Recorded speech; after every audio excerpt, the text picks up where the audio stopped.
forgot to change. Did I change it to what? Oh, please. Please, please, please, please. No! Oh, it's going in the wrong folder. It is what it is. So, hey YouTube, how are you doing? This is a stream from the 24th of June. And we are gonna be playing the event. We're gonna play No Gacha versus the rights to Lake to the Silberneherze. Wait. The rights to Lake Silberneherze. I don't know why the fuck they're always going for German words. Like, recently it's really bad. They might have hired like a German-speaking dude. Or maybe a lowlight is like learning German or whatever. Like, there must be a reason why they're now like only bringing out events that are somewhat German related. So, Lake Silberneherze. Lake Silberneherze. Which pretty much means, if you're wondering if you have not heard about it, it is German Silberneherze, and what it means is like silver hearts. Like, it's in plural. So Silberneherze means like a silver hearts. This silver heart is singular and plural is silver hearts. Yeah, I think silver hearts. Yeah. I don't know why they are going for the freaking German. Like, I'm not against it. It's just so weird. At least I can bring some value for like translating certain things. But I'm still confused. Like, I don't know really why. Like, there is for me no explainable reason. We just had the Vertosa event, which was, I think, called the Zwillingstürme, which means Twin Towers. I don't know why. I have generally no idea why. I don't know. I'm not against it. I'm fine with it. It's just weird that for some reason they seem to really be liking some German words. I mean, I'm very much aware that Japanese people always have had an intrigue to like German words. But like, Arknights rarely had this until recently, and now we have like 2 events back to back where German is kind of like a thing in it. I'm confused about that. My number one assumption is just like someone is practicing German and is now wanting to implement it in the game. I can absolutely see this. Who does need a 2? That already has a few. Ophelia, yes. They helped me so much with their Amiya. I'm so grateful to them. Did I also forget something? There is a few things I want to talk about. But I think we're gonna do some grinding. Just like wait until a few more people are here. Then we start with No Gacha. I don't know how fucking difficult it is gonna be. No fucking clue. And then what are we gonna do then? Like, we're doing No Gacha. We're watching likely the Ambience Synesthesia. Steve, I hope you raise your lessing. My lessing is a module 2 M3 last skill. I haven't had a chance to level the second skill yet. Which I believe the second skill might be really cool. But at least he is decently leveled. That's the most important thing, you know. Also, I'm gonna level once we get him Harold. Oh, is it called Harald? No, it's Harold. So we're gonna level Harold once we get him. And then it's gonna be also... Like, I'm intrigued to see how it performs. Like, compared to, like, Honeyberry, I really believe it's just a situational thing. Where one is better in one situation, one is better in the other situation.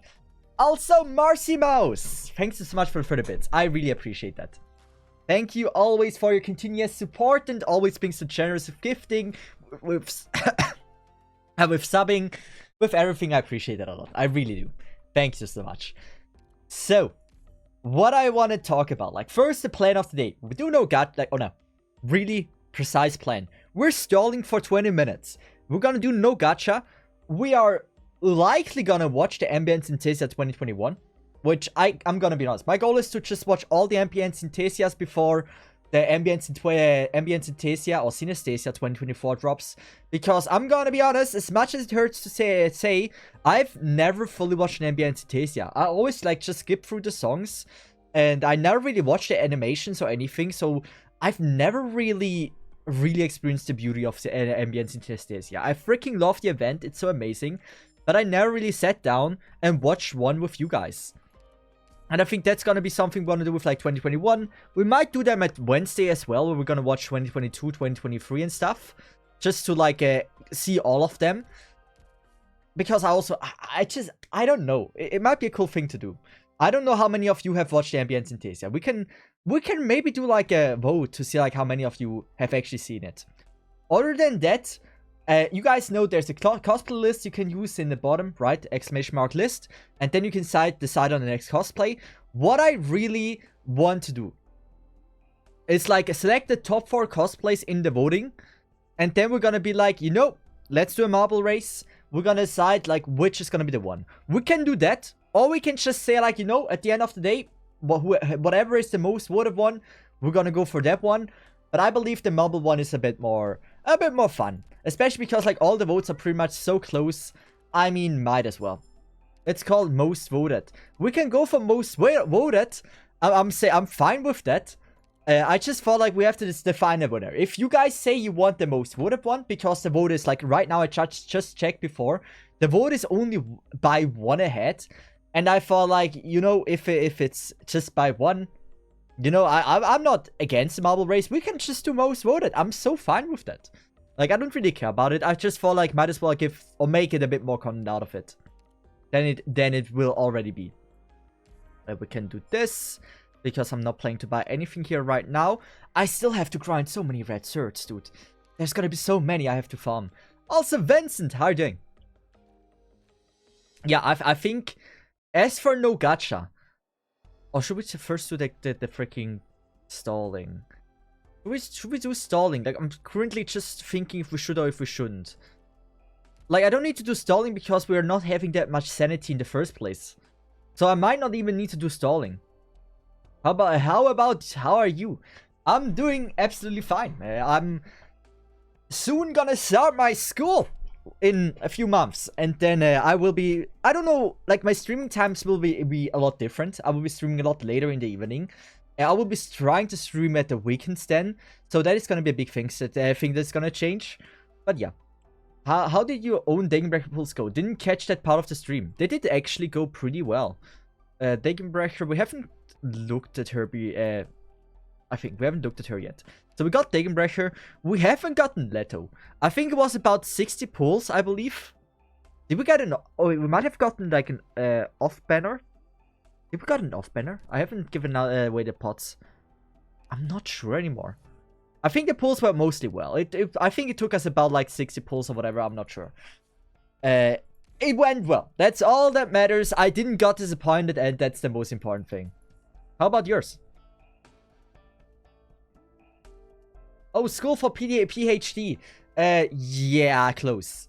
I'm just, I'm doing a school where I changed my job pretty much. It's like, I learned, if you don't know, a shop assistant. I did my apprenticeship in a shop which was a family store. So it's like, led by a family.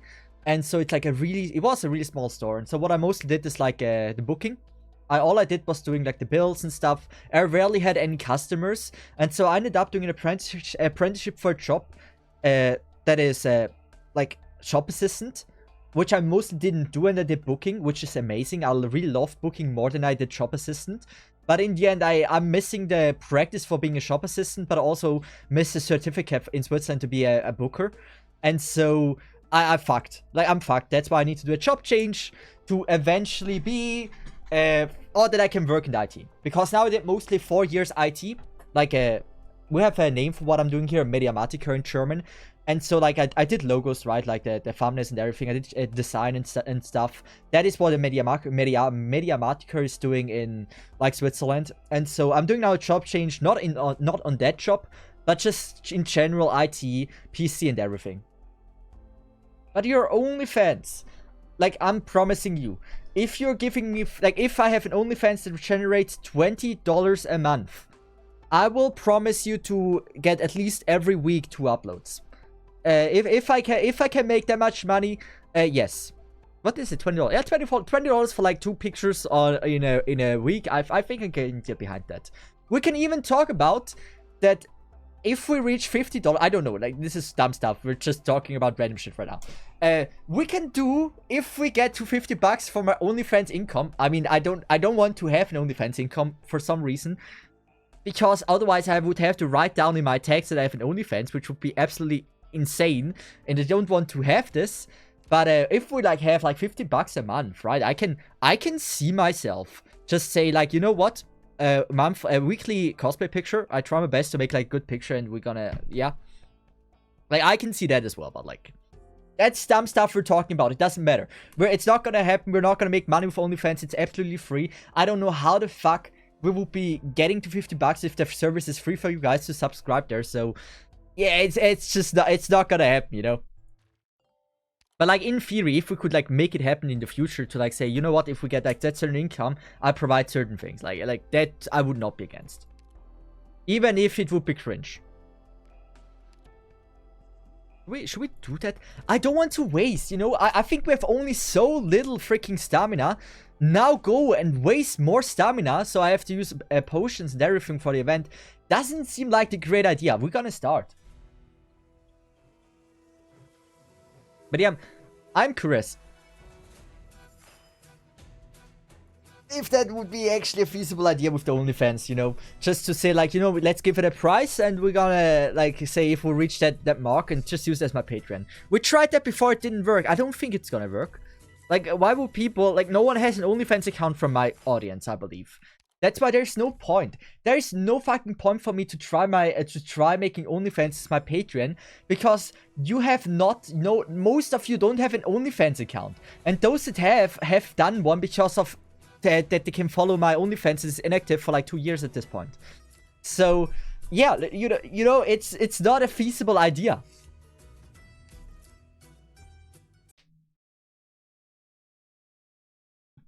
Or what do you think?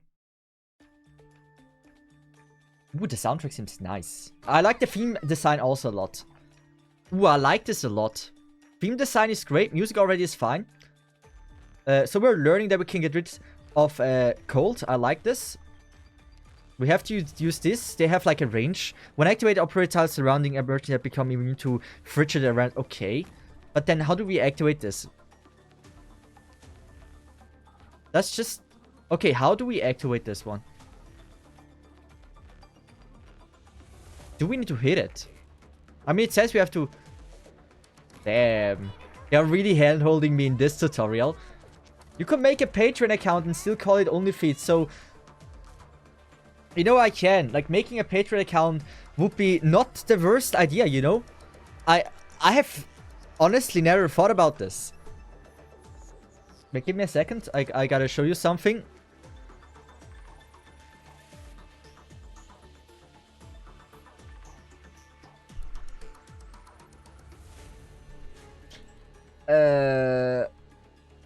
Where is it? Where is it? Where is it?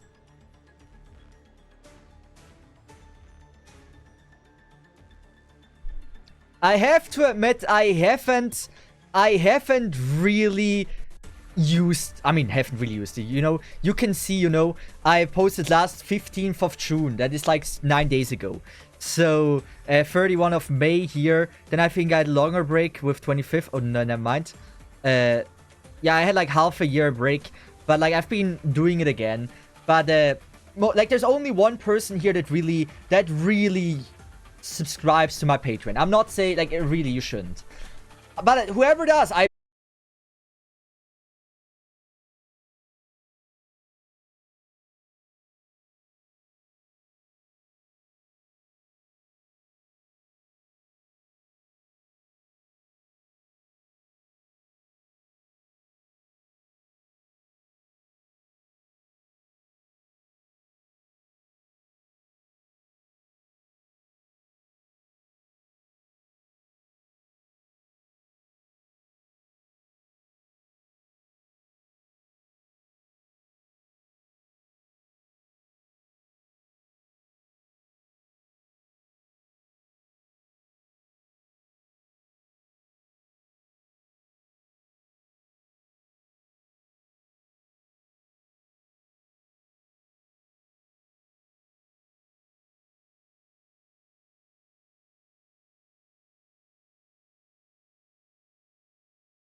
I can't tell you what it was. I can't tell you what it was. He's muted. Don't tell me that. I know it works. So, I can't tell you what the fuck just happened. My OBS didn't crash. It just froze the screen. But, like, I still could do anything I wanted, but, like, just the preview was frozen. Maybe OBS decided it needed a toilet break. Maybe. I can't tell you what it was. I really can't. But that's concerning because it's not the first time it happened. In the end, not that bad. Things happen. Things go to shit. Who cares? It's fine. I just hope it doesn't happen again, you know? It sucks if it does. So, word, but at least we're back. Yeah, we are. I just said, like, I could have quickly fixed it. I don't know what that was. Also, what is this team? This seems very fine. Who are we using? Who would be fun to use? I don't always have to bring, like, the most broken units. I like Highmore a lot. Should we bring Highmore? Yeah, we should. I like Highmore. She's cool. We're gonna level her to, like, level 30, just a little bit, so she gets to see some love.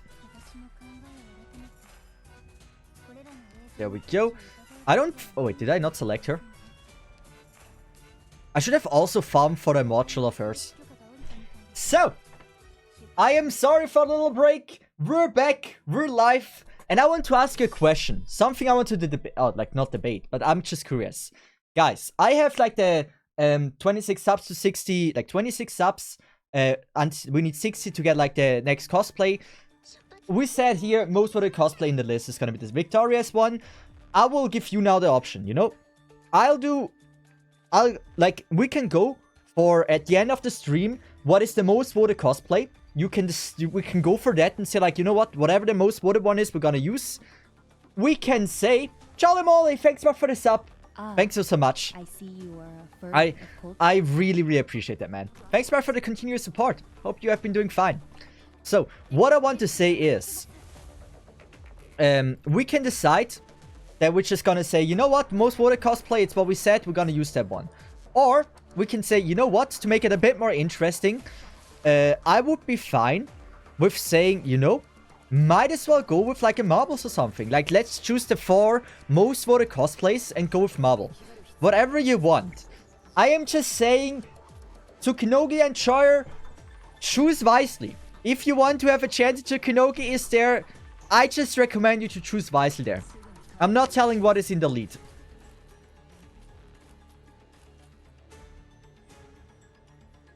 I give you an offer, and you can decide if you want to accept that offer. I just... Wait, I don't have a healer with me. Fuck me. Oh my god, I'm stupid. Yeah, let's do this. Her range is so crazy. I'm not getting used to that range. But, like, we're not charging this. Why the fuck are we not charging that? Dude, how many times do you need to hit this to charge this? I don't think it's hitting. Wait, that's crazy. But, like, we're always frozen, so... Wait, I'm not understanding this. I'm not understanding. Charging this up is incredibly difficult. I want Sister and Swimsuit to see version. I don't know if I can deliver on that. I'm sorry that this might not work. You need to hit really fast. Yeah, I saw that, but, like, it seems a bit too fast. And it even has a cooldown. Like, I see an Ethan being absolutely amazing here, right? Because of the tick damage.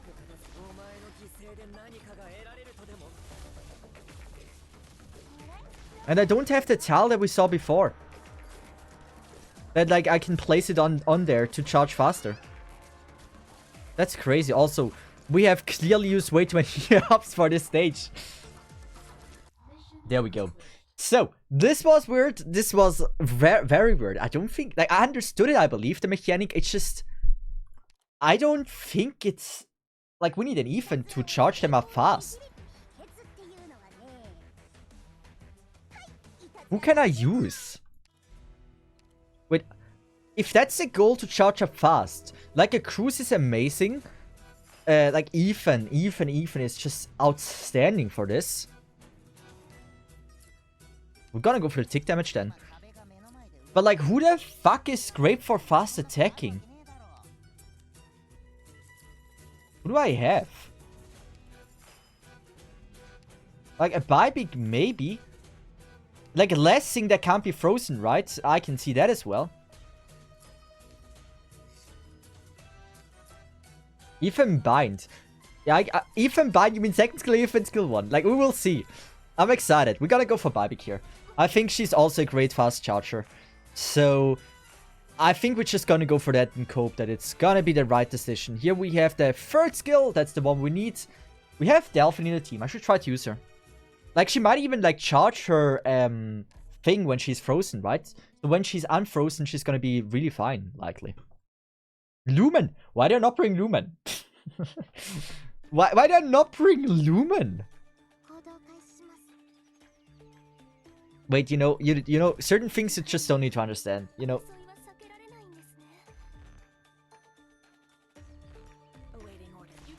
I like this soundtrack. Like, I think the soundtrack is absolutely great. We don't have Heimer anymore. What I could do is, in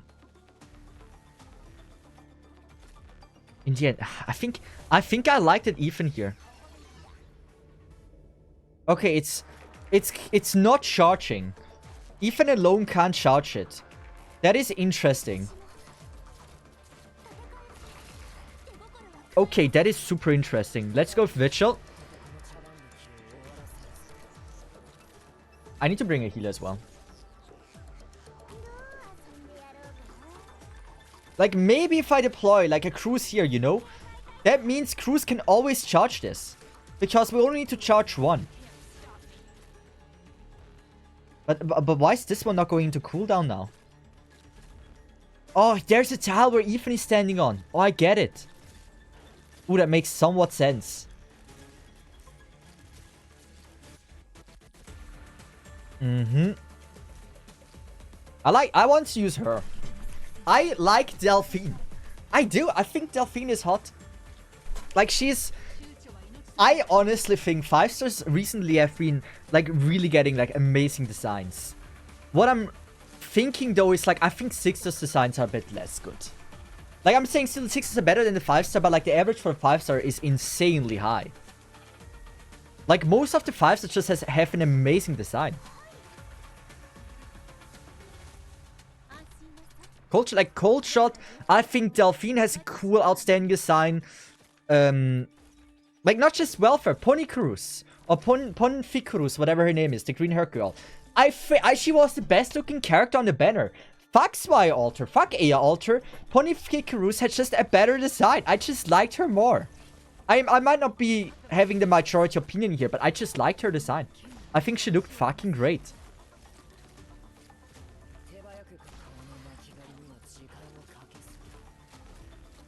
Let's just unemploy the doggy.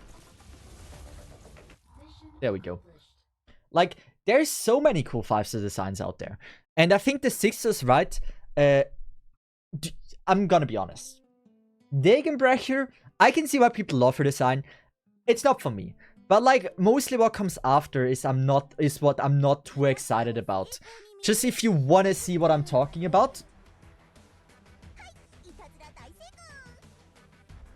Let me give you a little preview. Like, the 6-stars here, right? I am not excited about,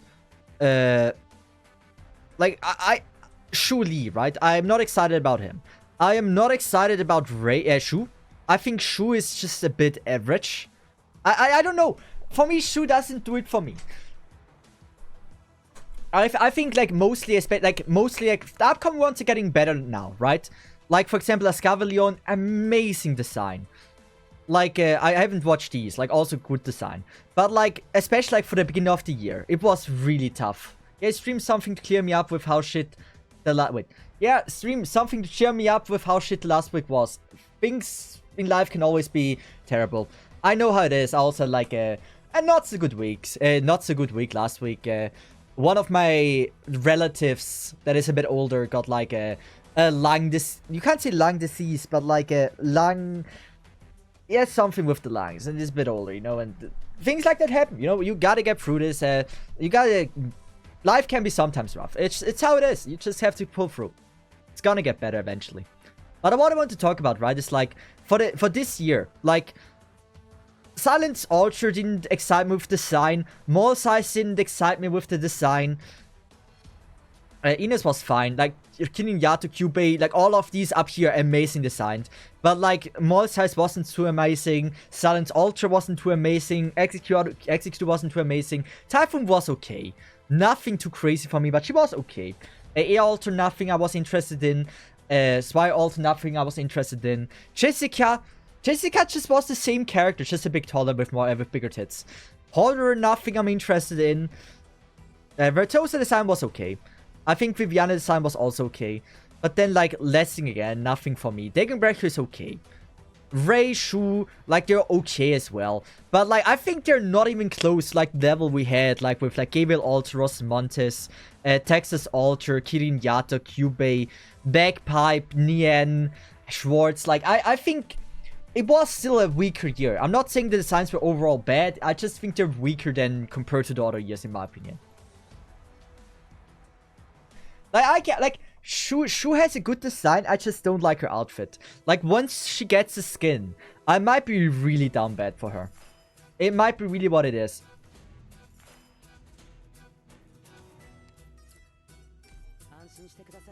Who else do we not need? I don't think we should be using Scene. Like, for the robot, it might be nice. I think I would want to go with, like, a Breeze. Because I like Breeze. Breeze is cool. And I think she reduces the status resistance. Or, like, the time that you're frozen for, like, supporters, I think. Oh, yeah, I have so many supporters in my team. I forgot. That's the reason why, like, I'm only looking at design. I'm not saying anything about gameplay. Because at the moment, I don't know anything about gameplay. Just taste. I only play male only, so the females are boring. I can see that. But you as a male only, do you think the male designs are amazing? Like, if we go back, I think a Mizuki is just so much cooler, right? Than, like, pretty much every dude that came out. Which dude do I also like? I actually think he has a cool design. Who else do I really like design-wise that is a dude? Stainless, not so much. What is a cool dude design? It's not that easy to find, like, in my opinion, like, the design of dudes that I like. Yeah, it's really rough. Like, I like Silver's design. But, like, dude-wise... Yes, like, dude-wise, I'm not... I don't know, this doesn't talk to me. I love his outfit, but, like, I think his overall design, like, the design outside of the outfit is a bit not to my liking. My turn. Yeah, I'd say... Wait, didn't we just... Oh, no, it's not this one. No, well, let's keep it simple. I think this should theoretically work, right? Yeah, it does. It's fine. I think the male's more interesting because of stars. I mean, that's fine. I can, like... The reason why I'm, like... Some are male players, some are female players. There's both for everything, right? I just think if it comes to males in Arknights, actually Vigil. Vigil is such an amazing male design. I would say, it's, like, beside Mizuki, is like one of my favorite male designs the game has. But I would still say, you know, I think male designs are lacking compared to other gacha games. For male, bikini is way more interesting than female bikini. True. True. I think that's correct, yeah. Logos has the most boring design. Logos was the one we looked at, right? Yeah. I can see that. Oh no, there was Shuli. Wait. Let me check Logos if you say Logos has the most boring design. I mean, for him, the one we looked at, right? If we say most boring design, I think his face, like, really, like, the body posture. Like, this looks for me, like, so generic. The outfit is outstanding. But I would have seen him for like being absolutely boring if we just look at the face. But the outfit is so well done. As for logos, logos is just your average Arknight's outfit. I would still say I prefer logos over the other one. In my opinion. Oh, this one is fast. What the fuck? Should we go with a cruise? Something like this. We should have not went with a cruise. Wait, they're slowed. Okay, they're getting slowed if they are in the range of like such a tower.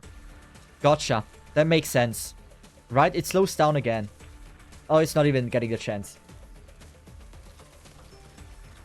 I honestly wouldn't say Logos has the most boring design. Like, can I... I know we're not playing the game correctly. Insider. There is no worse design than Insider.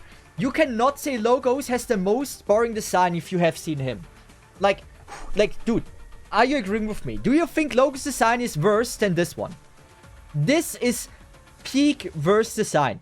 It's so boring. There's nothing unique about him. Like, this is, for me, the worst design. Yeah, like, you cannot downgrade this. You see, you forgot about him. That's because it's so fucking boring. This is straight up the worst. You cannot go worse than that. What about Insider skin? I don't see it here. Like, even with the skin, it's... I haven't seen the skin yet, but I can see the skin itself wouldn't change anything. Because overall design is already so effing boring.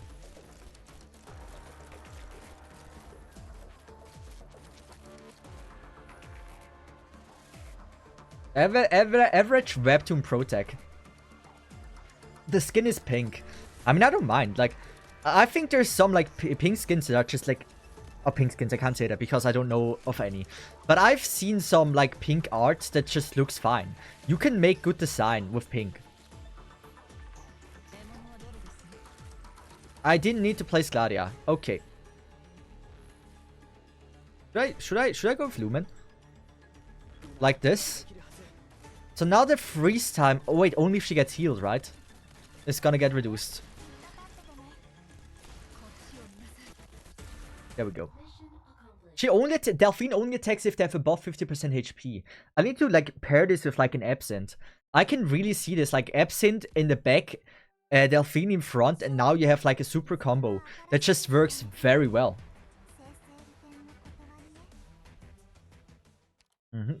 Like, I've heard also, by the way, I've heard the event boss is one of the hardest event bosses to have ever been seen. Is this correct? Like... I have heard so many things about this event boss that I'm not sure what to believe. It might be super insanely difficult. Is it just annoying?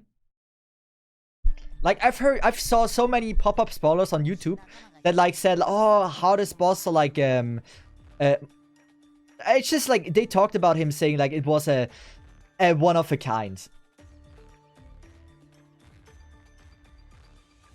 Actually, I don't know how to place shit here. Oh, there's amazing stage design. Oh, I love the stage design.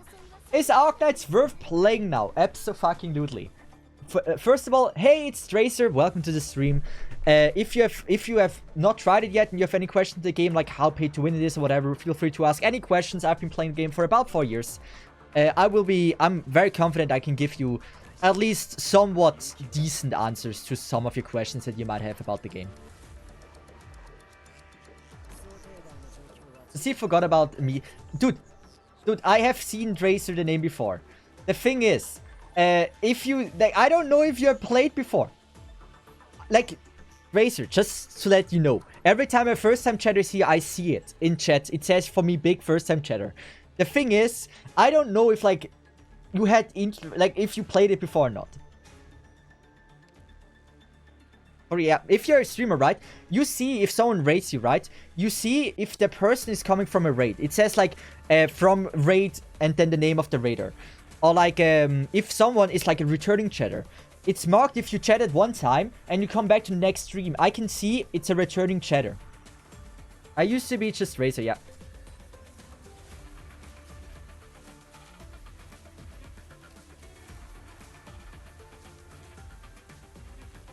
She actually has decent range Delphine. Wait, can I do something like this? But where are they spawning? Oh, wait! Oh no, this makes sense. So we can just play this simply. We're gonna go with an Ethan here. Do I want this? I actually do. I think this is fire. The thing is, like, I need a fire... Like, I don't know when the fire tile gets activated. I'm gonna place one here. I'm gonna place one here. When does the fire tile appear? Is it just never appearing? Is this a thing? Remember the guy who always seeks Astasia.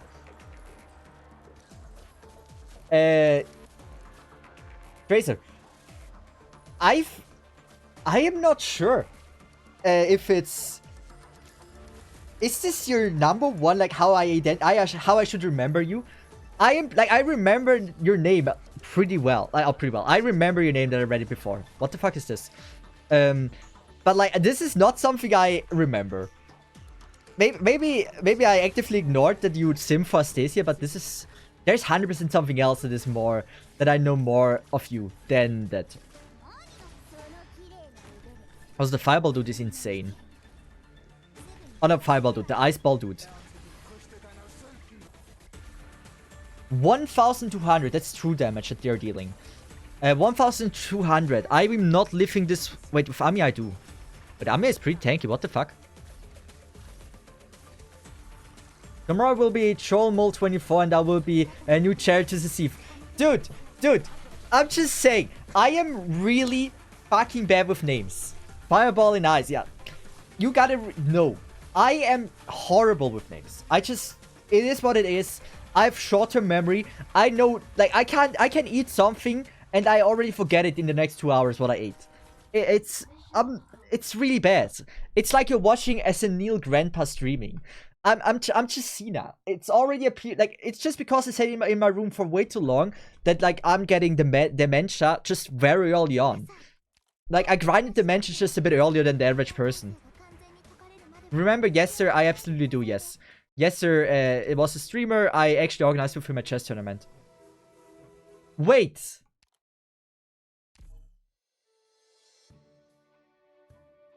From his stream. Okay. But like, we're talking about 3 years. Like 3 or 4 years. I think 4 years at this point. I mean, dude, I can't remember what I ate 2 hours ago. Dude, you expect a lot of me. Remember the Aqua invasion when you are... Yes, I remember that. And then there was the Magma invasion as well. I'm senile, okay? I'm sorry. You can refer to me as Gramps or whatever. I have bad memory, okay? I'm sorry. I try my best to remember. Remember COVID. What is that? Can you eat this? Sounds delicious.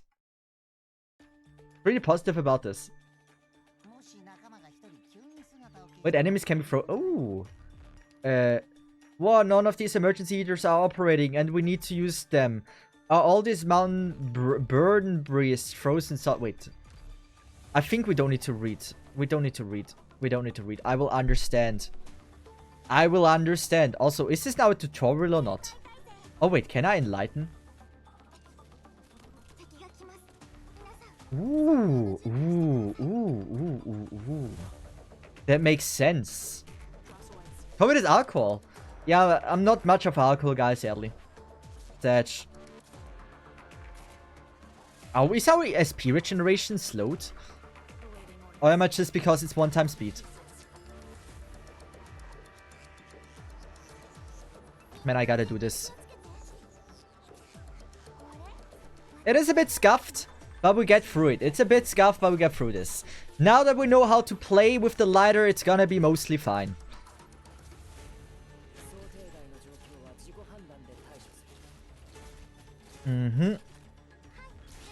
Yeah, I thought this might happen. What we need is a lessing.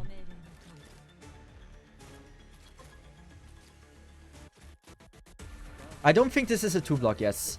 Good. It's a bit bad, but we have a second ladder in case it goes out.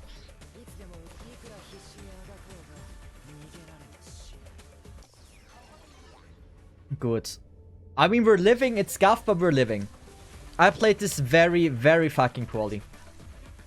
Oh, I can. Ooh, I shouldn't have placed lessing there. Nice. I have to say, event mechanic, very simple to understand. I like this. A very simple event mechanic that you can easily understand how it works. It's just like if the freaking thing is not lit up, it's very hard to make it light up. Without that tile. That's what I have come to realize. Lumen needs to get the skill. Or should I wait with Lumen unless... I mean, no, it doesn't matter. It shouldn't matter at all.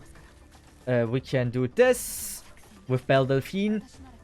Even Bind, even with no like skill 2, it's doing so amazingly well. And mind you, I have no potential on Ethan.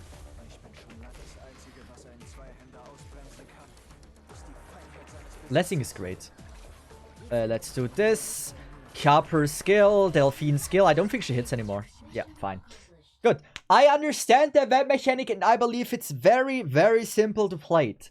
The thing is, I'm confused why the fuck we get Herald as the freaking welfare unit, which can heal elemental damage, where this one has nothing to do with elemental damage. So this is a bit of a what the fuck 5-star added, because for the event he really doesn't perform. Usually I feel like the 5-star that is getting added has a place in the event, but like Herald doesn't seem like he has it.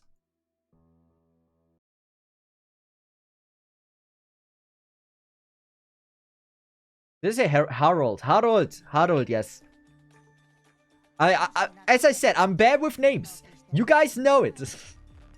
Yeah, we can do the lighter. Actually, I didn't like that it's this one that's getting lit up. I don't reach this. I might have to do this. This is such a dumb idea. Free or stun. Who is the best? I think Gladia. Easily Gladia. It's not even a question. Clean. I got already a bit worried, but like with Gladia, I don't need to be. With now all the things activated, I can go for Lumen here. So it heals everything. A Bybeak just for safety. Apologize to Harold now. Dude! Harold. You say Harold, right? Harold. Like Harold or Harold. I can say Harold if you want the German version. But Harold seems... It's just... We're playing a Japanese or Chinese game. I'm not saying Harold. Harold doesn't seem out of place.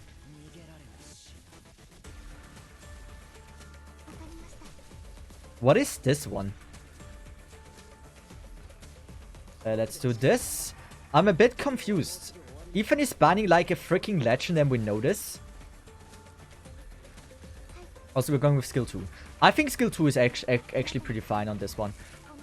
Okay, he still, like, he freezes. He turns off the thing. Okay, so you would just lighten this up again.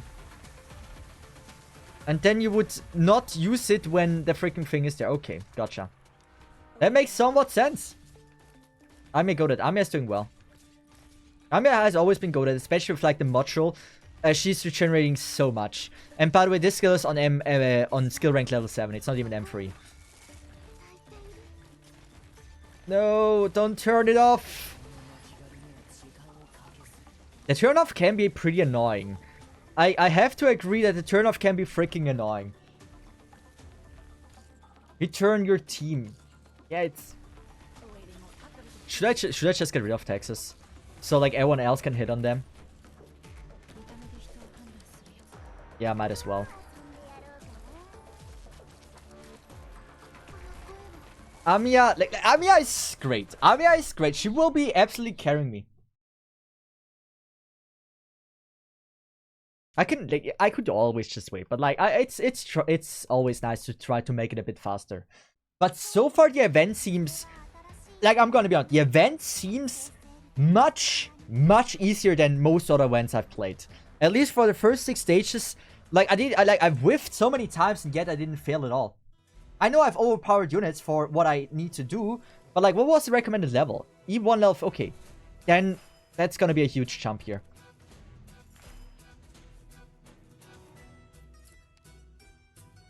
Also, what do you think about the stage design at the moment? Like, I look at it, and I have to say, I really fucking like it. It looks so clean. The boss is the only issue. So, if we just Amiya true damage him, there is no issue. Gotcha. I hope he's taking a lot of, like, he has like 10 million bazillion defense, and I can place an Amiya and everything's fine. No, can I not just do this? There's only one blue box. Like, all the stages are well designed. I love stages with only one blue box. They're so pleasant to play.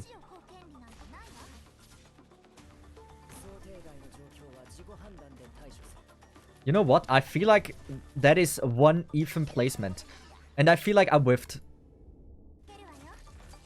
I whiffed. I whiffed! I need another heal. I need another heal. Vitchell! I might have whiffed. I might have whiffed. Get me the heal. Good. And now skill. Skill, skill, skill, skill. Skill, skill, skill, skill. Come on, that was the longest second of my life. Look at that insane heal from Reese. I fucking love it. She's so underrated. Like, she just instantly healed everything.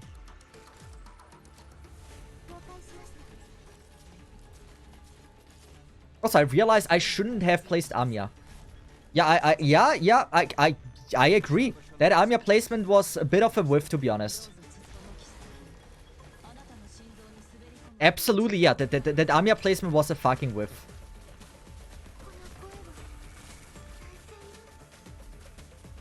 I can go with Lumen, though. Lumen can heal himself. He should be living a bit better than Amiya.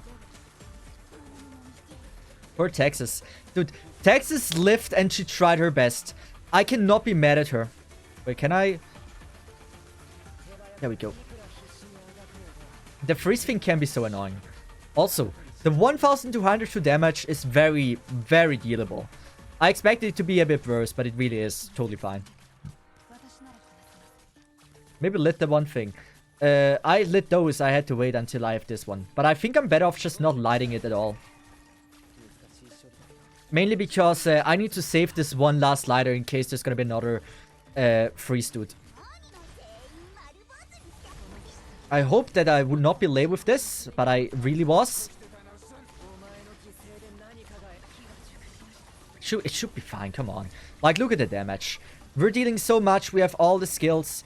It should be fine. We could lighten this up now. I don't believe there's another freeze dude beside this one. This is tight. You know what? Let's just do this. Let's just do this. We have freezes, we have stuns. Oh, we don't have freezes, but we have stuns and we're gonna be fine. The problem is I can't activate Gladia because there's an enemy here. That is a bit of an issue. Come on, a little bit longer. I hope everything gets hit. The bit scuffed to the end, but we pulled through it. There we go.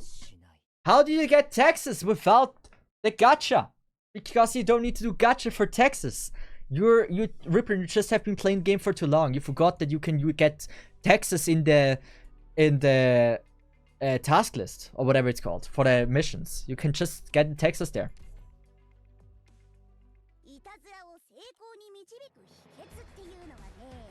Pinball mission, yes. The thing is, like, back in the day I said, like, you know, Texas should not be obtainable because recruitments are forbidden. But like, there's one mission, right, that says like you have to do recruitment. If you click here, I can just click on like a cancel and it would fulfill the mission. Without doing the recruitment, I would have still gotten Texas. And so it didn't require any gacha. I could have just used the recruitment and you get Texas.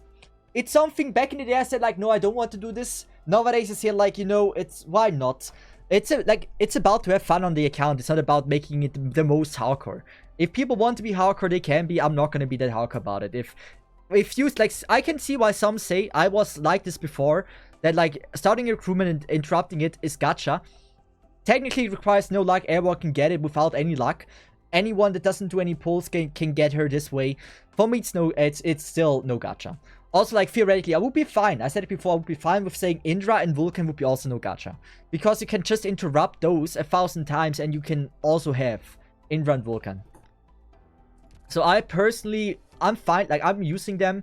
I can see when hardcore players say no, it's not no gacha. But I was like this before. I changed my mind. I feel like it's more fun this way. We don't need to be hardcore about anything. So, Riprin, is it for you gacha or not? To do a recruitment and then interrupt it? Is this gacha, yes or no? It's very debatable. Like, I just was hardcore back in the day. But for me, I choose, you know what? I think it's fine.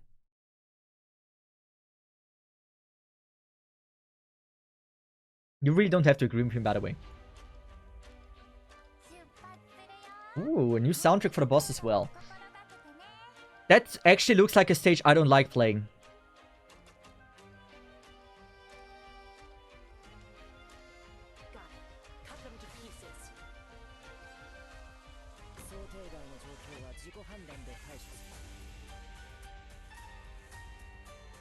Wait, can I? It's 100% this tile. I knew it. I fucking knew it. So are they getting now warmed up or something? Or what is the purpose of doing this?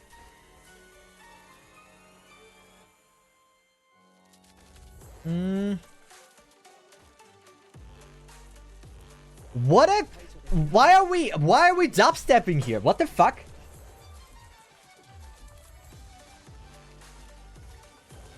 What a dubstep. I mean, I'm liking it. It's just not the average theme song you'd expect. Lumen reaches this, right? Yeah. I could theoretically go with this.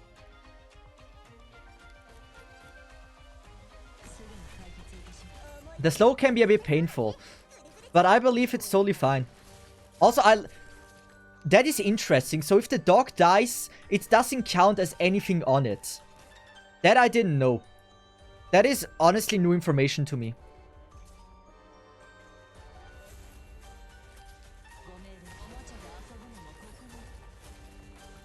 So we have Harold there. So we would have to relighten it again, right? So the dog strat doesn't seem to be that smart. Good. Gotcha. Hey, a valuable lesson to be learned here. What is this dubstep? I love it, dude. I fucking love it, but like, it's not what you'd expect, at least in my opinion. It's not the classic Arknight's theme. I love it, dude. It sounds great.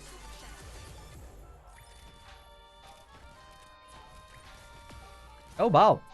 I didn't expect that. Okay. That is even bad. That is even worse.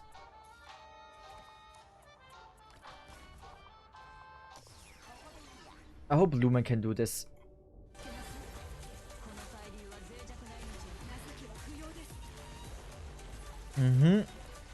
Yes, I don't like this part here.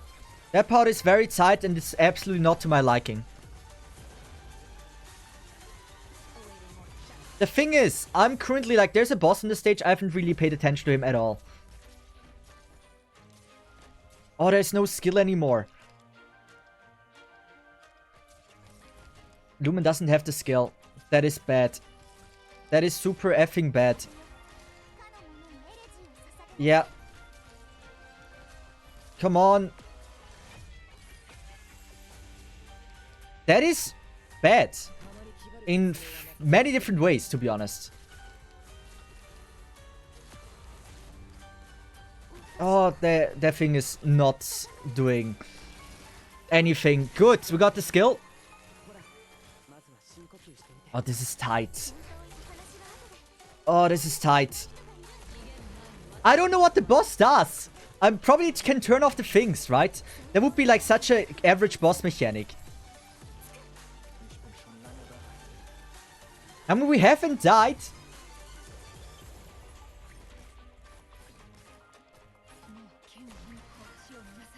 Oh, can he heal?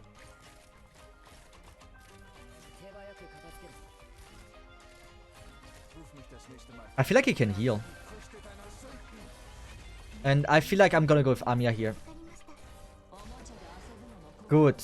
One of those things is dead. I didn't like them. The boss took some damage from me, but it ain't really that much. I gotta go with this. The boss seems very easily tankable though.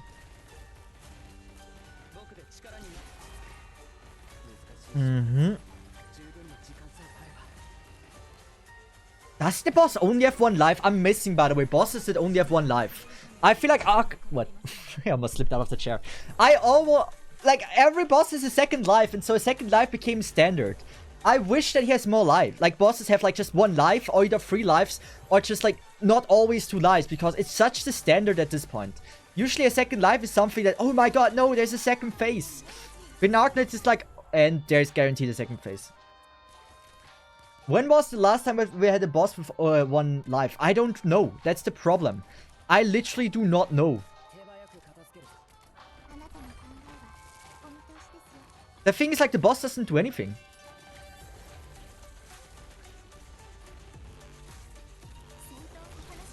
Let's just go with Gladia here. The thing is, Lessing... Does Lessing hit? Lessing doesn't hit, so there's no point for me to deploy Lessing. Or, like, to use the skill of Lessing.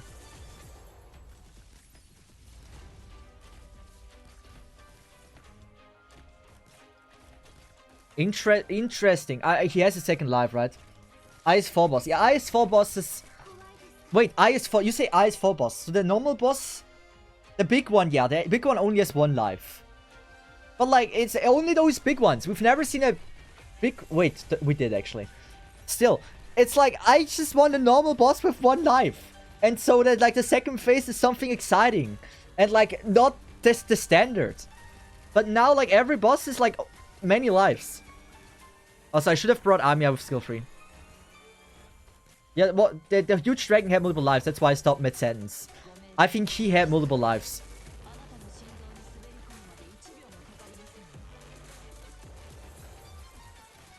That was the Ling event. Dude, I don't even need to use freaking Lumen. That is so weird that you can stall a fucking boss with, like, a Gladia. I think I'm gonna use the skill. There is no need to be picky about it.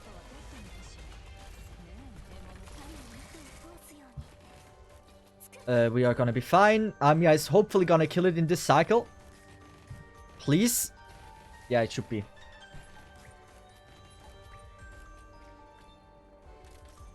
So there's only 6 more enemies, right?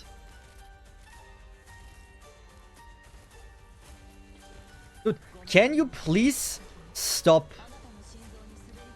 I'd appreciate if you just stop. I hope he goes left. If he kills Gladiator, he goes left. Life would be so much easier if that's the case. Or like left, goes down. Then he... Yeah.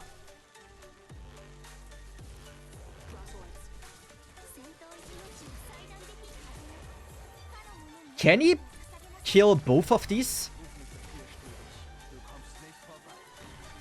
Oh, this is bad. He's unstunnable. I'm not surprised about this. Crew skill. Lessing is doing fine. Lessing might live this. Lessing will, in fact, not live this. But, like, based on the enemies that, like, are gonna be leaking through here, we might be getting, like, valuable input of, like, how the boss moves.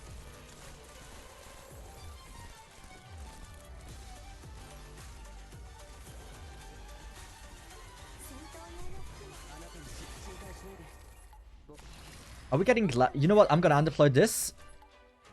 And I'm gonna go with this.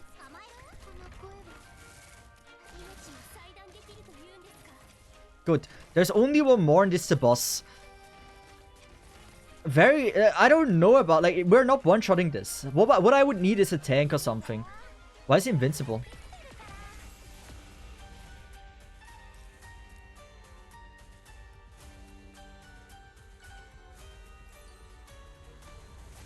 How did Anya live?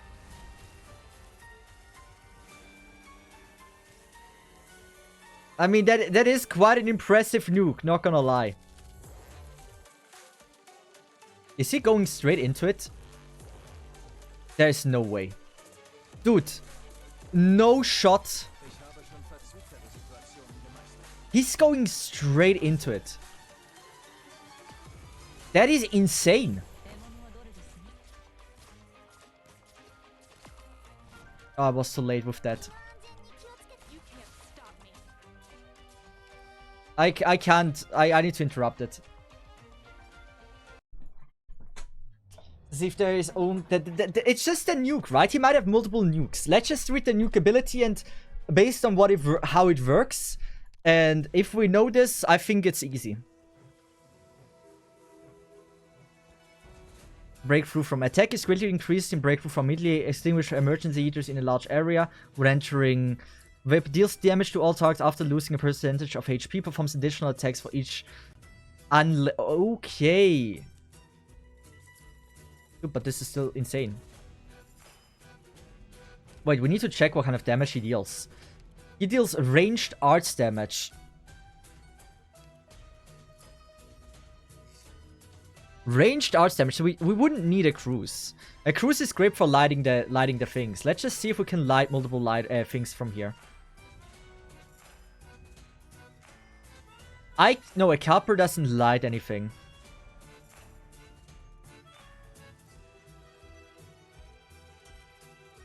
Is there anyone with like a good range like this? A mint? I can see a mint here. Mint would also buff the defense, but it's ranged arts. Since it's ranged arts, the defense wouldn't matter. I think Mint also doesn't do any res improvements, right? The module would also not do this. And wait. Normal does not attack, but has greatly increased def and... Ah, it's only for her. When this unit skill is now a chain tiles gain 20... The skill is less likely to be... Ah, shit.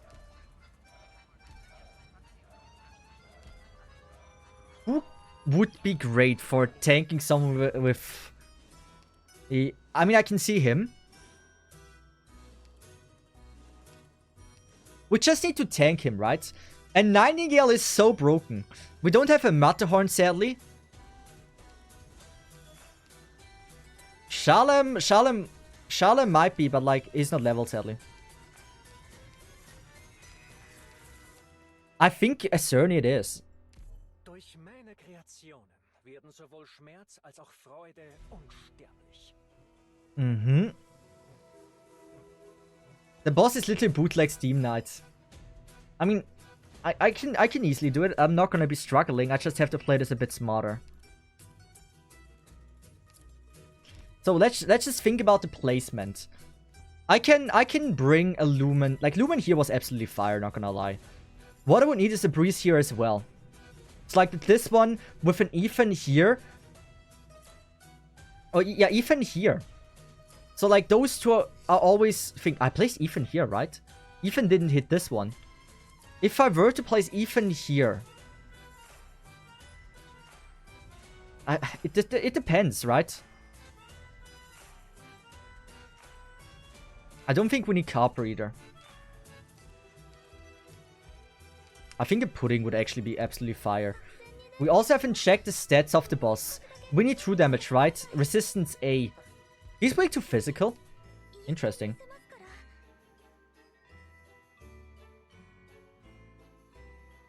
A Heidi? I would love to use a Heidi. We don't have a Heidi, but like a Heidi would be great.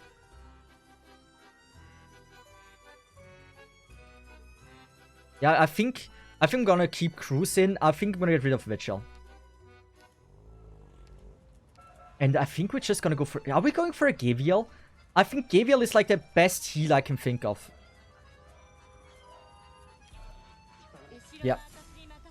Hey, Draggy, are you losing son? I am thinking, boy. That should be fine. That should be fine. So, think. Where did we fail? Like, we need a Cerny to deal damage. Gladia is really fucking good. Like, we saw it before. Gladia is so Stupidly good. Also, was this thing lit from the beginning?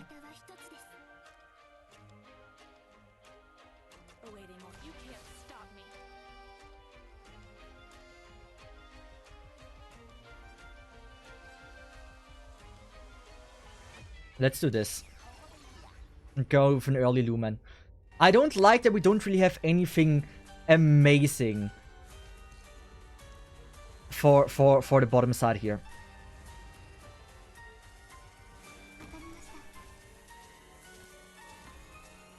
But I think it's gonna be mostly fine. If I play it well, it will be fine. Gladia is built different. Gladia is insane. Wait, Glass Gladia has res?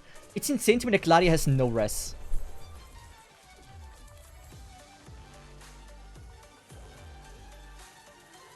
The dog died here.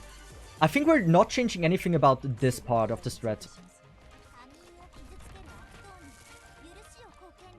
Like, this was fine. Then we can do this. So with like somewhat of a heal. And this.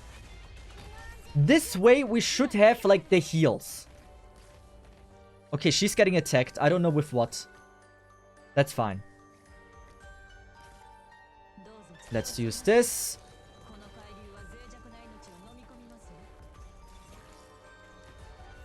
My plan actually was to be able to use pudding somewhat here. But that doesn't seem to be working. My biggest problem is just... Oh wait, is it only this one getting turned off because... Okay.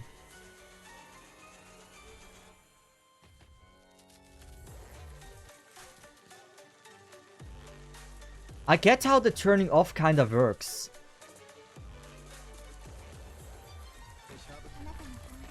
I somewhat get it. It only turned this one all the time off because I had the unit there. So if I would bait, right, it wouldn't turn off this one there. I shouldn't have used that. That was a blunder. But I think we should get the kill here. We are probably not getting the kill here. Let's go with Cerny. No, I can see how this works. It's just Breeze is too weak.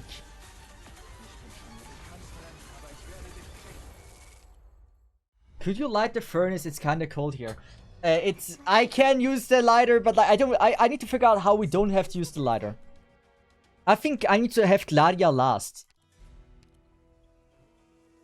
Or like Cerny. Yeah, I need Gladia or Cerny last.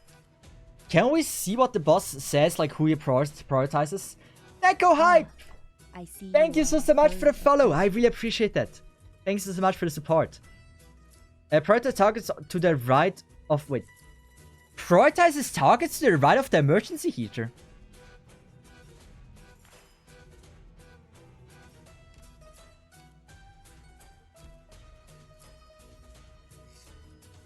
The thing is, like, charging the furnace is insane. Like, you can't charge the furnace with one unit.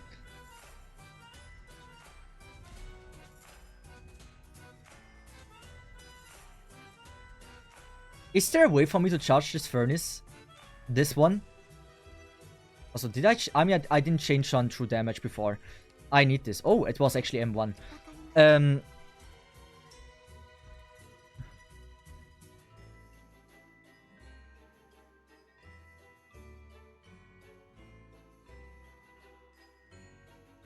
Even here.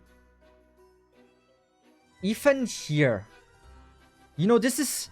We're gonna be creative, you know? I think that the key to success is just being a very creative person. Like, how do we fast charge, though?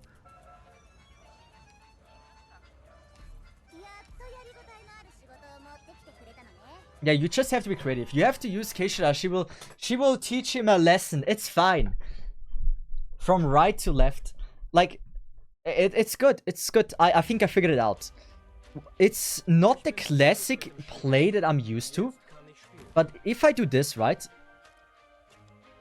She's doing her thing. We're waiting for the skill. And now out of nowhere, we're gonna bring a clutch Ethan. And you might be wondering, why the fuck would I? Because it is actually smart. Then we're gonna go with a Lumen. Oh, I should have brought a Honeyberry.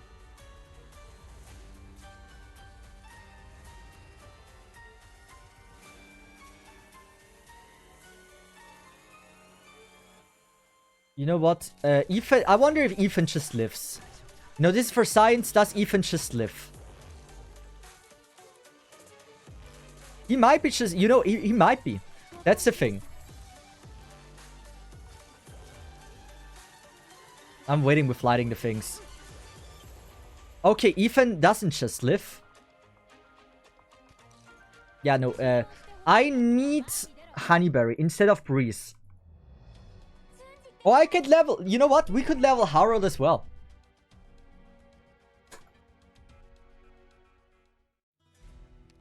I mean, Ethan Dodge would also be great. I can so see a Honeyberry. A Salem as well, but Salem is still not leveled. Good. That should fix my issues. Because now I have also a heal on Ethan. And I think that's really important. Salem sucks ass. She doesn't. The tier list we watched put Salem in C tier. The AI tier list. He was onto nothingdom. You don't have to believe what an AI says. Awaiting orders. Cut them to pieces.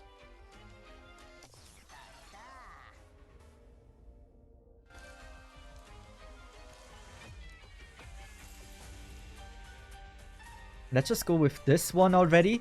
I think we can do this. To see if she stayed trash for 4 years. She's fine. She's not the worst. You talk about her as if she has no use. She's okay. Awaiting orders. Cut them to pieces.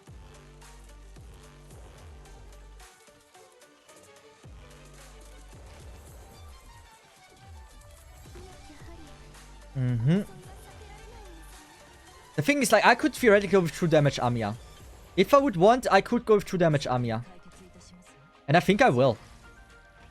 Oh, wow. Wait, does damage matter? Because why the fuck is this charge so insane? Wait, this charge is insane.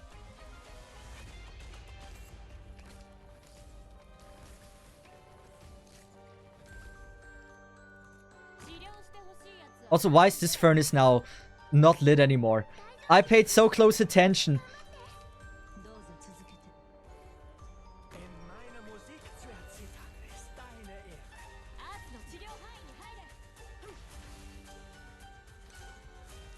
Yeah, okay.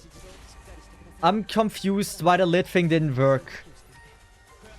I probably killed someone that can... Oh, this one. It must be someone like this.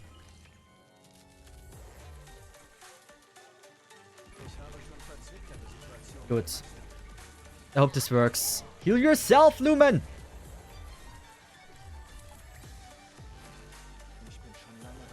It's scuffed. Boss units closest slip. Okay. I mean, yeah, I don't probably need to go immediately with, like, what I'm doing here. Like, I just immediately went with lighting this one. Was it necessary? Absolutely not.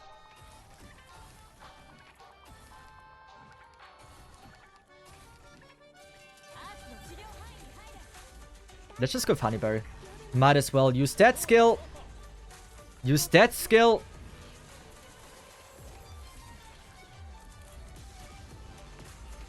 And my Gavel also is, like, now a terrible fucking spot. Ah, it's...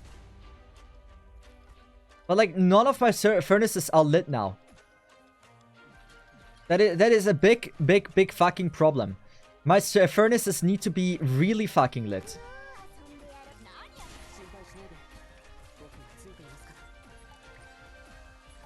At least Harold is making a few more rounds. But now Amiya, look, she's barely charging it now. I haven't fully understood it yet. There's still things that are a mysterious mysterium to me.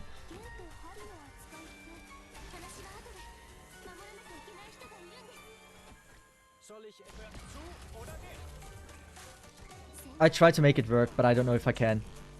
I really don't know. Use the tool. I will use later tool. Right now, it's not. It doesn't matter. We're gonna try to do the infinite block again.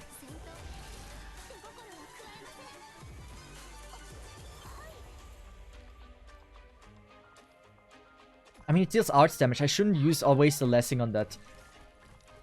But I need to make sure I get a kill here. So I still would need to use lessing here.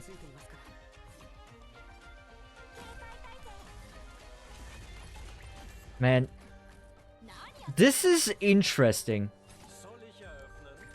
Yeah, let's do this. Let's use lessing. The freeze immune is nice. I like the freeze immune. But charging the furnace is a task of impossibility.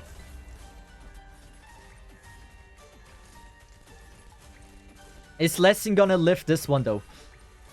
It looks like no. The answer is likely no. You know what? Let's undeploy here. Let's play it simple. Let's stall. I will use my lighters. Don't worry. It's on furnace tile. Lights. Okay.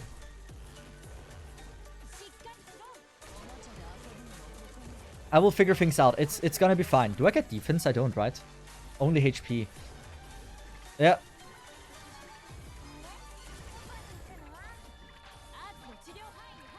Yeah, I have to say, damn. What the fuck?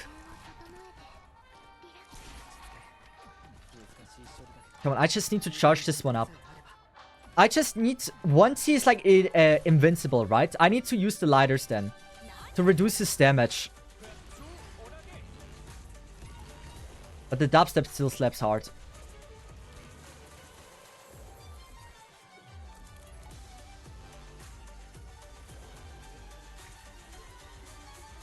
Now let's do this. So, I just need to keep them lit up as many as long as possible. Dude. Dude. This fight is... I'm playing it awfully, I know. But like, how the fuck am I supposed to play it otherwise? Charge it up, we need fire.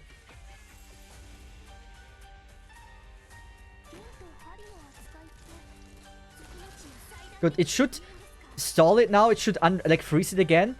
And we wait for this, right? Because now we have time to light this up. And we just light everything up one by one. Like, I understand somewhat.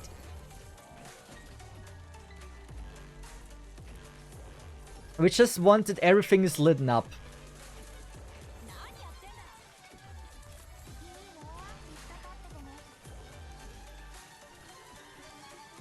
But like, units to the right. He attacks mostly units to the right, right? What I would need to do... This is like... It's a bit of a hard decision. I need Ethan here, right? And I need Cruz here. So this furnace is always getting lit up. I think that's what we need to do here.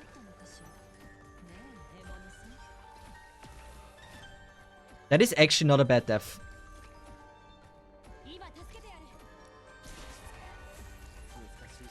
Let's do this. So this furnace is getting heated up. It's clearly not enough. I can't undeploy Lumen, I believe.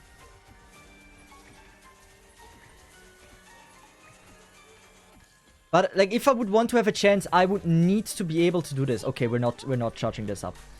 Let's do this. Lumen gone. It's a bit of a risky idea. But I want to play it this way. Ah. See, it's not left, right. It's closest wait. See, it's not left to right. It's closest. He unlit the... okay, so it's... But like, isn't he closest to... Like, is he closest to surface? A furnace? Or closest to the unit that is lighting up the furnace? Because, like, it's... I still believe it might be this one. Like, if he's here, he might... I don't know if he does with this one.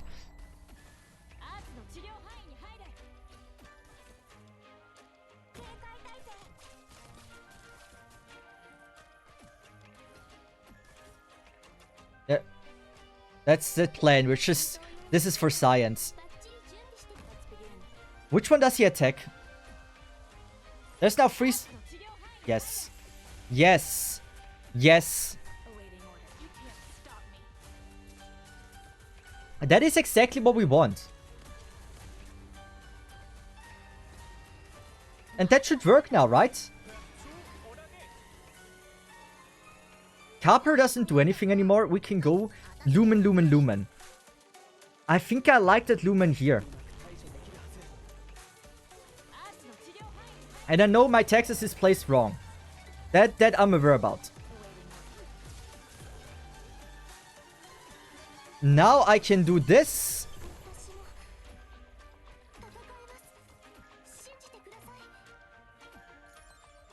Sisif has dyslexia and color blindness, and top of impaired vision, it's impossible, chat.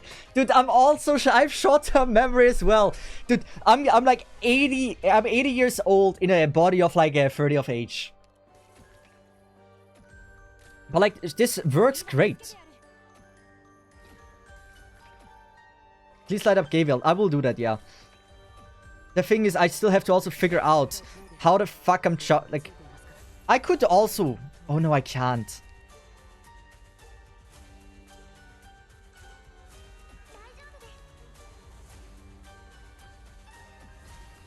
I mean, technically we can do this. Where do I place Anya though?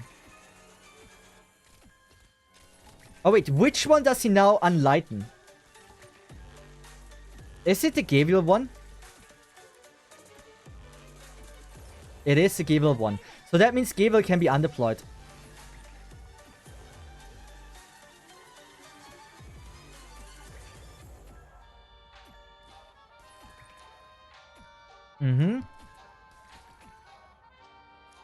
But like the thing is Anya.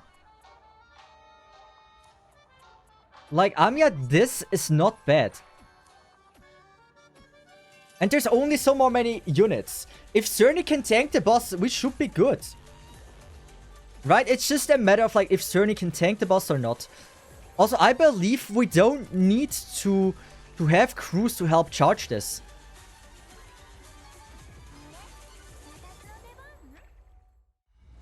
Do we need crews to help charge this? Let's see. This is science.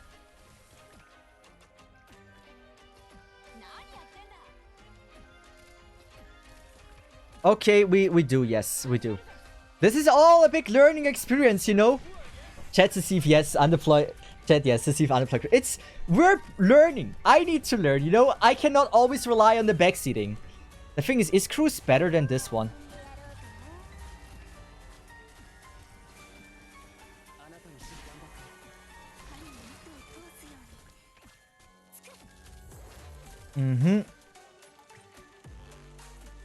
Good. I don't know. Like, Cruise is likely gonna be better. But, yeah. He better gonna be using Flint. Is Flint even Gacha? No Gacha. But this is gonna take so infinitely long. I can't even I mean, I can undeploy Gladia. I don't think I cannot not undeploy Gladia. So let's do this. That actually... Still, I believe it was a good decision. Do I need Ethan, though?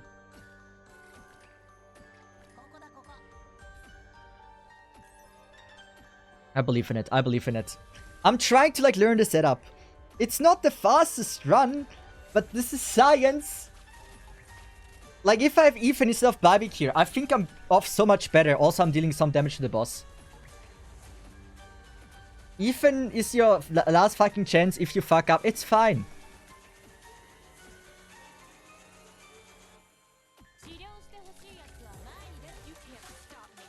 Good. Now we have the ultimate heal. We have Anya true damage in case something goes horribly wrong. And now we do this and this. And now we have some damage against the boss as well. And Ethan is gonna be so much better here than Bybik with charging, right? I feel like... Yeah, it's fine. I actually would want a scene now. Now that I see this, a scene might be actually better. But the robots I can't heal.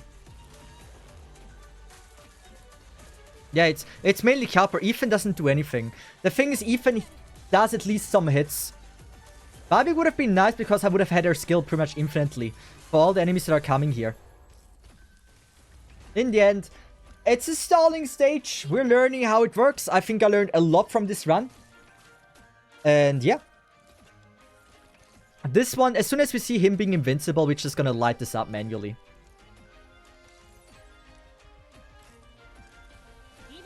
I'm 5 years older now.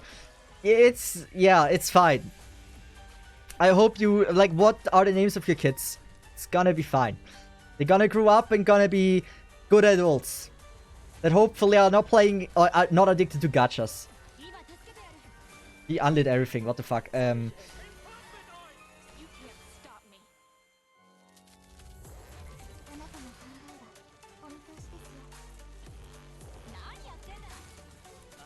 Let's do this, let's do this.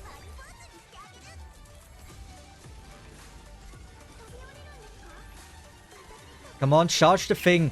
Charge the thing.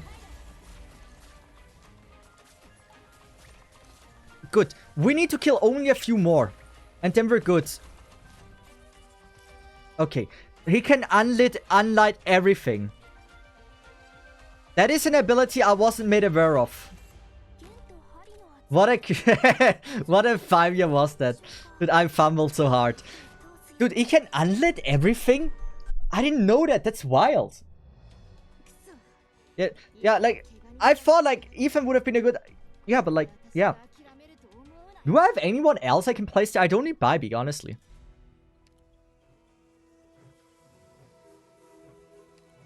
Oh my god.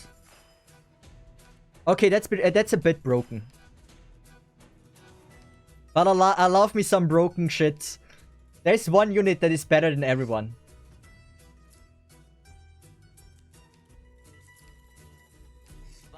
And I don't need... it's fine to just have crews. And then Copper, I can... I mean, I don't want to go with a scene, to be honest. I think it's fine. Like, Copper has no purpose in this, really. Banner. Would Banner... No, Banner wouldn't help.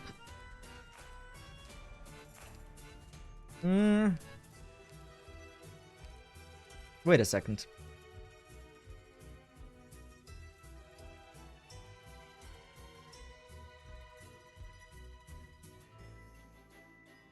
Does anyone know? Does this count? Does her mind count as being on it?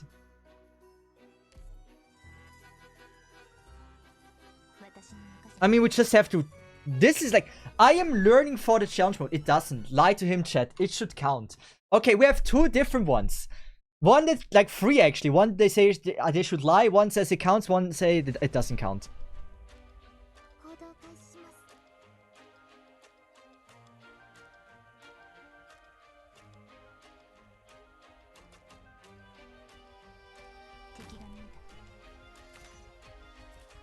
Good.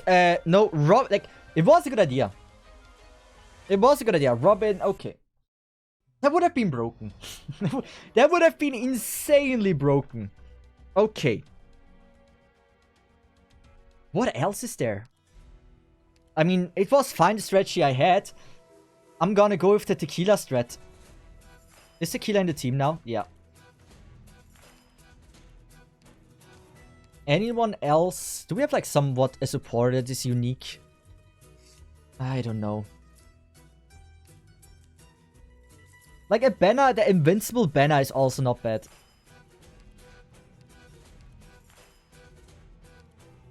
I'm fine with anything, honestly. Like the last unit is just, it's just gonna stay there. It doesn't do much. Like somewhat, like something of like similar to Ethan would be amazing. Do we have anything that does tick damage? I can see this. Like, it's just a little bonus, you know? Yeah, I can see this. Does Skadi's pet work? That's a good question. I don't think it does. Pretty sure it doesn't.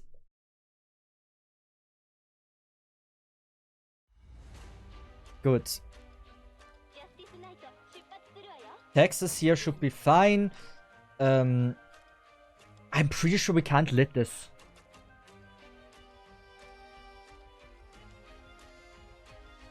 I'm pretty sure we can also just ignore it.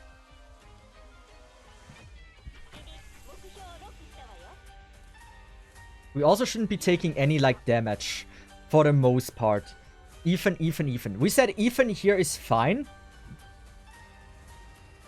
That is pretty fine, yes.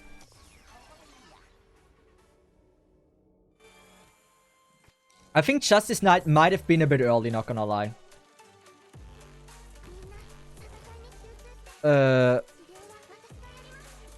Yeah, Justice... Yeah.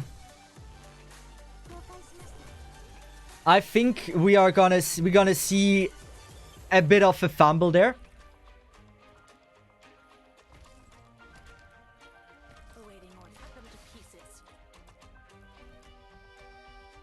I mean, that would work.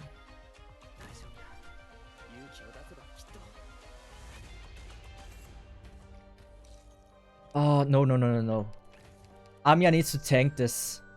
Oh, I can do this.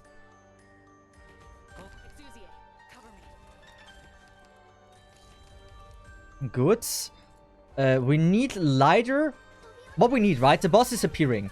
We need lighter so he does attacks this one. And we need cruise. Cruise here. And then Amiya, I use her whatever, you know. It's fine. It really doesn't fucking matter. Good. Good. This is the way of playing.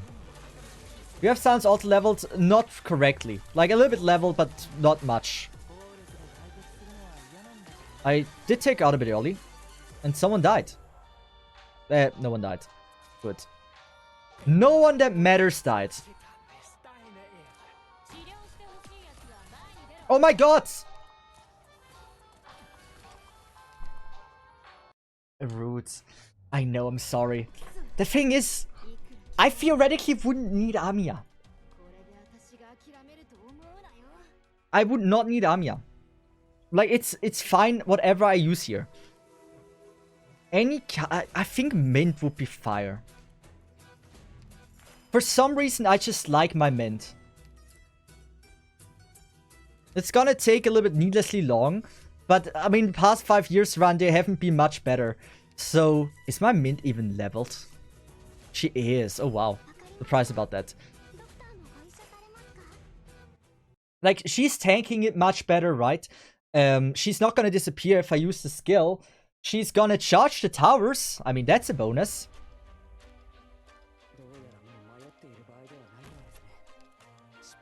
And I shouldn't go too early with, like, the stuff. I should be learning from my mistakes. Mm-hmm.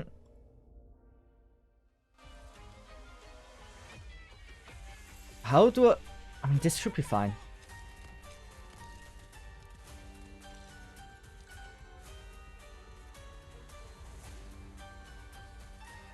Ah! Shouldn't fumble. I shouldn't fumble. Good, this is charged. This one. And then Lumen. The thing is, I want Lumen here. I really feel like Lumen there is just so much better. Then we can go with Cerny. Oh, we can go with Gladia, you know? Just early Gladia, deal with the problems before they even are a problem, and we're good. I kind of realized I threw away the placement I had for Mint.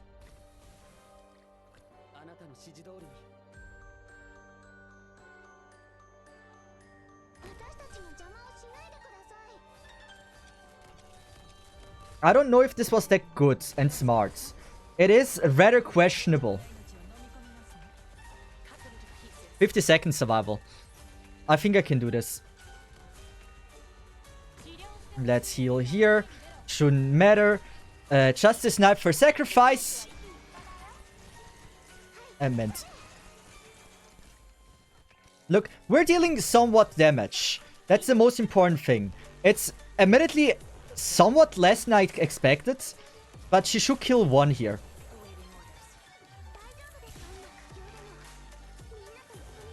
Does the thief even know about bottom furnace? Yes, I know. It's fine. I will light it up once we need to. Dude, really? Dude, really? The survival of the closest fucking HP.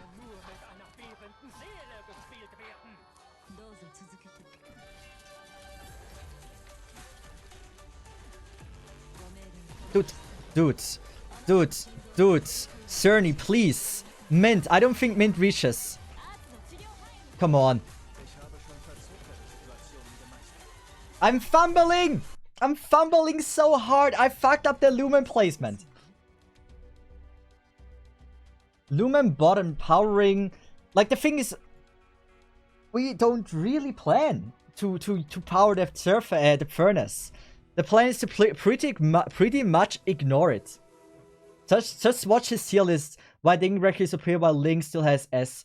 Wait, while Ling still at S. What do you say still at S? She has been OP for the past 15 tier lists, and I ranked her down to S now. And you have to... I have to really talk about the tier list. It is one of my more disliked tier lists in a while. But, like, people don't understand what the D rank, or, like, what I did with the tier list. That S is not S anymore. Like, S is not S. For example, the Game Press tier list. The rankings were always the same for the Game Press tier list. And I had my EX, which was OP, was the same as the OP and EX in the Game Press tier list. It's not that anymore. There's only 4 units I have in the OP tier now. There's only like 5 or 6 units I have in S+, and a few units in S. I've deranked everything. So there's more preciseness and refineness in the tier list itself. And people didn't notice that I deranked everything, so it's a little bit more balanced. And people are really struggling to understand that, like, S is not bad. They haven't gotten worse. It's still pretty much the same. It's just everything got down ranked, so we have more room for strong operators in the future. For example, with Dagenbreaker being so strong and everything, you need to have it more refined than just having everything OP tier. And then you end up having Kirin Yato in OP tier as Dagenbreaker, which I would say are not on the same strength level, in my opinion. Oh, there's just so many EX or OP tiers that are just not in the same rank anymore. Even though they are so both super strong, you can't just both place them in the strong one. So Ling weaker than Dagenbreaker. Yes, for the average player, yes. Like, Ling is amazing. You can do a lot of things with Ling, but it's a tier list aimed for beginners. And that's why the list with summoners have the text above saying proportional to your brain. So if your brain is smart, Ling is amazing. If you're dumb at the game or bad at the game, Ling is not so amazing. And so, like, theoretically, all summoners can be placed S rank if you play correctly.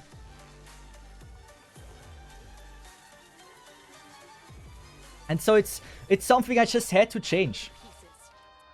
People who said Ling no need brain, they never play her. She needs more brain than the average OP character, you know, and that is for me reason enough to not give her the OP tier.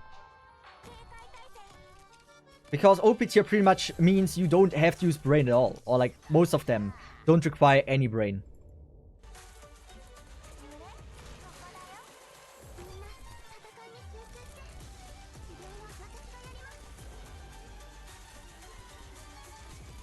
Man, freaking Cruise charges this so incredibly fast. That's crazy.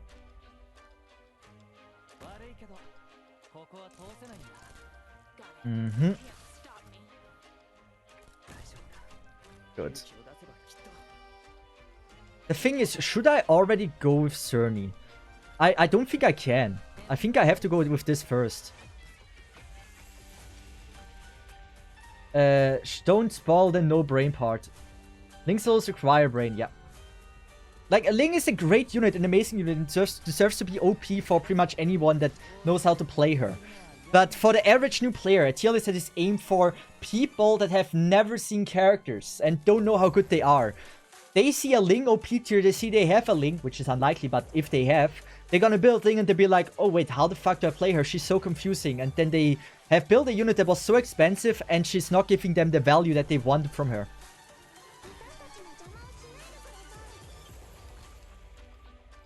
Do you like to put Lade in place with literally no warm?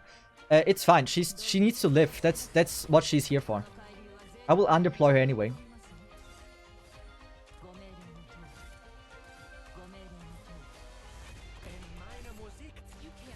I could bring Castle as well for this one.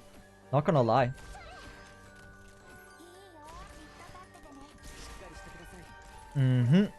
Cruz is doing absolutely fine. We're gonna go with this. Cruz is actually could potentially die. That is something I need to be careful of. I think this one Texas can kill.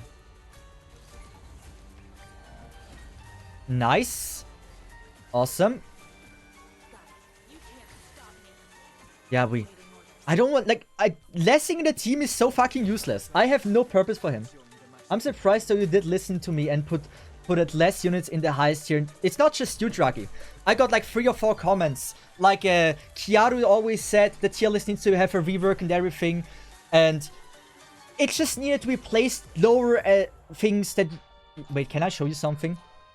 I might be able to show you something. What I'm talking about mostly. Give me a second. Oh wait, where was it? If you give me a second, I can find it. Because if we have the subject tier list... Like, I was thinking even like making a YouTube video about it and talking on my channel. That explaining what I did with the tier list. Good. How do I open this? How do I open this? In the internet. Open with... Firefox. Good. So look at the tier list here, right? You have seen my tier list, you know how they look. A lot of stuff. This is the problem, right? By the way, this tier list was for E1. Maybe I should try to get the other one. This was for E1s. Was it? No, this is not the finished. I mean, it's an older one.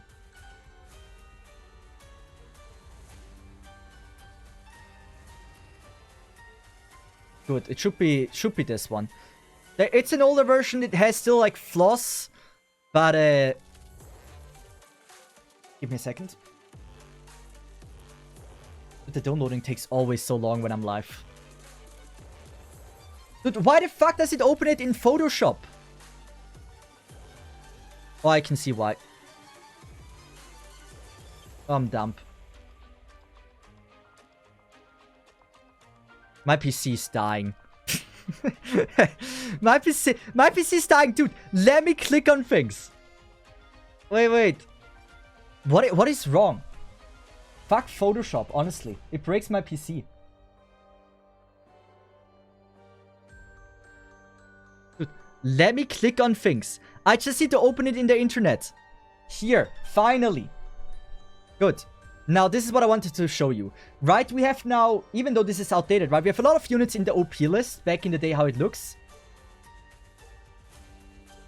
And a lot of units are here in the S rank, S+. And then you scroll down, right? Starting from B becomes less and less. And I have ranks C+, C, C-, D+, D, SP. Barely anything is there.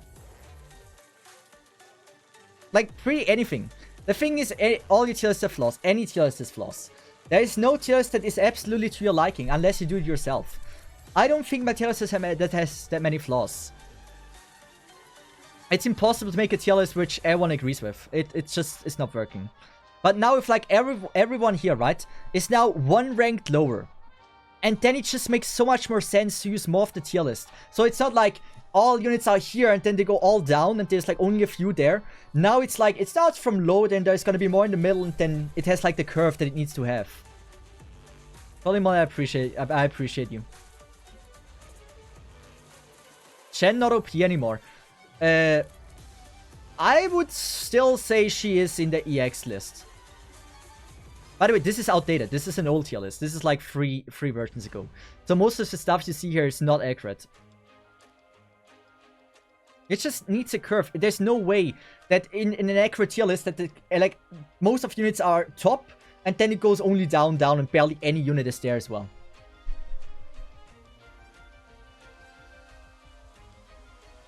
Good.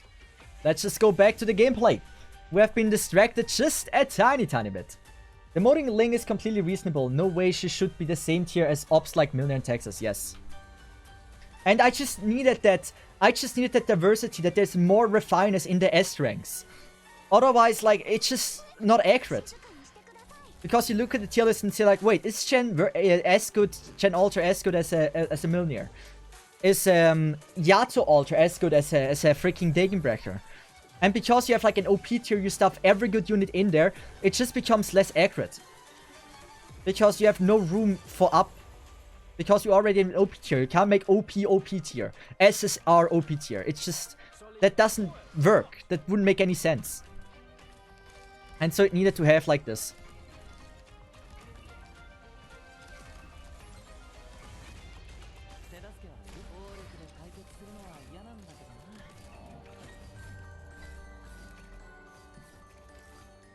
You should be too lower than OP, and that's where...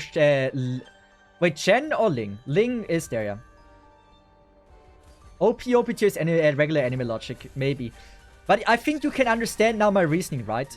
Why I did it. There's still a few things I would like to improve in the next version, but it's still fine.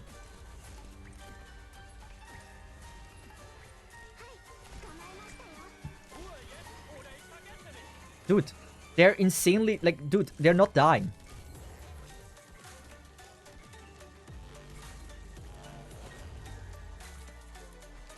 Oh, I see a big flaw.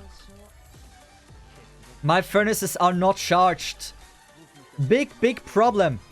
Furnaces not being charged is something you do not want to see.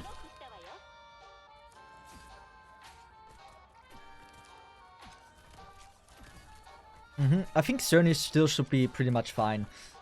Let's use this.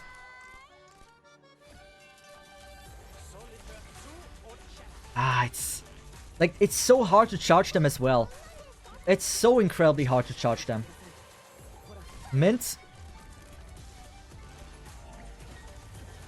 Ethan is gonna do fine. Cruise, charge it! Yes. Awesome. I hope Justice Knight doesn't die. Nice! So the furnace that gets... next... Now we're perfect, actually. The thing is, we need to charge them up fast. Once... yeah, we need to charge them up fast once he's dying. I'm not so sure how we do this.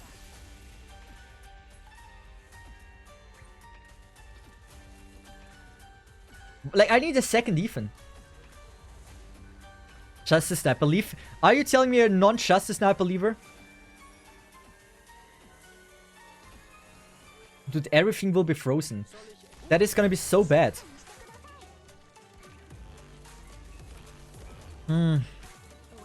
I faced her to the left, so that should be fine. Oh, maybe I have too many heals. Maybe the game plan is not to heal. Like, my goal was to out-heal him. But, like, if I can't charge the furnaces fast enough, I'm dead anyway. Like, if I use a lighter and Lumen skill, I should be fine.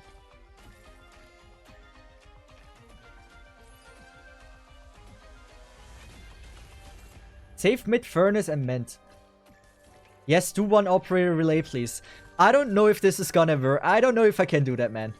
Also, let's do this. I think we can also use a Cerny again. We shouldn't be killing him immediately. Otherwise, it takes so long to wait.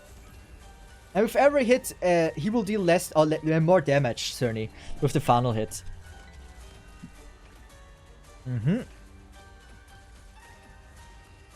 So...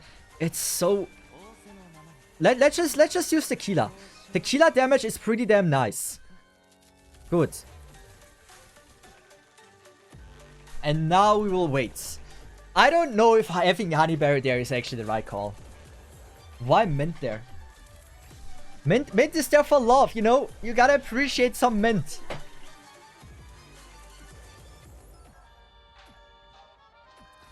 So, like, if he turns all furnaces off, We don't care about that. First we're gonna do is lighten this. No, we should light this furnace. Because then we light... they can... we should light this furnace. Absolutely. But then the boss might attack this furnace also first. Oh, this is gonna be... I don't know if this is good.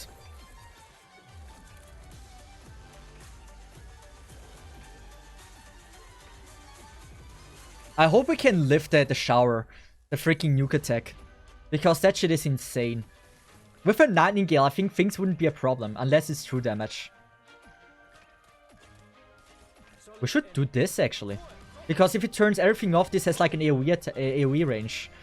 Using this might not be the worst call.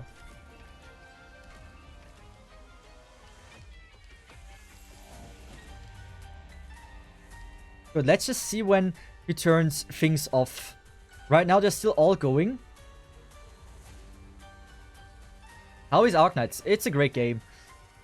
You played it as well, right? How is everyone joining in and asking this?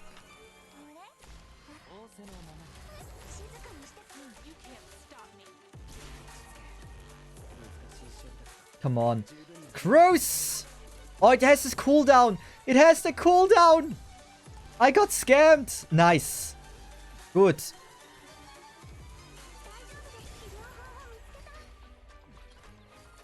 Oh my god. Wait, that is actually insane. Tequila is also barely dealing damage. Even though it is fucking tequila. Dude, what is this?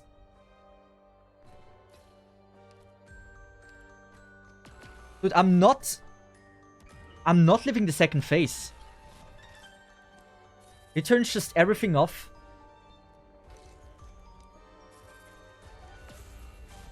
We have to change the entire strategy. Oh my god, this is a super hard boss. What the fuck? My plan was to stop, like, yeah. Okay.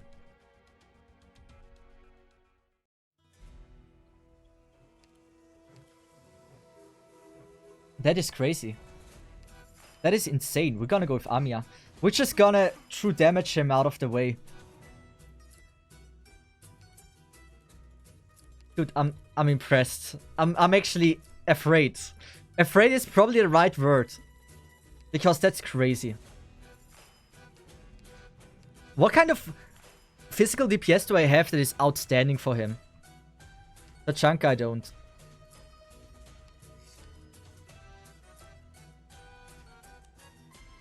This is bad.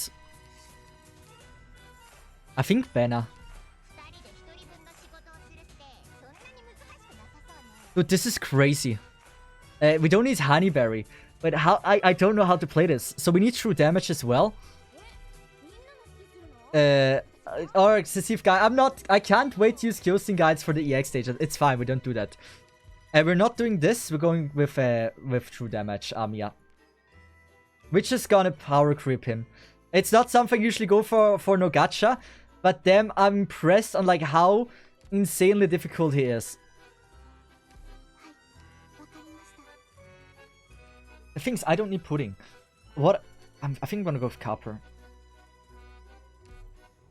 Or cold shot.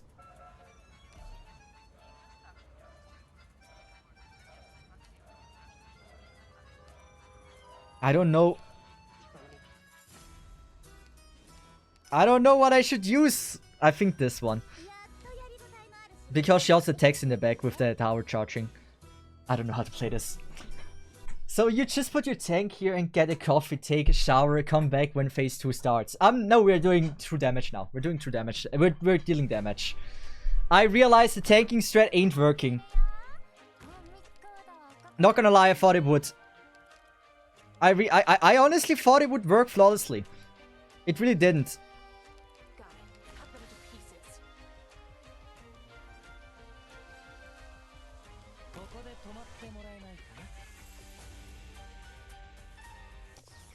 This is... wow.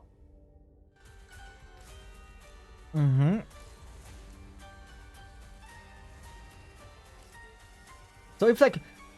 yeah, Even bind is insane, dude.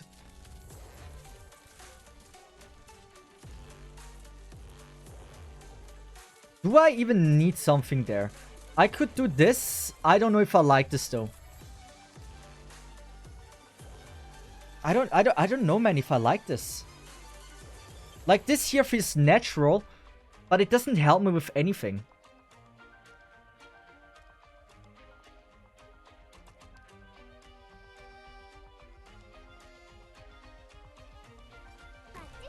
Might as well do this. Also, my tequila is not allowed to die. If it dies, it's pretty much game over. This? Okay. Bro, literally said it's the easiest event. 1 hour. I said it's the easiest event, and I said it also before that I heard the boss is like the hardest boss ever. I said both things. Like, I've heard the boss is extremely hard. I have to say it is. It is. Dude, this is insane. Like, we're not trying to tank the boss.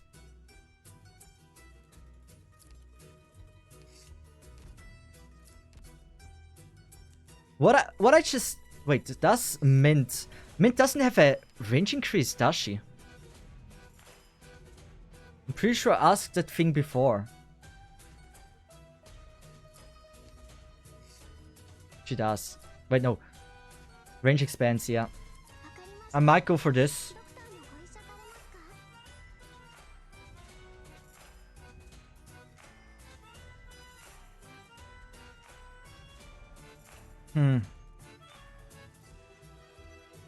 She's the only one that can pretty much charge any furnace.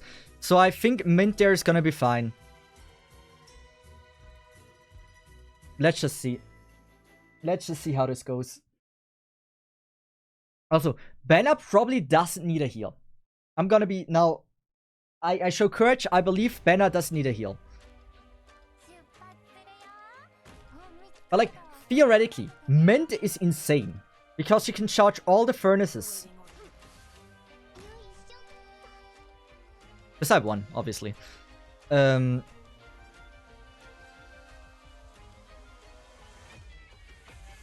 Let's do this.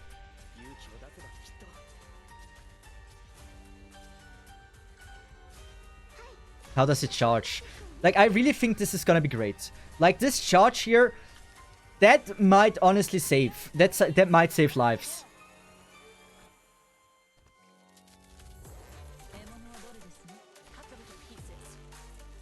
Banner?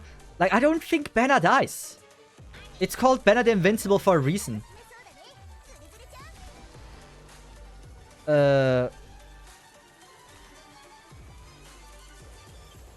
Let's just go with this for safety reasons.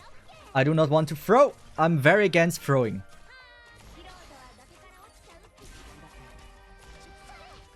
Good, that should be good enough. As for Amiya, do I want Amiya there? I can see Amiya there.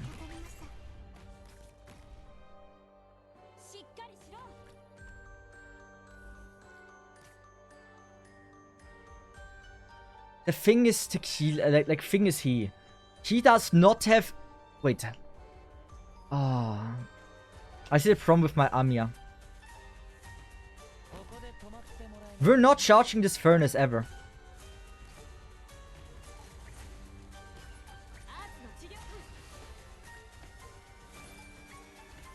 I mean, still, we're doing it for damage. We want to see how it goes.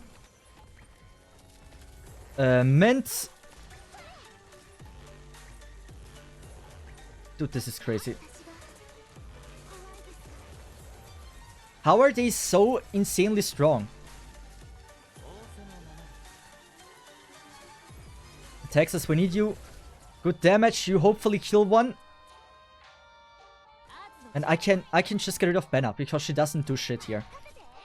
Tequila. That's fine. Ah, shit. Ah.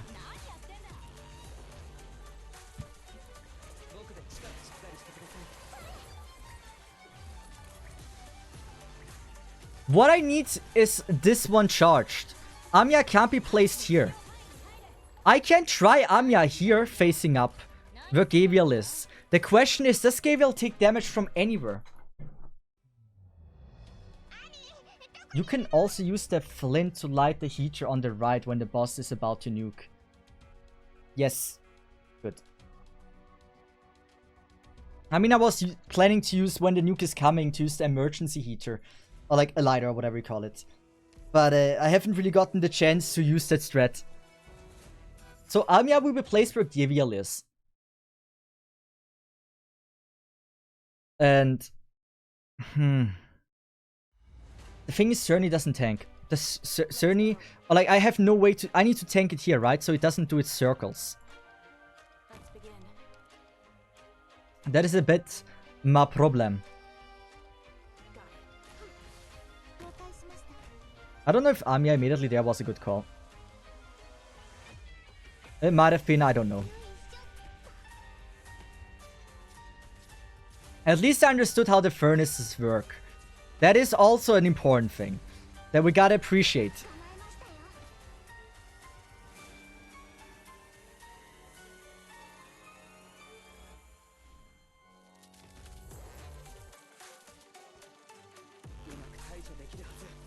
Good.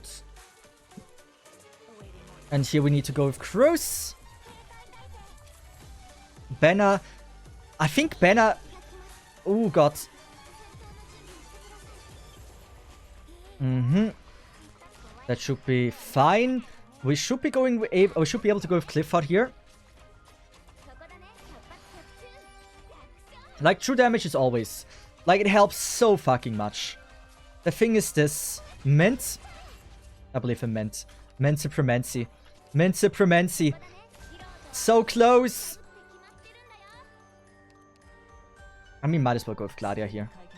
It's not what I wanted. But I mean, if it works.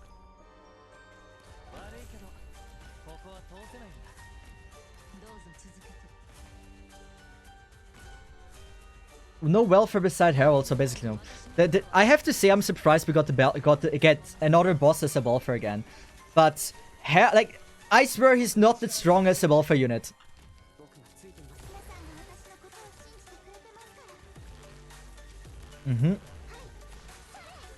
What we just want is insane damage. I had to use Ami also because I wasn't sure if things would go well. Why is it off?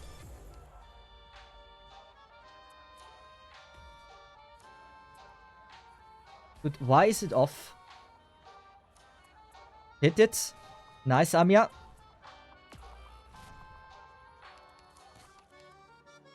I gotta do this, man. So and so. Dude, how many times? He's insane.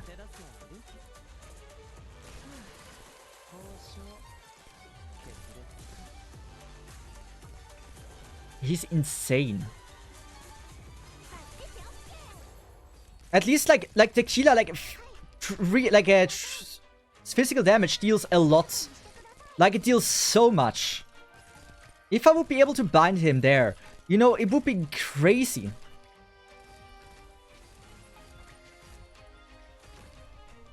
But again, I don't know why the lighter things don't work as well.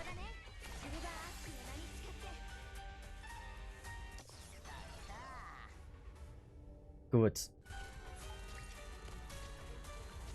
I honestly would love that Gladia is not the one charging this. This is really not something that helps.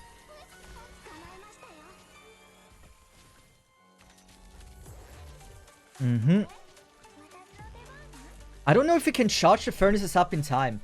Ment is the only one that can do this.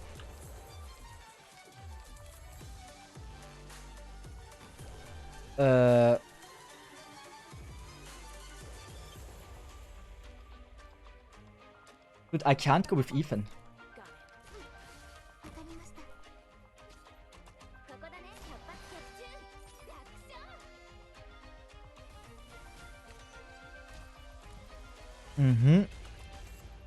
I believe in you, Clifford. You're insane. I hope he doesn't deal too much damage from blocking. I know he does not. Good.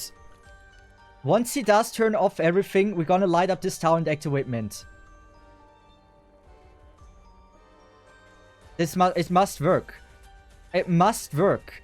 The thing is, like, I don't think I can stall him.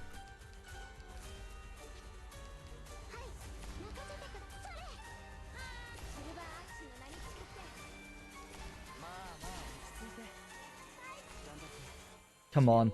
Like, I can't stall him. That's the problem that I'm facing right now. And they're all on cooldown. Gladia might live this a bit longer.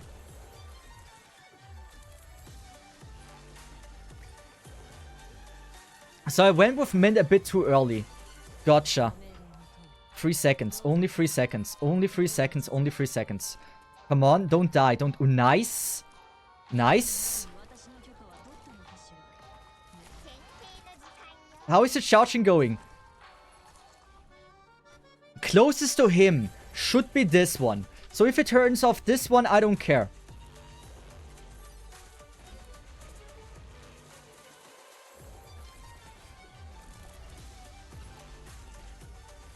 Dude, this is still incredible to me. Why this one? Oh wait, was it the invincible one? The meteor shower? I literally don't know. I don't need to light anything up now.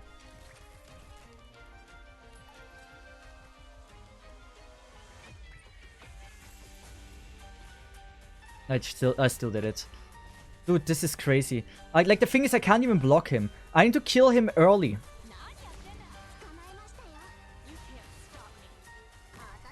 Come on. Furnaces light up. We need you to light up.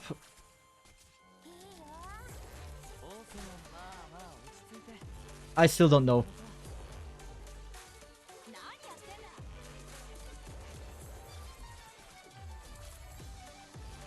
Dude. Dude,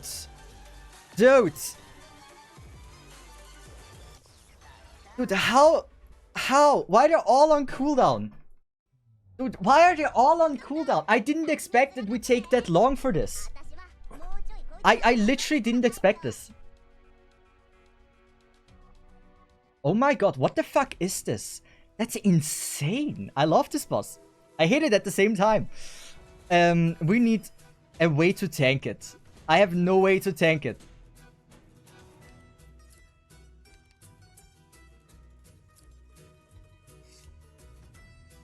Wait, how tanky was Cerny? He had also just 15, right? Defense, let's be honest, defense doesn't matter. What is her talent? After defeating, I mean, gain status resistance, I mean, might as well. Sadly, she doesn't have a module yet.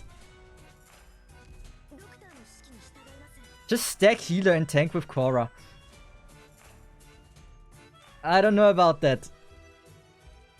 What is the mint module actually worth it? I don't think it is, man. I mean, it is. Obviously, it would be nice if we had it. But, like, we're not getting more res. A little bit more attack, which is nice. Yeah.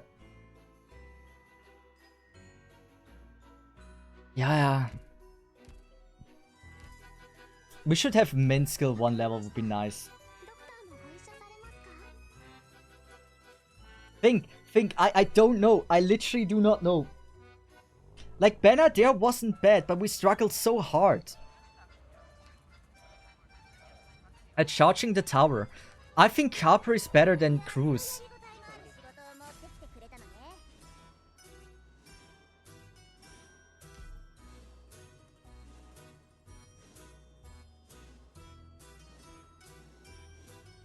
I'm gonna give it a try. You know, I'm gonna give it a try. I don't know how this will go.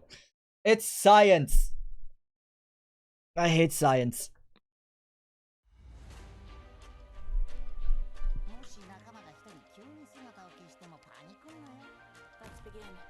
This is I'm just surprised of like how shit I am.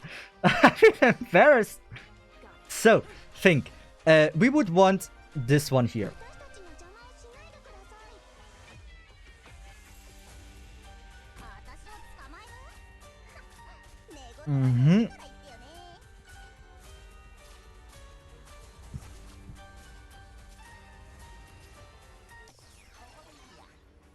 Ethan is gonna be nice. We can charge this now. I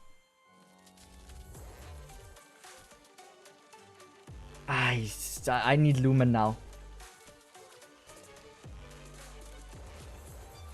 let's just go with this, because it should be fine if we can get the heal in.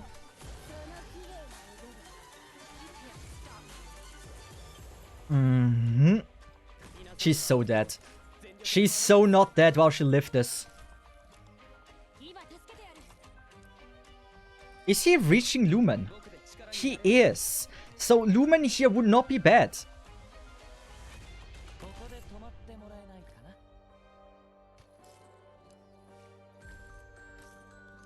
I have to. This gotta work. Dude, they're also like so insanely strong. It's not even funny. It's so not funny. Dude, I literally cannot deal with them. Like, this is my Gladia. We know my Gladia is great. Come on. Yes. We somehow came away. Here, this is the problem. This is the problem. I used up everything that I had. That I hold dear.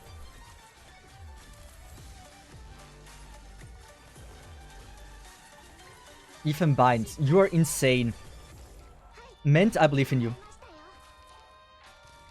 The thing is, I need to kill the boss. I don't know how the fuck I'm doing this. Like, killing the boss seems like, for me right now, like an impossible fucking task. Come on, give me the skill. We might have a chance. Oh, we were close. We were close. Like, can I now do this and deal a shit ton of damage? Then, like, even like Amiya is doing so well. Like, we can brute force him with damage. Then we can go with a mint to deal something as well. I know we leaked already, right? But, you know, we're dealing here with... Yeah, we Benna doesn't need to be in the team anymore. What we need is a Dornar. As sad as it sounds. But my best art CPS is a fucking Dornar. It is a fucking Dornar, man. I love her. I think she's amazing, and I think they should get a module soon. As from my knowledge, I think they don't have a module yet. So, yeah, they need to get a module. A cool module for Dornar would be so amazing.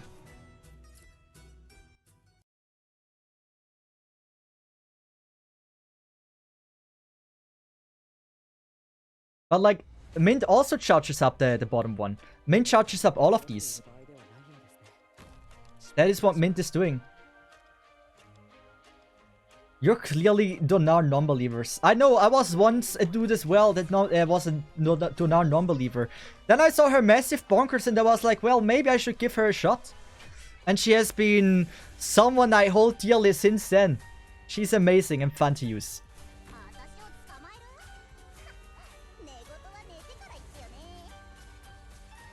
Just look at this. And tell me this is not effing broken. Like, Mint charges up everything. That is so crazy. That would be too early with him. We have to let the cooldown trigger, to be honest.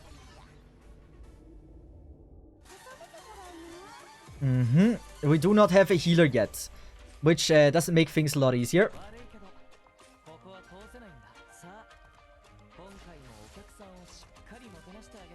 I like Harper as well a lot. She's so cool.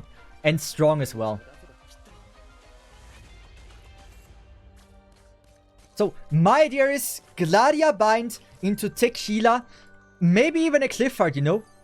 Maybe a Clifford as well.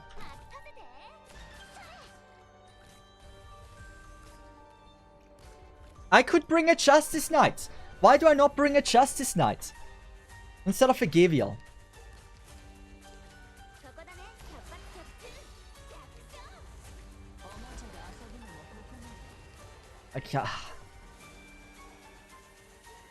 I had to use the bind already. And I'm fearing that I might have to use Tequila here as well. I have to go early. They would just leak through. Is he already moving though? Oh my god. This is not gonna be a one-rounder.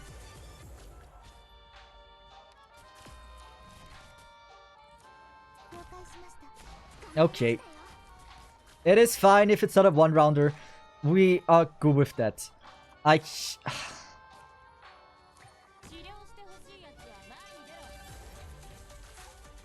Gladia is still gonna be binding him.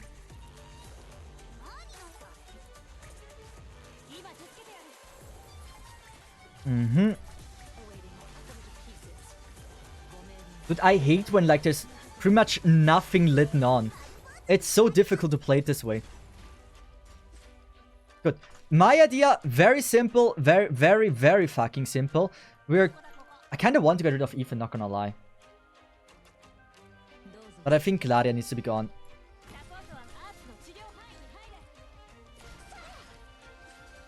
I don't think she hits even anything. Duanar, you are the one and only. You're the one supposed to deal damage.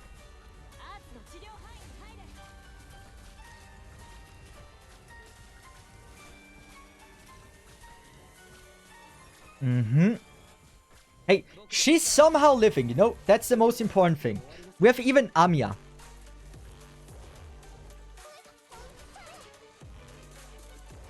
So do we need Ethan? Oh, yeah, do we need Ethan? I don't think we need Ethan. Maybe we do need Ethan.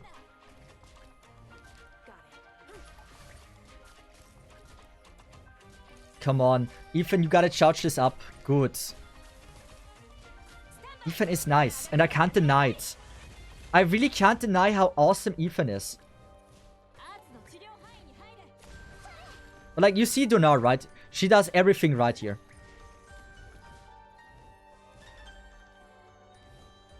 The thing is, what am I supposed to do? What is the best outcome? I can place a tequila here, right? That would make somewhat sense.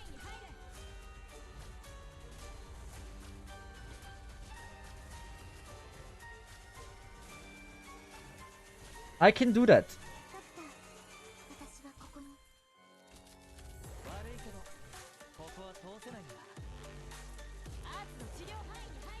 I dislike that this one always turns off.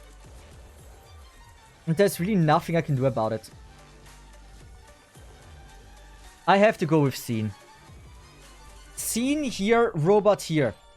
Problem solved. Does this one work? This was science.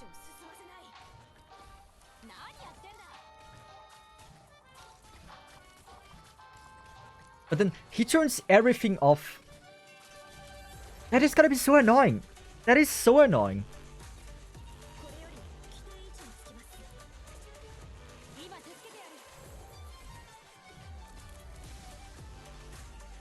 Dude, his damage is insane. Dude, his damage is so insane. But I think Scene, instead of a Cliffhanger, would fix a lot of my issues here. Because, like, stalling him first phase, easy. Okay, no, this is fine. This is part of the plan. Sadoroka is not holding him. Good to know.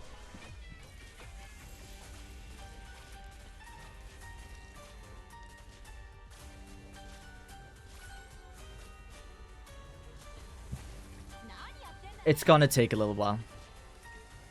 Just how it is. But we don't care about being frozen or whatever. It's okay. But I could be using Mint, but I don't want to waste her skill. I will waste Donar's skill.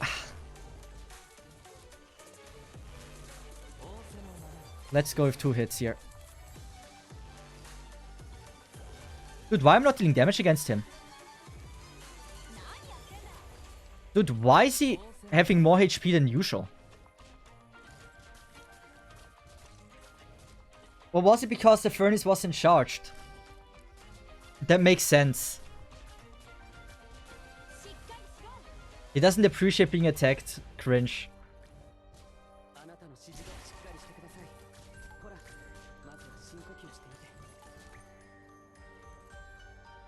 Good.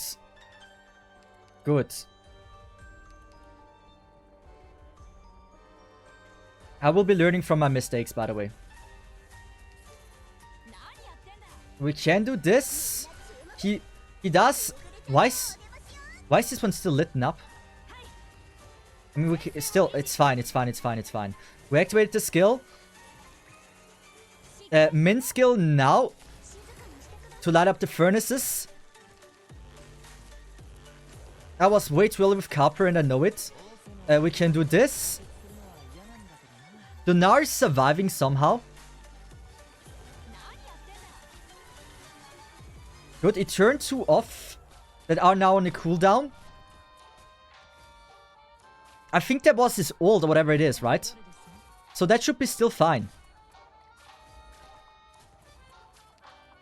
Awaiting orders. Should I? I think I should do this one. There are my healers and everything.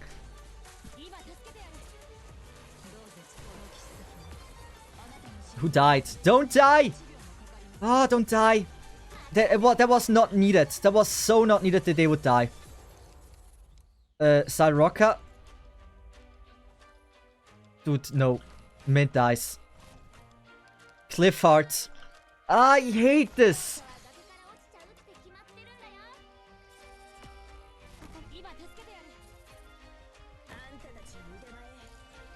Ethan, we believe in you.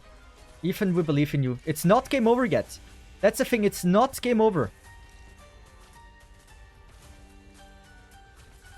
I just need to get a kill here.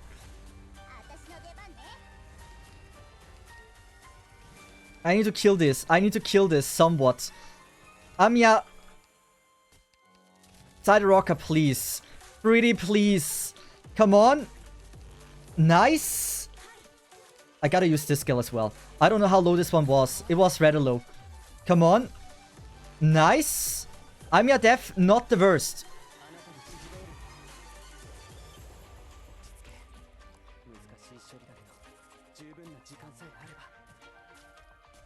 Side rocker is coming in clutch.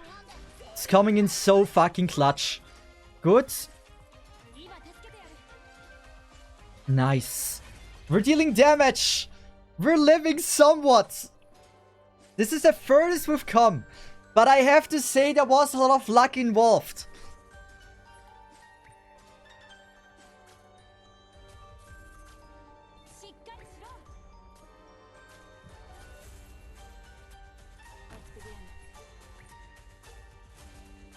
I felt like Texas there might actually make some sense.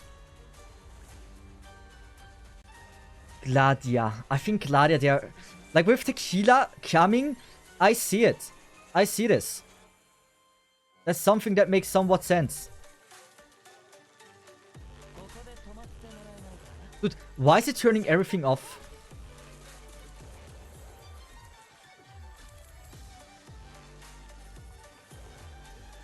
Also, why is she charging so well?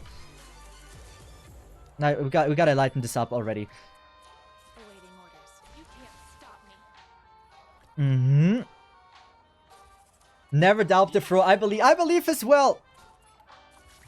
If she would be faced left, that would help as well. Ethan, we believe in you.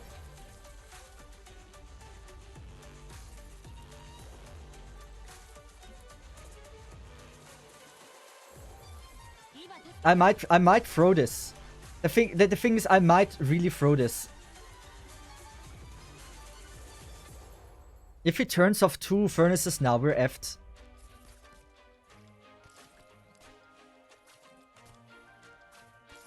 Come on. You guys charge this up well. Please. Good. Is he immune to stun? We know this. How long until Tequila? Only a little bit more. Sadrocka skill. It's so good that this furnace is still going. This is the main furnace. The main reason we are not dead. It's just this furnace. You know what? I think we can... We can do... I think this...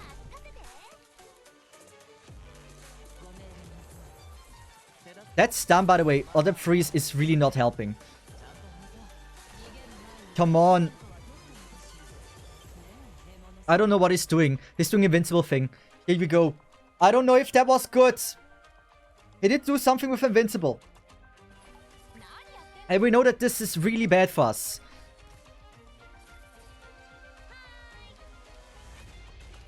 Good. I don't want to go with Mint, to be honest. I've lost my trust and hope in Mint, though.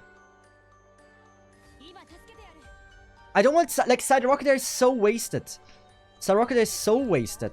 I think I should do this. And hope for true damage. Oh my god. Okay, this is gonna be tough. We have 3 things lit up.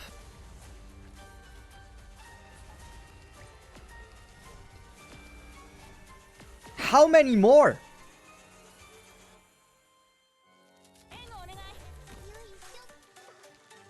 Is she dead? She's pretty much dead. The throw is real. Oh, tequila. Good. Just chill. Just chill. Ethan Bind, you are a legend.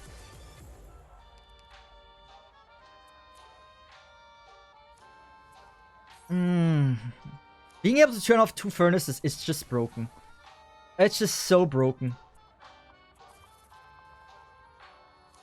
Dude, he's insane. I got unlucky with tequila skill, but like, damn. But you really don't want Amiya true damage. Do you Amiya true damage? Yeah, it sounds nice. But you just need, like, I just need to learn when he deals or takes less physical damage from tequila. There must be an ability like this. Prioritize targets to the right emergency heater, or to the right of emergency heater. Every unlit emergency reduces physical and arts damage taken. Okay. Yeah, it's Amiya. It isn't it, man. Amiya just isn't it. So she is amazing. I think Side Rock had no purpose. Pretty sure. So we need to deal damage to the furnaces, and I don't know how we do this. I have no way of dealing good damage to the furnaces.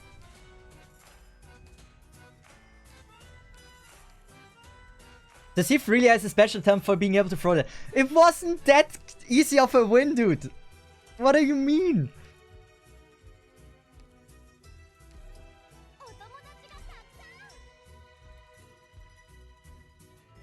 I don't know, I believe in that.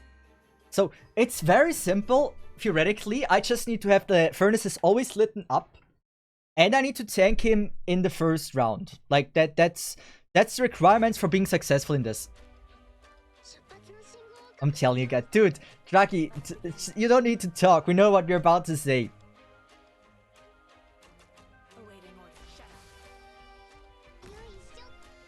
So this is the key. Like, it really, the even bind here is great. I cannot not have this. And then we just activate everything here, all the furnaces. And so, the reason why Scene is so insanely good is that I don't need a lot of things anymore.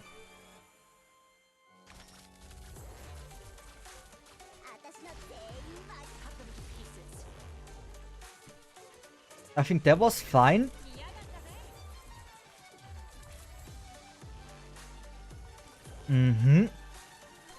It's also nice, we have now Scene, right? So we have a way to tank some of these early and then just deal a good amount of damage.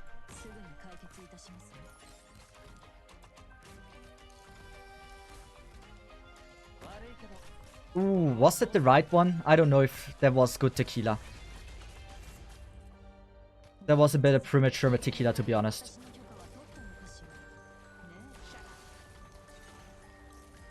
Good. Now this is the part where I think this is broken. We do this. And we can activate this. I mean, there's no point in not doing it. Oh, I see why tequila there is wrong. Yeah, no, it's still probably gonna be fine. They should kill. They should kill him. He's not gonna lift this. He actually did lift this. Oh, the heal. We didn't need that clutch heal, to be honest. Dude, there's no way he lives this. Dude, are you serious? Dude, really, really, really, really. Mint, mint, mint, mint. Oh, thank God.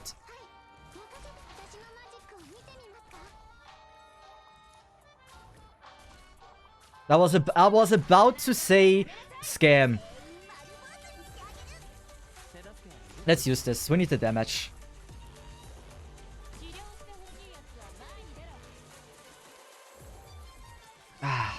Robot. And here, I think Claudia can be gone and we just place her here. And I don't think Quora dies. Like, it is a Quora after all. Quoras are invincible. They're undying. You can even do this, right? Make the surface furnace do stuff. We can even do this to get more robots again. And this is now just infinitely stall strat. Which we have always been doing.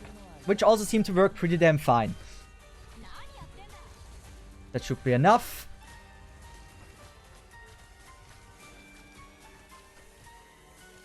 I'm just now not sure. What do I want to go for? I can't activate this, dude. It would be bad if we kill the boss before we kill the others. And it seems awfully like this right now.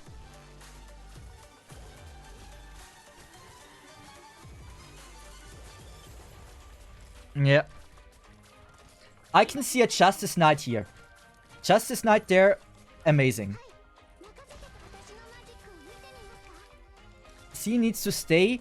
I think... Okay, I threw away the skill. I threw away the gosh damn skill. But at least all of them are lit up. And you know what? I value this.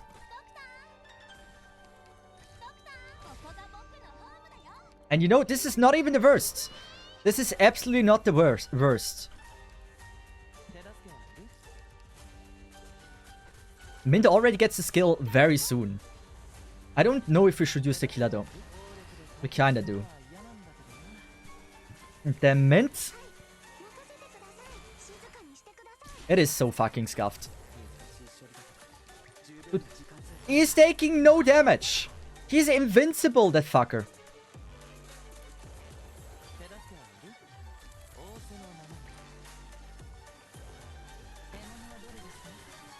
Let's do this. Oh, the worst has happened. The worst that could have happened. Wait, can we? Yeah, we can get around that cooldown.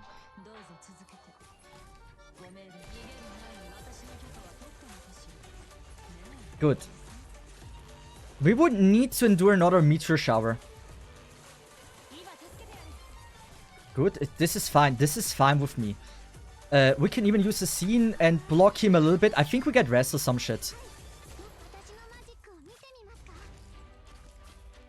You know what? We're not blocking him anymore. We're gonna go for that strat.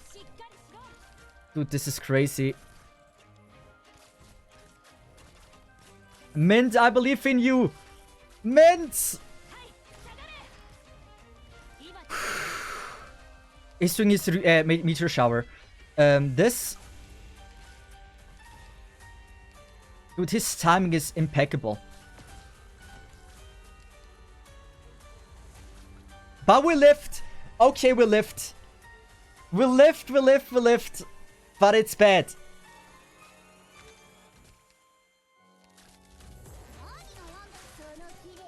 Good. What are we missing? Tequila here. I'd say... Dude, I gotta go with Tequila here. The robot we don't care about too much. Capra deals a shit ton of damage for some reason. If we can trigger his 50% HP, right? That would be insane. Good. He turned off. Again, I think we should be using Mint. The number one important thing is that when he has his Ryusei, the meteor shower, I think we just need to have a lighter ready.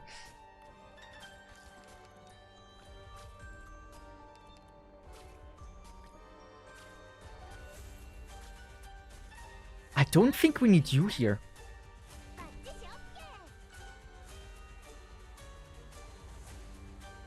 Come on, turn this one off. We both know you want it. You know what? Gladia. Gladia it is. It's all in Gladia. Because we need to trigger his 50%. Oh yeah, no, I don't know if... Okay, bad moment. If we trigger now is 50%, it's gonna be tough.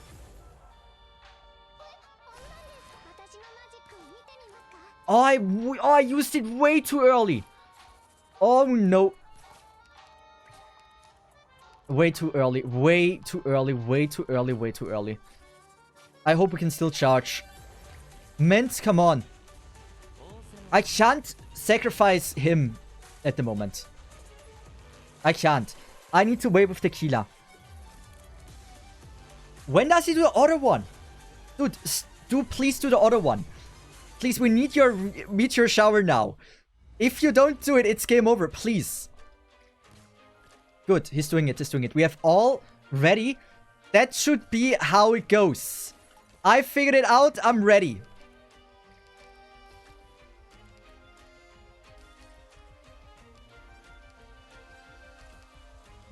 Can I do this? No, I can't. Gladia, you gotta lift this. Nice. Nice. We're gonna light this one up. And please take the damage of your life. I shouldn't have... I mean, it's not bad. It's not bad. It's not bad. It's not bad. It's taking damage. And you know, that's really what we need to be valuing here. No. No. No. No. He has another meteor shower.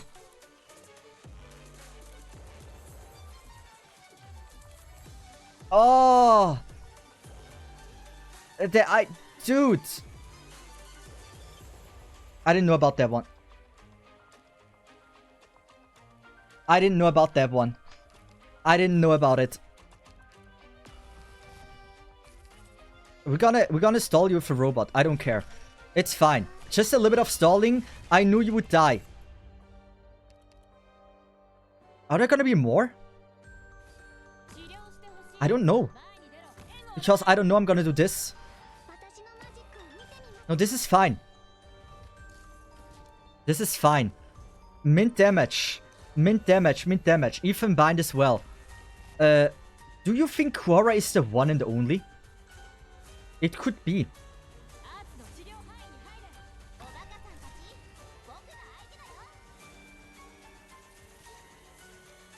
Oh, dude. Why do you attack her? Bad. Dude, why her? Oh, please. Please. Please. I might have thrown. I might have thrown. Again.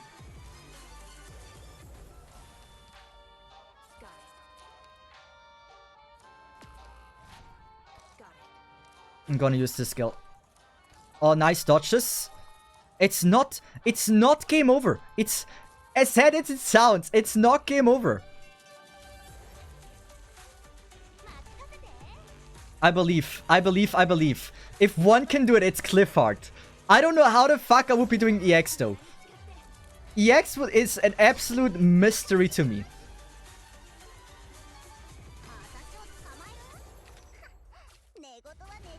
Come on. Attack the robot. Yes. Clifford, you can do it. This is scuffed. I gotta increase the damage here. I gotta increase the damage. True damage. This shouldn't be the clear. This should not be the clear. Dude.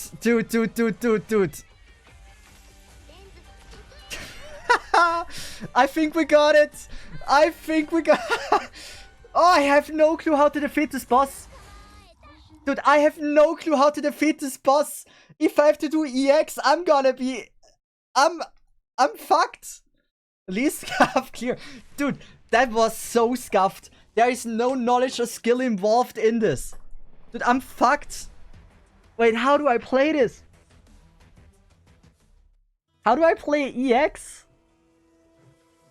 Surely we'll watch the autoplay. Surely it's safe, right? like usually my runs tend to be rather safe because I'm a rather consistent player with not many surprises in my runs. And if you want to see if this is auto-save, surely we can do that now. Definitely it doesn't take 10 minutes because I stalled him for 10 minutes or whatever.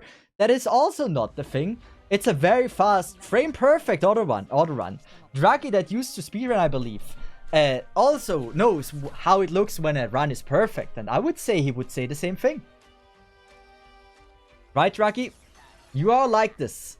You believe me that this is safe. And almost, like, it is frame perfect as well. Like, look at this precise placement for Copper. Crazy.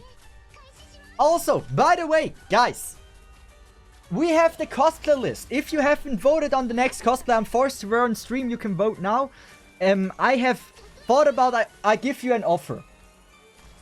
At the end of the stream, we decide either we're gonna pick the most voted cosplay and say like, yeah, that's gonna be the cosplay we're gonna wear. Or we're gonna say, hey, we're gonna select the top 4 voted cosplays. And I would say we're gonna do a marble race. And whoever, or whichever the 4 cosplay, like whichever the final marble will be, is gonna be the final winner. We can do that. What the fuck? Why you won so early? Redo manually. No, it's fine. It's very fine. It's a great run. I'm just better. I would 100% clear this again with the next try. Dude, I feel like this is here. It goes to dipshit. The heal was so bad for him. Like, it was bad for me. It was good for him. But what do you guys want? I would be so down that we're gonna do a marble race and say the top 4. But we can also go for the most voted. It's what I initially said. So if it's up to you what you want. You can vote here still. Anxiety Night. It's a safe run. What the fuck do you mean? I don't fumble in my runs. If I get it clear, they are working. What is faster? Voting, right? Voting, like, the most voted one is faster. Like, we would do a... the voting is already happening, right? We would just be selecting the ones... the one that got the most votes. That would be faster, but I think the marble race would be a little bit more exciting. For me and for you, I believe.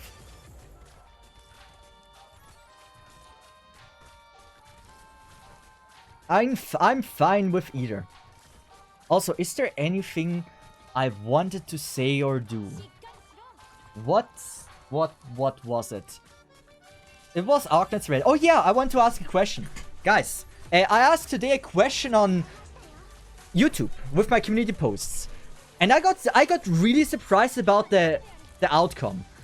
The answer, or the question I asked is if you guys prefer to have in Arknights a CN server that is ahead, or do you prefer if the servers would be at the same point in time? Do you like that there's a CN server where you can already pre-prepare of what is coming?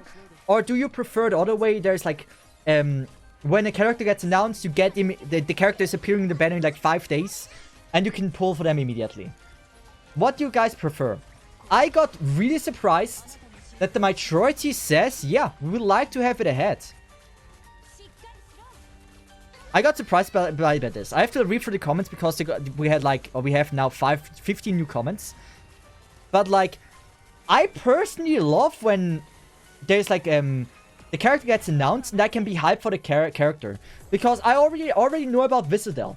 I was like, I would have been like, I saw Visadel and was like, wow, that's so cool. Now I'm like, just waiting until she's coming, but there's zero hype for me to get her. And that's a bit sad. It kind of destroys the entire hype. Jacob had such a boomer. I like surprises. I like to see a character that I like and be able to pull for them within the next few days. And not within the next few years. Like that, you know? Am I the weird person here? Do you disagree? Do you prefer that you have to wait for 6 months? That's clear, by the way. I lagged. My Wi-Fi is a little bit unstable. It would have been auto-save or otherwise. It's just like my Wi-Fi is a bit shit today. It's sad, but it is what it is. Can't do anything about it. So, I really hope Herald is also as good as the Herald we just fought. That'd be nice. He might possibly be the strongest boss that ever turned into a character and be the weakest ever. There is a possibility for this. Also, I haven't checked. What are the farming stages? Is there something nice to farm? Okay. I am very glad that I don't need to redo this, because 240 should be enough. Magnese, I am super happy about this. I'm gonna farm this to death. And this one I have enough. I have in the workshop a few that I can convert. But manganese is awesome. There's never not a day where I'm not happy to get more manganese. So let's just buy out the shop from back to forth. I always do this.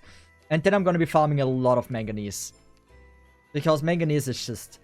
It's just fucking great, man. I need it everywhere. Like, especially manganese cubes. For some reason, I need them. It doesn't matter where I go. I need them. 2, that's enough. It is enough, if you believe hard enough. I don't think I need to do LMD right now. We can do LMD later. All the mats that don't have tier 2 versions are pain. Yep, that is very much true. I agree.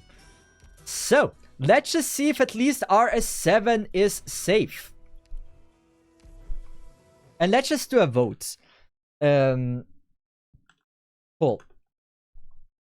Do you want that... Wait. How do we choose cosplay? Most voted in forms. Most voted in live stream. Also, we would do another vote live right now, and then you would be able to decide between the 4 most voted ones, or marble race between the top 4. I write T4 because I can't write T4. Okay, I can write marble race top 4.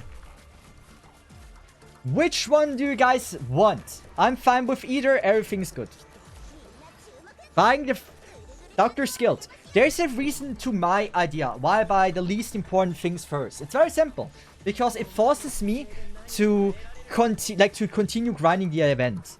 Like, I have a reason to play. Because if I have, like, pretty much bought out the most of the shop, and I don't know if I would want to farm more, then I can be like, you know, if I haven't bought the most expensive ones, I'm like, oh yeah, I need to get them.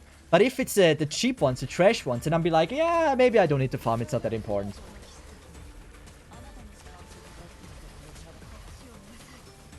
I'm just saying, most voted should win. Like, I'm not against it, I'm saying, I'm not against it. It's just, one is a bit more interesting than the other. And it would be more hype.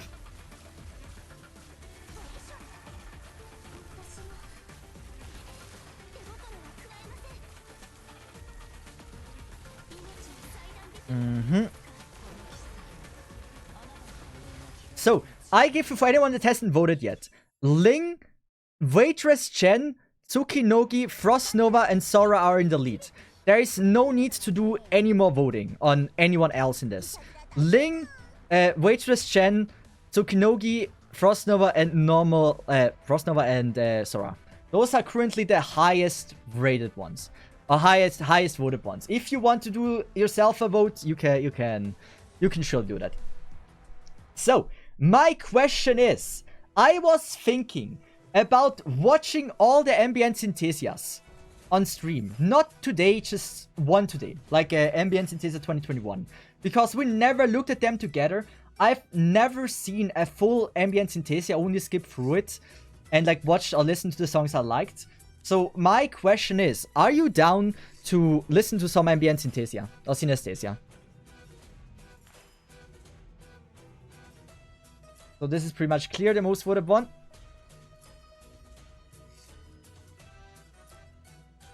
Pull.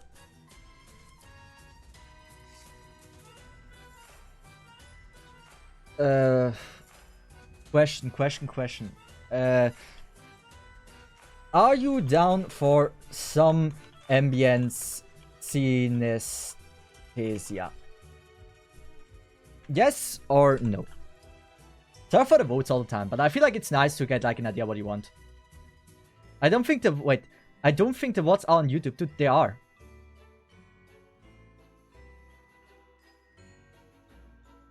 Like, we're listing one per stream, right? So we're not gonna speedrun every single one. Ambience Synesthesia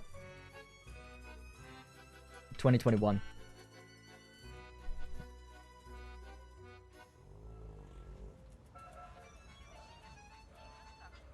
Oh, I can't have this music anymore. It's not a bad song, but like, dude, at a certain point, it's just enough. Yeah, enough. So the first one, oh, there's multiple parts. So to just show you what I mean with the Ambience Synesthesia, right? I can click on 2022, and then there's an Ambience Synesthesia main channel. This one, where you can watch all the VODs for the Ambience Synthesias. And beside 2021, for some reason they decided 2021. Yeah, we're not doing that. But you can watch all the VODs here. Like, this is Ambience Synesthesia 2022. Ambience Synesthesia somewhere here is 2023. And 2024 is eventually coming out soon. And that is why I thought, like, we're gonna watch, if I want to watch 2024 together, I think it would be nice if we just watched all before. And so, yeah. I think that is pretty much the plan of today.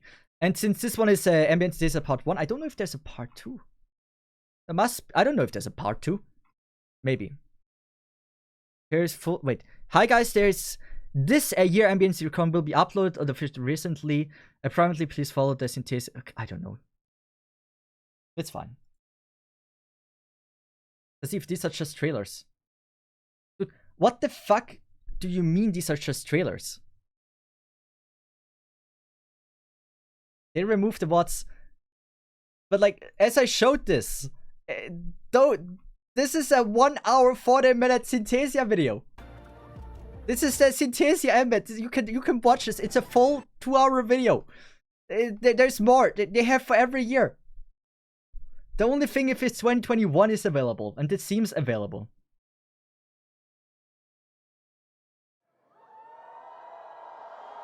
But I never watch an Ambience Synesthesia, and I'm very intrigued to see how they are.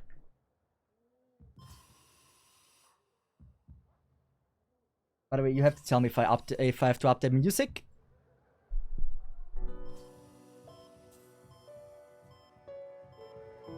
I've never seen that, by the way. It's insane. I know they are cool, but I've never watched them. I only skip through them.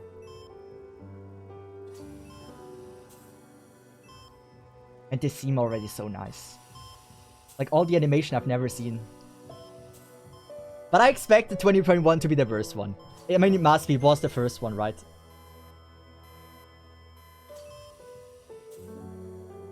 How many of you have watched it? Or is this also your first time watching it? Is it a hot take that only the 22 one was good? I will see about it. I have to say, I really love the kind of animation style, to be honest. It is so simple, but it has so much character in it. And that I really like.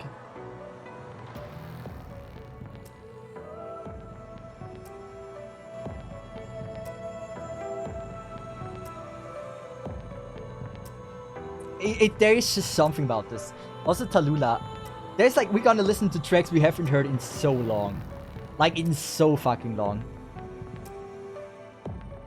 This is like this. This is a very cool startup.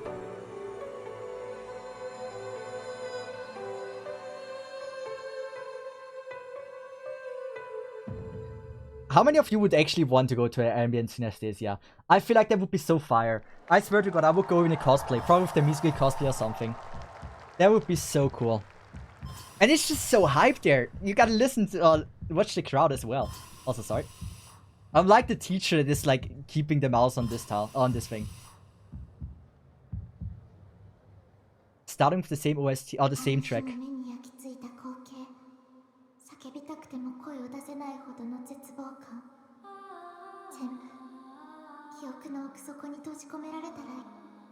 Are you gonna watch this whole thing now? I've never watched them. And I think it would be cool. You know, I'm out of content, you know? Drag, you know how it is. I've never seen them. For some reason, never got myself to watch these. And they are so cool. I think, like, if you're a fan of the franchise, they are so cool.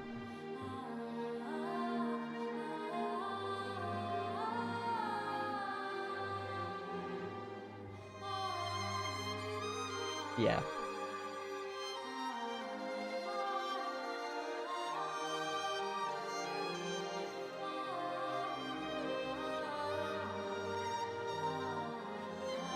See you next time. Oh, wait. Like, if you guys voted, you want to see it.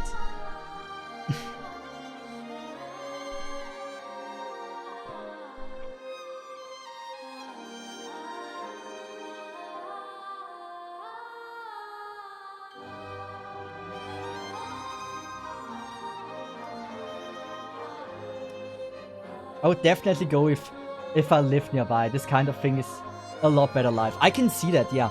Like, for all the cosplays and everything, it's so fire to see, like, all the Twitter tweets and everything. It's also the outfits are so cool there.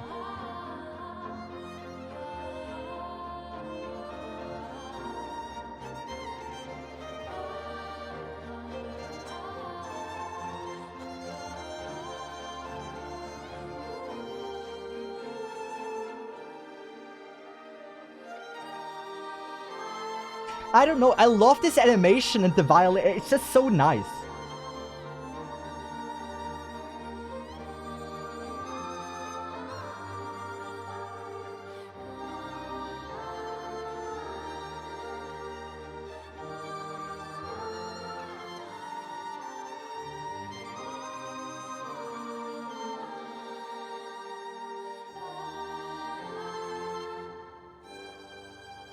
I wonder if she, like, changes her clothing as well. Because there's a violin Amiya outfit. This is so fire.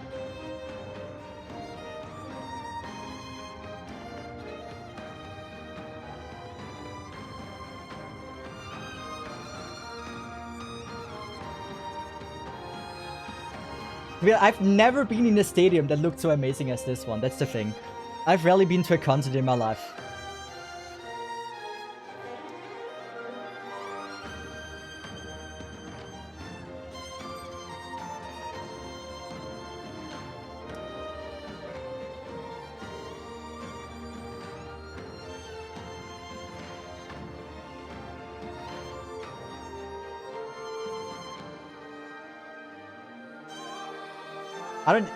There's just something about this to watch this.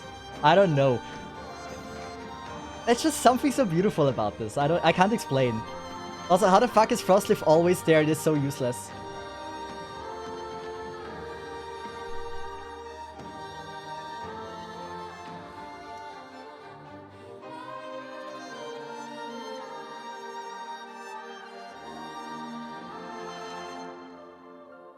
Okay, Rosmontis plays on the right. Who is next to Rosmontis? Doctor, 私たちの歩む道は終わりなき旅路なのかもしれません。でも、それをドクターと共に歩むことができて、私はとても幸せです。By the way, is this in Japan? Or is this in China? Because it is Japanese, right? So... But it is spelled, that was Chinese, right? Yeah.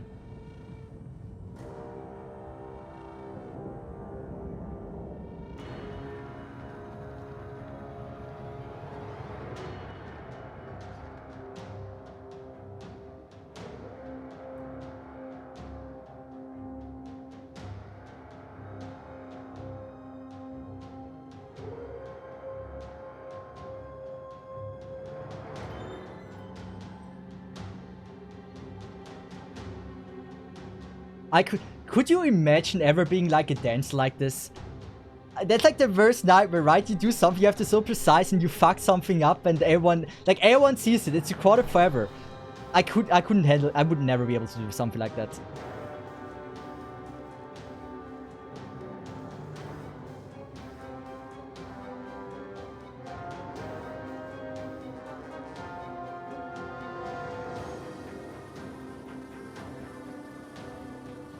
Okay, I have to say this one, I don't think is that hype, that track, for example. Like, if you're in the audience, right, you don't see anything in this. And the soundtrack itself is also... I mean, it's not a bad soundtrack, but... I don't know. If you're, like, far back, you see nothing, right?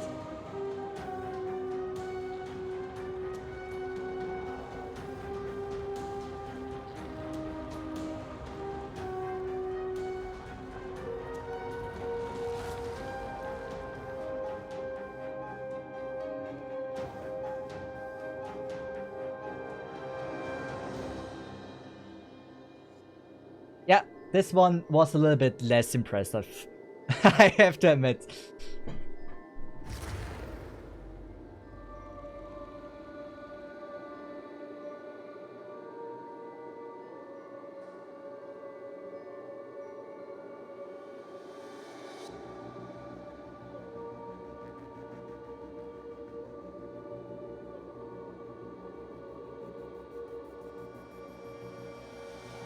The first in Ambience Synesthesia is definitely the weakest. That's what you would expect, right? But I want to go through all of them to get an idea like how they really are. And how they improved and everything, because I've never really watched them. So, is it possible in the first Ambience Synesthesia they pretty much did a lot of things with dancing rather than live vocal music? Especially the audio isn't that crisp as well.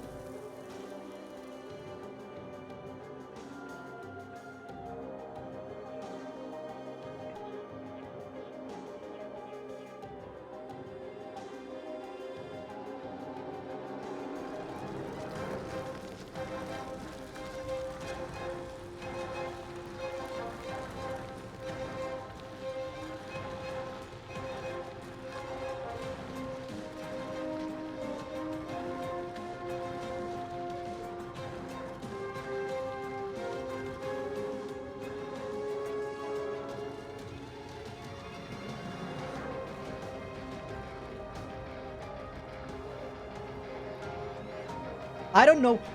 I would be a bit disappointed, right? If I were to go to a concert, right, and most of it would be just like dancing.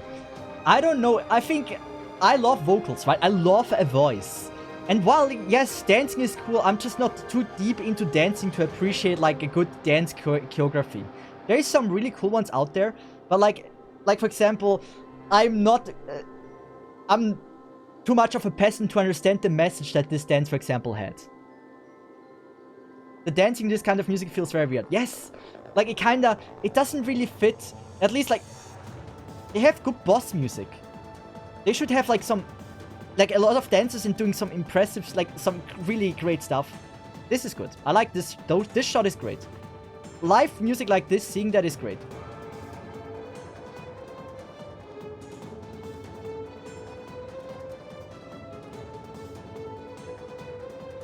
But I don't know, the dancing doesn't do it for me.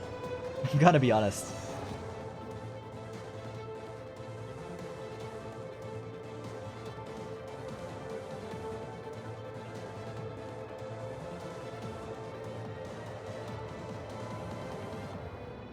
Like, the thing is, even like the cameraman doesn't put emphasis on the dancing.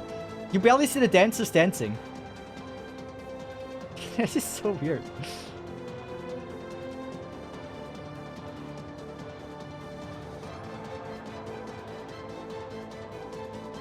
They knew. Probably they did. I mean, what do you think, right? The dancing just feels out of place. Like, the moves also don't feel like they don't match to the music.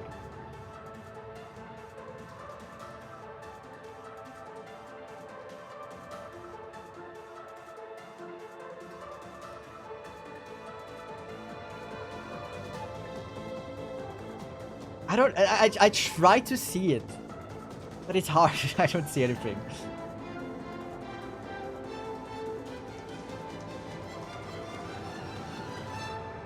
Yeah, really the violence. The violence did so well on this. Like, they really added a lot. But the dances they're just there. Like, I would rather just be in a screen with, like, animation or whatever than some, like, random dancers doing random moves that don't really match the music.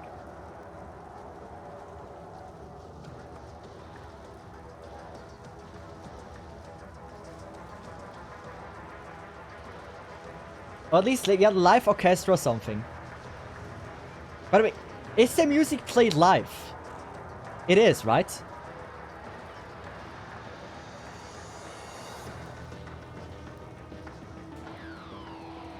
They should show the orchestra. I think the orchestra is so much more impressive to look at.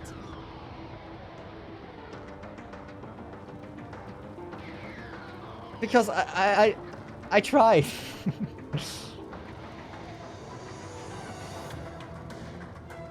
Yeah, show the orchestra.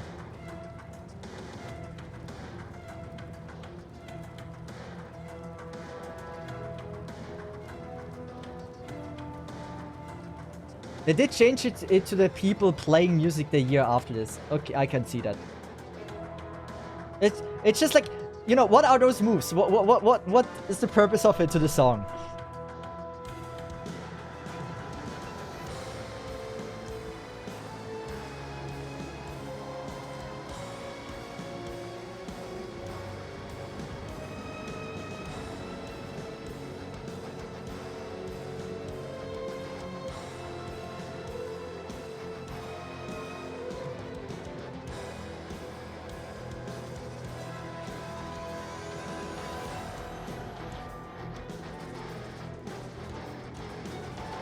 Yeah. Like, show me the animation, right? Full screen. Not like just that we see it from here. The animation seems really wild, actually.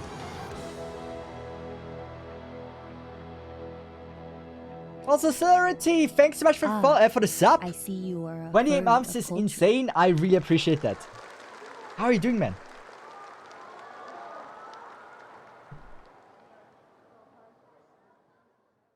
You can choose my next cosplay with that list. How are you doing? Currently only in the race is Sora, Chen Waitress, Frost Nova, and Tsukinogi, I believe.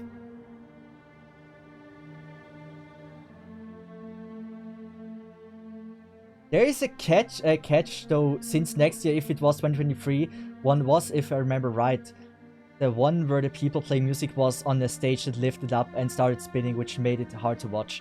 That seems weird. Okay. I love this song, and the orchestra makes it sound amazing.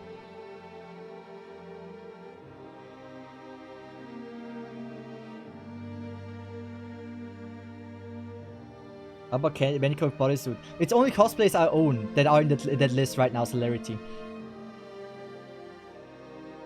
I own all of this, sadly.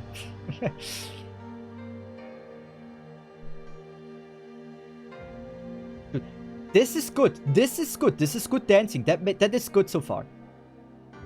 I would honestly love to see a cosplay, right? I don't know. Their Frost Nova, I feel like it would have a higher impact for me. I mean, so far the dancing here is fine. That looks great.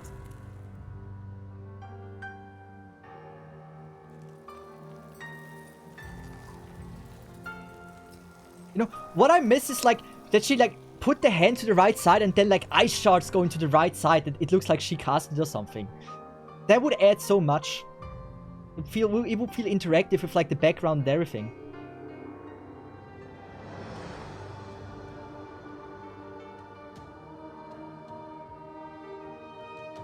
I love that song though.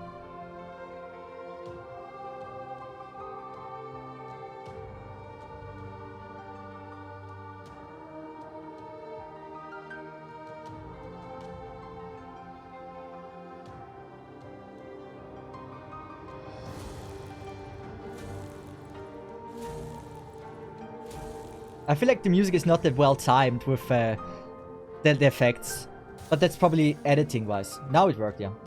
But the light before didn't do a good job.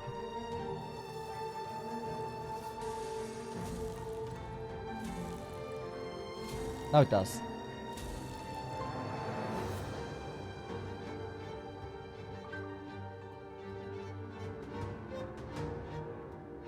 Yeah, I can't wait for the step up to see. I really hope there's also some vocal songs here.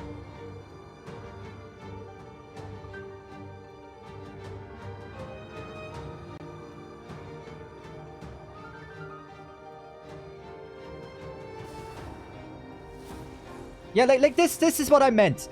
This is good. This is interactive. Awesome. That looks clean. Exactly in that direction I wanted it. That just right now looked great, right?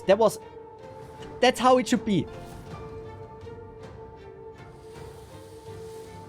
Yes. Clean.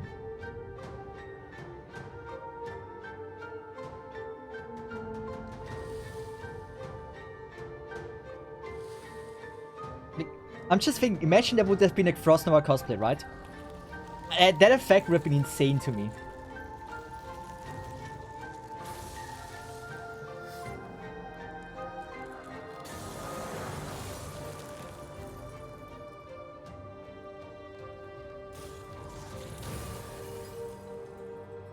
That was by far the best one so far. Besides like the Amiya violin, I love that one too much. But that was so far the best one with dancing.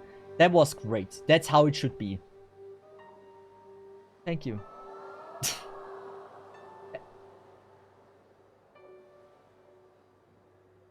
Also, I think the soundtrack is probably the best one that they have ever written. It's my favorite soundtrack, by far. It's so good. I don't even want to say how that soundtrack is called, because maybe there's a few people here that have not played that far yet.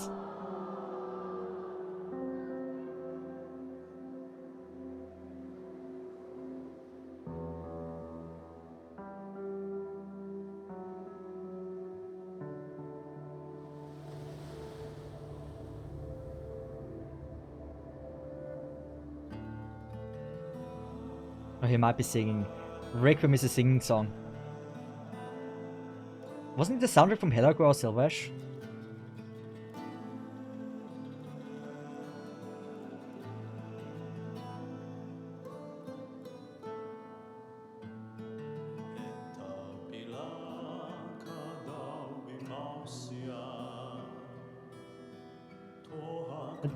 So much better than the dances, in my opinion. So much better.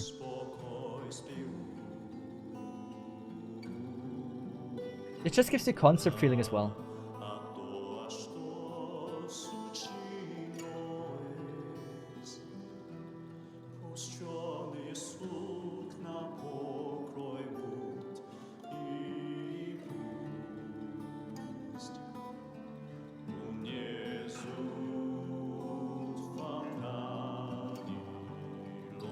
I really love the Patriot in the background there.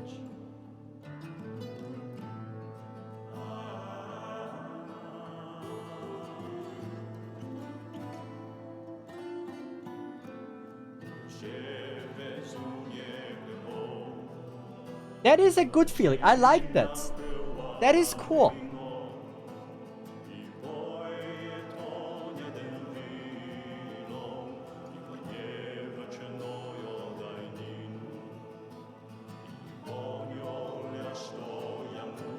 I've never seen lights being so out of sync. Audience, please. A little more in the beat.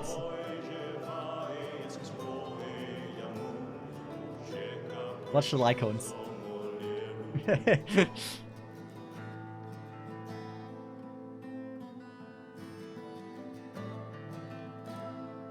Live music is so much better if you hear it live.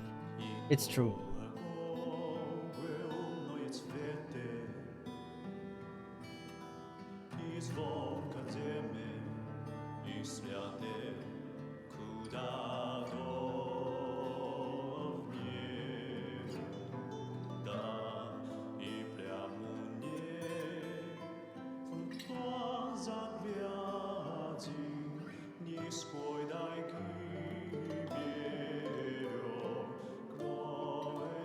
I'm surprised the first song with lyrics is a Russian song though.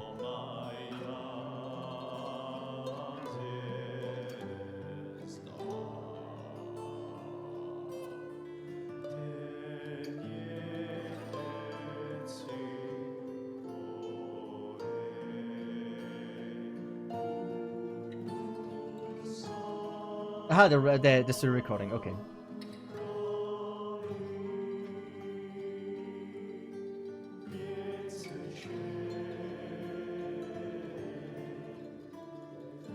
Things you would still expect like the first song to be like something like DJ Okavari, Beat of Light or something, don't you?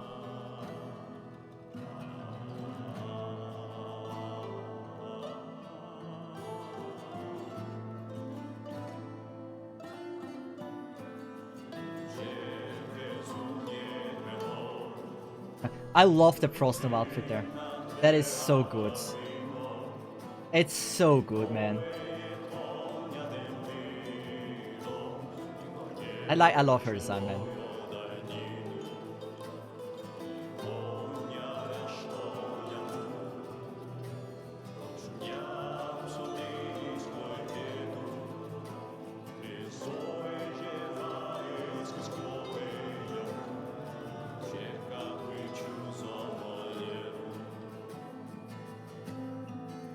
Who was that shadow, by the way? Wait, that was... Who was that? I didn't recognize the outline. But yeah, wouldn't you expect to, like, the first vocal song, right? Or like the first song in general to be like those big songs that everyone knows. DJ Okavari, Speed of Light, or something like that.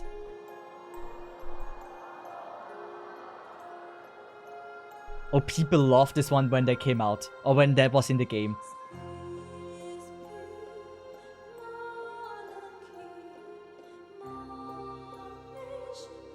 I didn't even know it was Russian.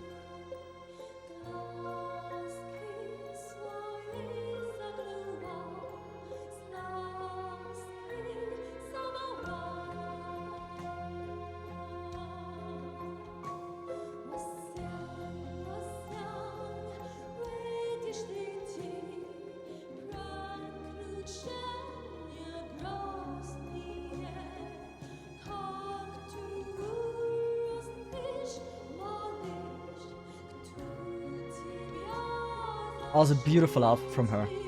She looks great in it.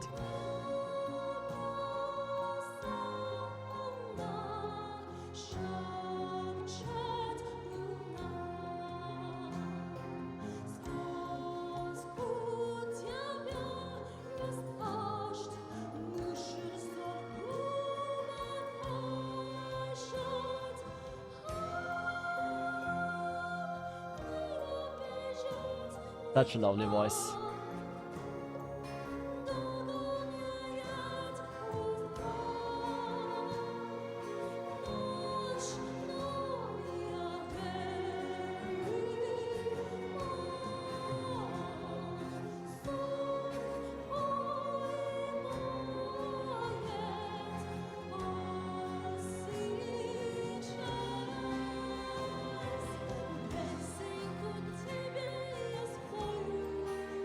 I know that part in the original recording sounded so amazing.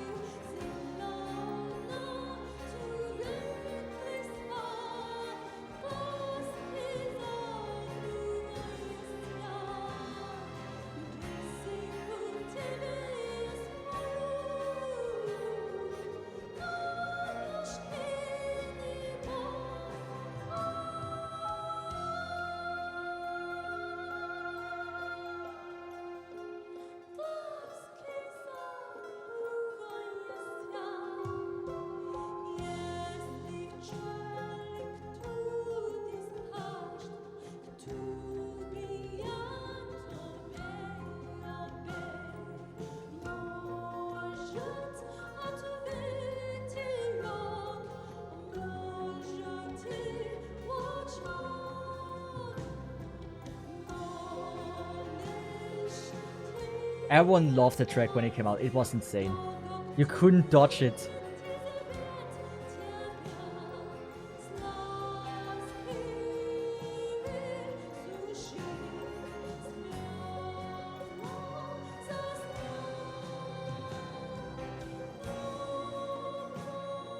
It's really a unique song to add into a game.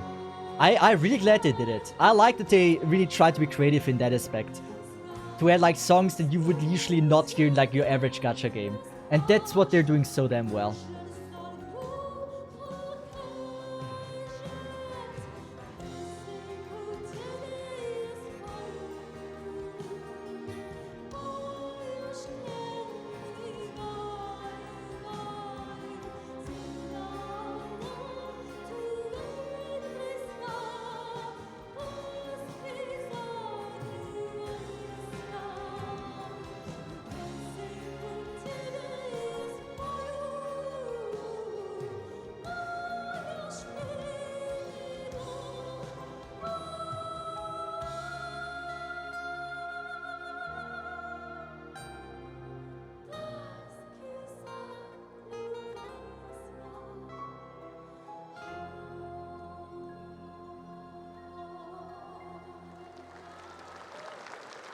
Gacha has surprisingly many bangers while normally. That's the thing I say all the time. Gacha game, the average quality of a song is so much higher than the AAA game. And that's what I expect at the beginning of like a concert, to be honest. That kind of music style.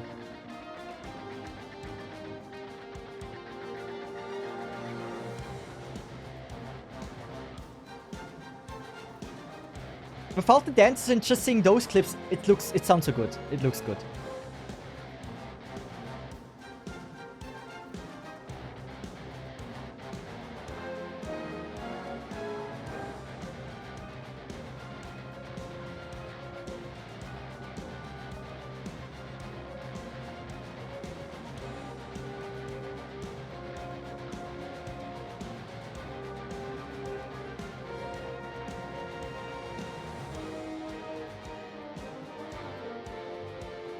That sounds great.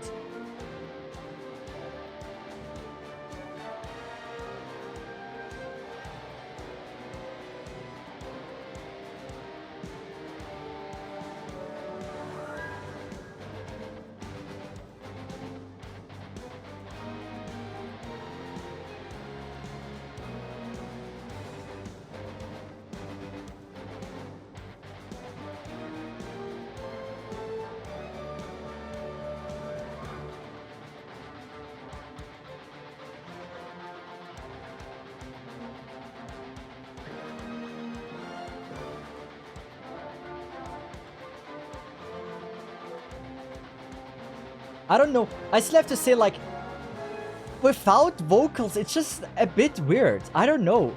It's like something is missing. I can see non-vocal songs, but like, I just feel like they don't match it well into the setting. For the setting that they have right here. Without vocal, it's just something is missing in my opinion.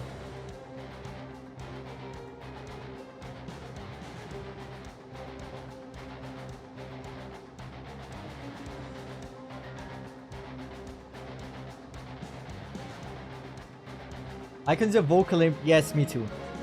Soundtracks are great, and there's some amazing soundtracks, but you need to have a lot more vocals than just normal soundtracks, in my opinion.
I would also say, like,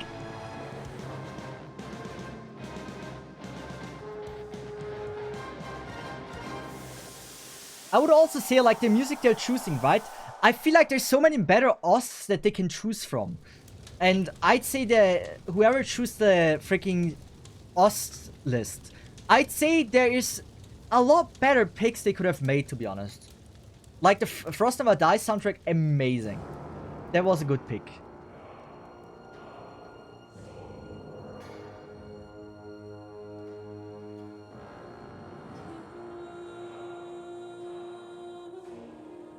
I don't know this soundtrack. I don't know this soundtrack.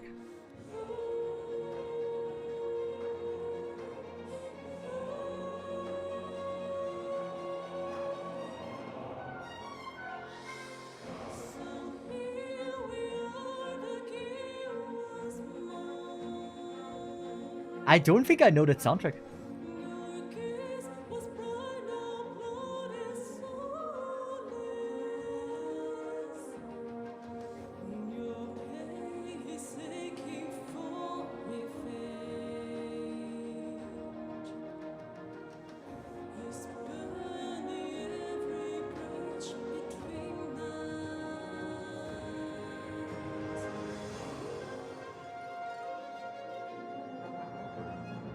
Is it Army Evolution? Is it Army Evolution? The soundtrack is called Army Evolution, right?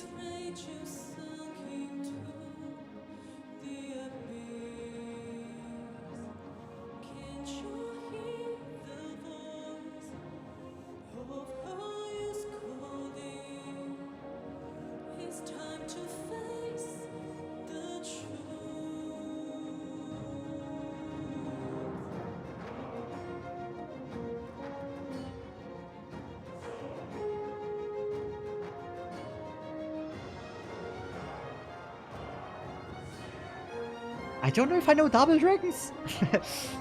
It sounds great. Good choice.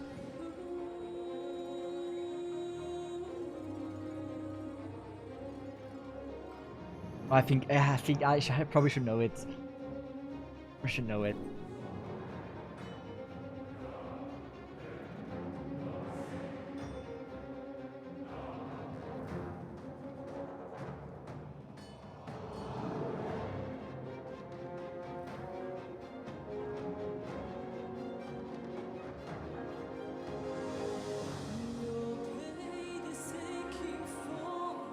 That is a fire soundtrack. And general the left side looks so fucking good.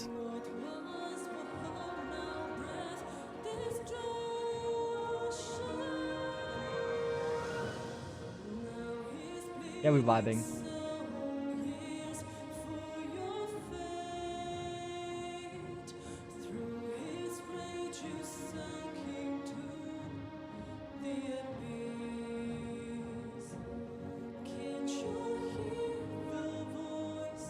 That is a great soundtrack. I love this one. It sounds so good. Great choice.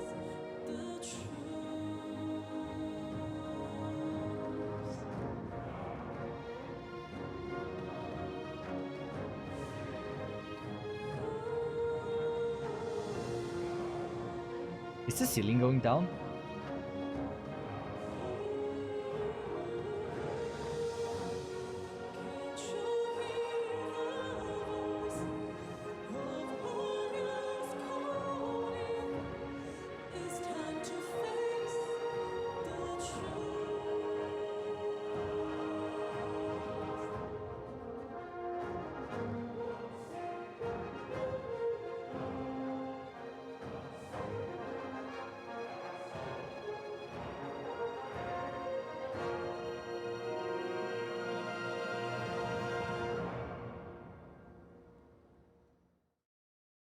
That was a great choice. I love the one that was amazing, and I don't know if I knew the song before.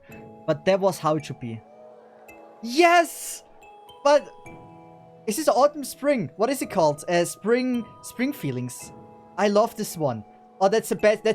That's I said before. Frost Never Dies is the best soundtrack. Never mind. This is like the best one. I love this song. No, it's not. I don't think it's autumn mood. I think it was something with spring. Spring. Mir and Nightingale Spring something. This song has an entire video on YouTube dedicated to them. Not officially, but from someone. Talking about the notes. That is so good. Great choice. I love it. That one is good.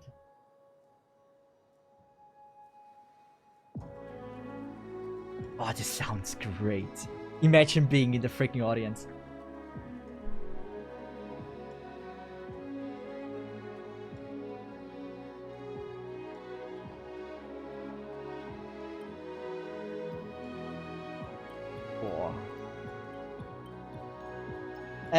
That one is high quality.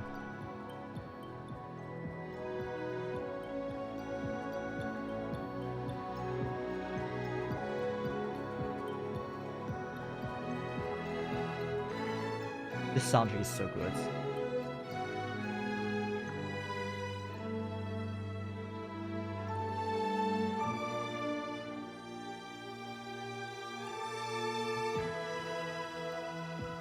I don't know why I love this one so much. It's just insanely good.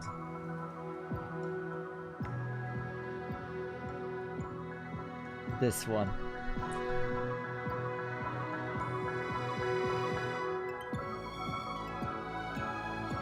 It's missing a bit of bass. because of how it's recorded. But it sounds so good.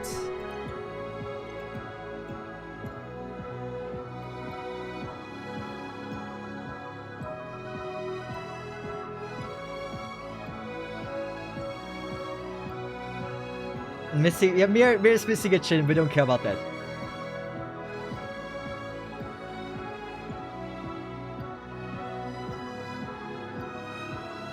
Was this Adam Goodman who created this? I think he was. He was underneath my comments once. The composer. I don't know if it was Adam Goodman.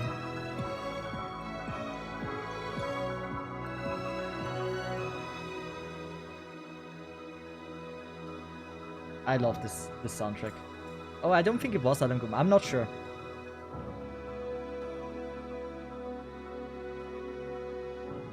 That is so peak.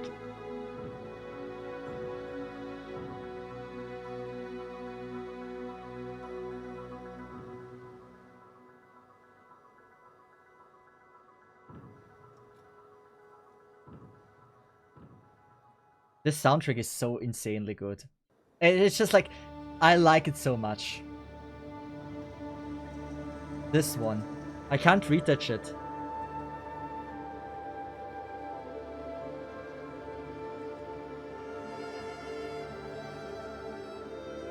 I don't know if I know this one. First I thought I do, now I don't. I don't think I know it.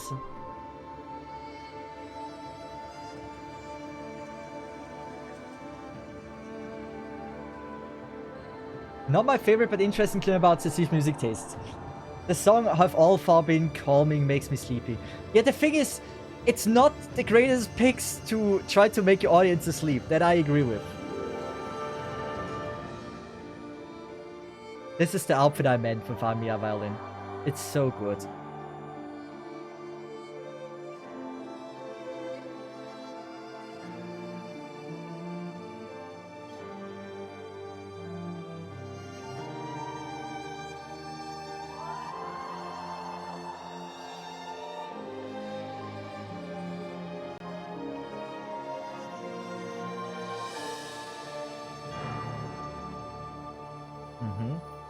But I agree, like, why are they so sleepy soundtracks? I don't know. You would try to hype up the audience usually, not? I mean, this one, I also have to say, I probably don't know this one. But Angelina, Shining, and Amiya are fucking beautiful, man. Not a Silent Sky. I didn't even know she had arms. And there's a Susuro, right? So who's that? Must be Susuro.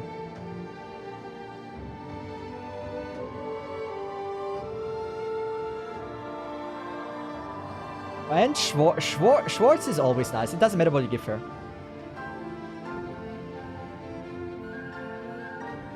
The glow sticks, the audience had no... probably the first time that they use glow stick other than for the evening pleasure. So I give them that they are just not used to it.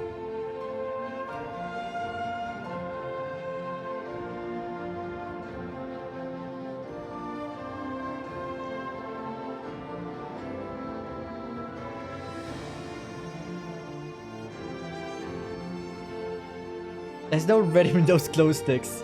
It's so bad. But the soundtrack is great. But again, just a bit too sleepy, as you said.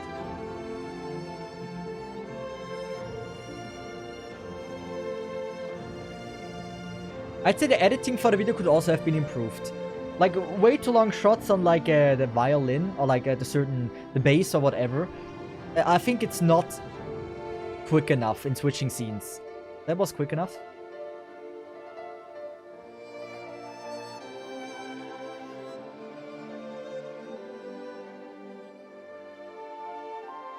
And Shining looks the best in this. Shining, I love Schwartz more, but like Shining is just, she looks beautiful.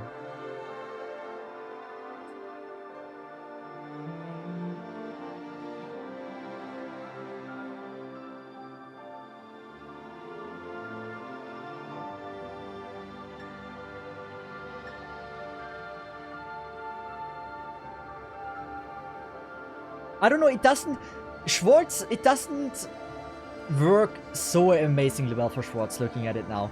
Like her facial expression seems like embarrassed. Usually she wears less Like, she seems almost pretty much naked for her normal outfits. Why is she looking now embarrassed?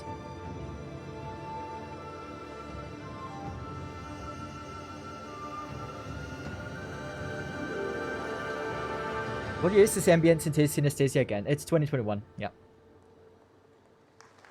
I mean, I like... The songs are fine. But, like, it's too sad and too sleepy. Like, I can see why I can use this as sleep music. That should be a bit more hype, though.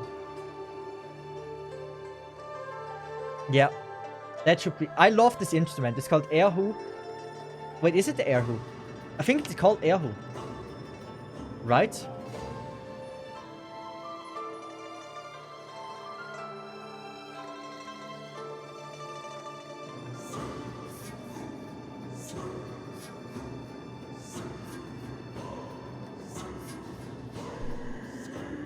But this should be a hype song.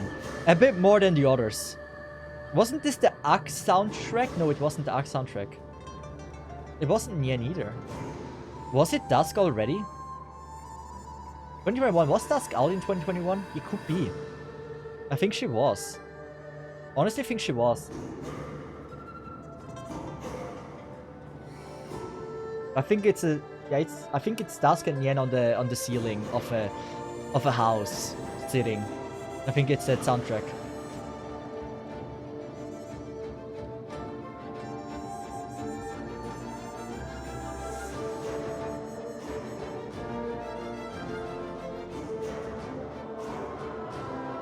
They know what we want to see. Is this the one where Feature has also Chinese dress on?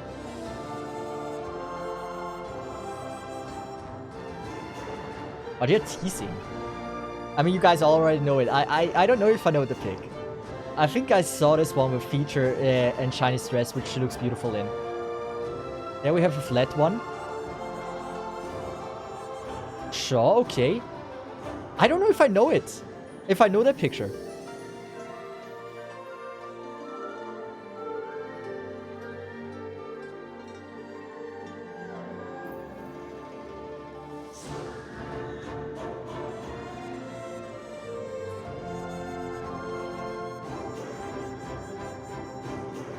Wait, this is Shaw, right?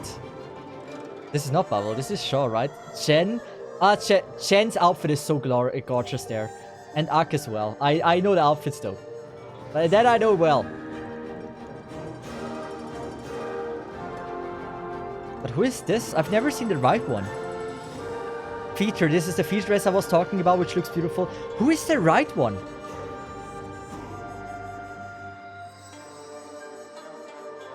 Wait. I can't recognize the right one. Is it Lightsy? But Lightsy has tits, doesn't she? Is this actually Lightsy?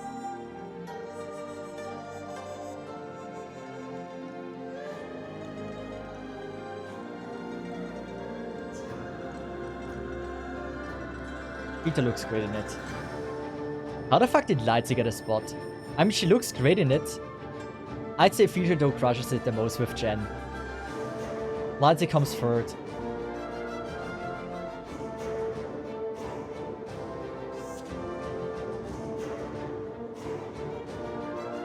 Also great soundtrack.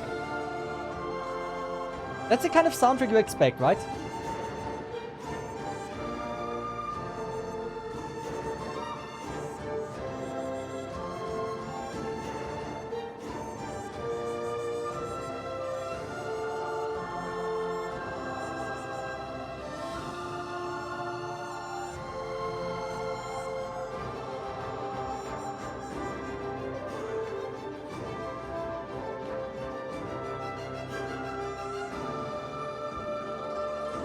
That was a great soundtrack. That was a great soundtrack selection. That is exactly the soundtracks we would want to see, right? Exactly this. Waiting for Shining and Promenix. I don't know who's coming. Isn't there like Manifesto as well from this? I thought Manifesto was from this. I hope they have Manifesto in this.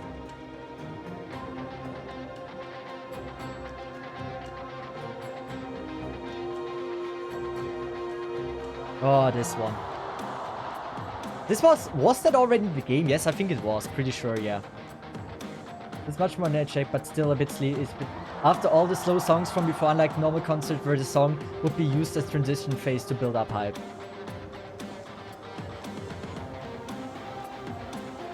Is this our skin showcase? Wait, what? How does it has this turned into a skin showcase? Wait. Do I need to understand this? Why is this our skin showcase? But we're soon done. What the fuck? This was 52 minutes? Okay, I have to say the time flew by really quickly though.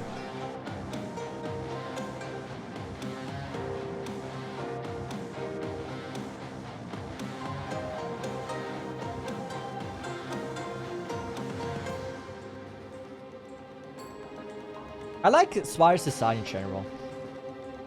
I think they could have done more for Alter though. As a default outfit. That looks great. I like that. Yeah. I like the soundtrack again. That sounds great. I'm watching 2022 after this. I think we're just one ambience per stream. We're not going and just watch through all Ambience Synesthesia one by. I feel like it would get too stale after like the second Ambience Synesthesia. But at least we watch the first one. And after this one, apparently all should be much better. Let Swimsuit plays out of jail.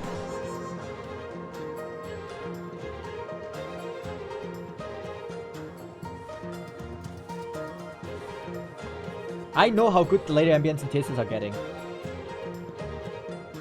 The Phantom 5th W is still something that awakes something in me.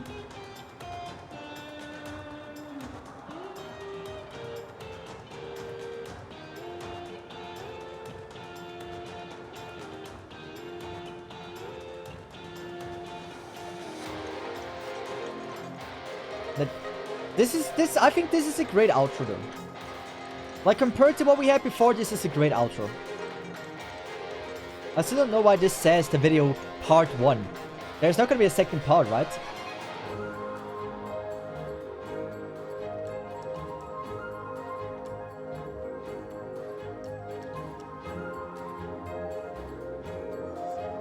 Waifu has such a good design, by the way. It's a shame she's a fairy. If she would be not a fairy, I think I would simp for her.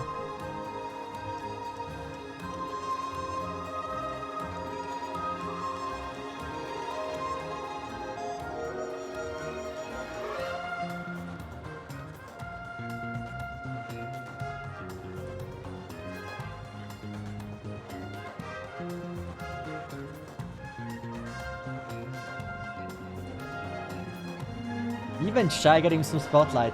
By the way, no Manticore spotted in the entire Ambience Synesthesia, so this one is very bad. I need at least one Manticore in my Ambience Synthesias. I'm expecting more from the others.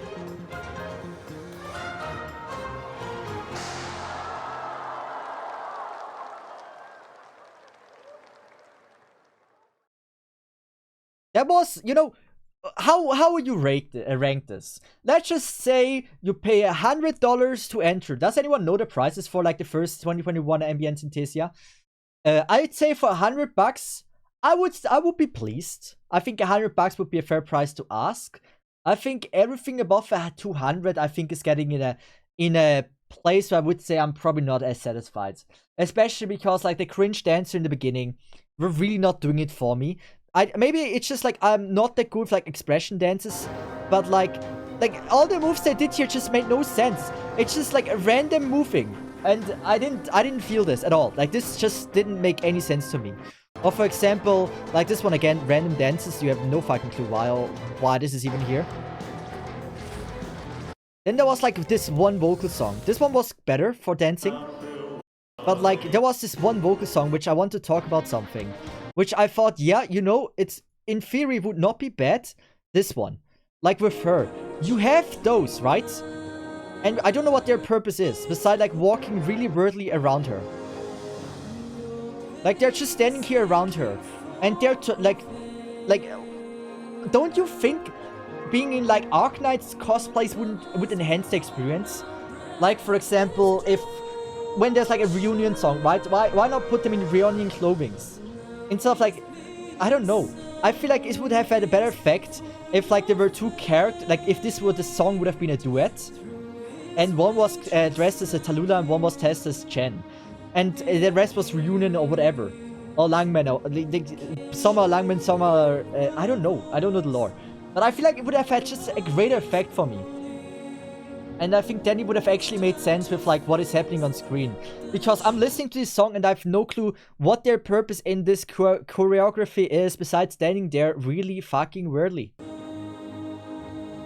69 USD. I don't know if that's true, but I can see that, yeah.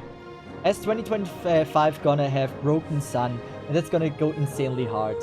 I don't even know what Broken Sun is. 2024 is gonna go insanely broken. I'm excited to see it. I can't wait until it goes live. But like, you see me, right? What is their purpose? I feel like it would have had a greater impression if like they would have actually wore some Arknights rated clothing instead of like just random outfits. Like for pretty much anything in this entire thing, none really wore related outfits to what was really happening on screen. Like if we look at Dead Dance, right? Like they're in white, she's in black, and it's just random outfits. It doesn't really... I think it's important to give the vibe with outfits as well. Maybe I'm wrong. Maybe it's a bad take for someone that has no fucking clue what is going on screen. But I really feel like this could have been better. In the end, it only got 15 dislikes, which is like nothing. It's insane that like 53k watched it and they got only 139 subscribers in total. That's wild. As You're My Hero, great. I mean, the comments seem pretty positive as well. I don't know that they doing this, but I'm glad I know it now. By the way, Lullaby, it's best. People love the Lullaby. It's just how it is. But all in all, you don't disagree with my take, right? That it feels like a lot of the times the dancing just felt so much, like so out of place. It was very weird, which I can't really explain why they choose to go with that. There's a good concert that does what you mentioned, where the dancers dress up characters and have a little bell while the singers sing. Yeah, exactly. That's I think what really is missing in this.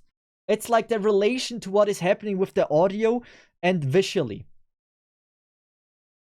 Well, it's just one part, wasn't? I don't know about the concert, but like, I think it's really important, in my opinion, that like, in Ambience Synesthesia, right, which is themed for like the game, that they have relation to the game visually as well, beside the animations.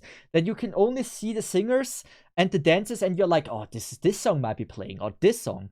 But I can show you, like, I can cut out the background and no one would have an idea about which song might it possibly be, because you have no clue, right? Go on the uploader's channel. Sure thing, I can do that.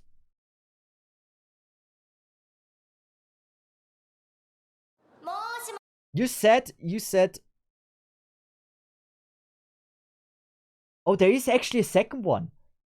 Wait, there is actually a second part. Never mind. There is a second part. Wait, but this is the same. That's 2021.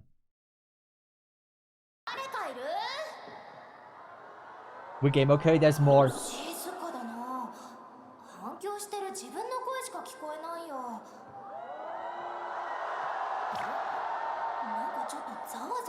But this is exactly what I want as well. Interaction from the characters with the audience.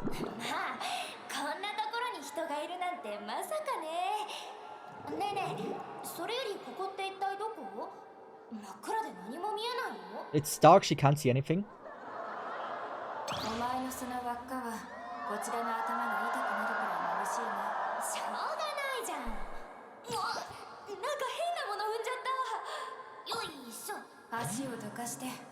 I like Rosal. She's so cool.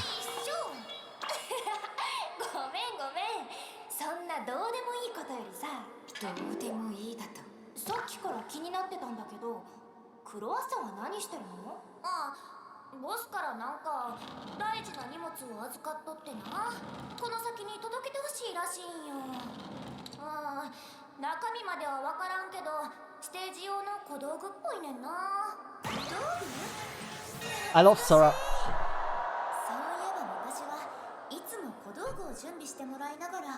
観客のみんなにお約束事を聞いてもらってたな。守らんかったら罰金ってやつやな。いや、守らなければ海に沈められるやつだろ。いやいや、違うよ。みんなに最高のステージを楽しんでもらうためのお約束だよ。まずは上映中の撮影、録画はしないでね。 But you're not allowed to record. 食べ物を食べたり You're not allowed to drink. この辺に捨てちゃうのも禁止だよ。アップルパイもだね。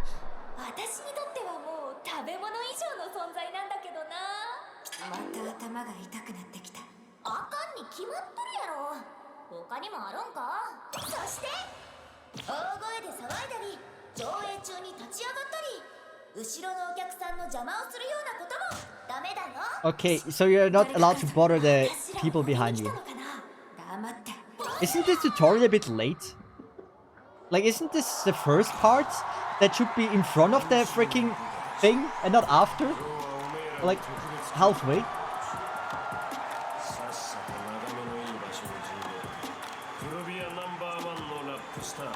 Oh, this is Emperor.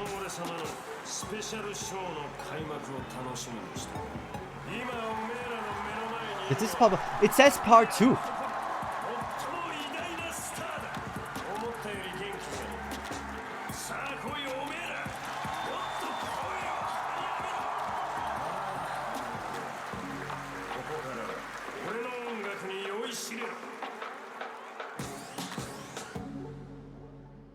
Are you telling me he labeled the parts wrong and uploaded first part 2 and then part 1?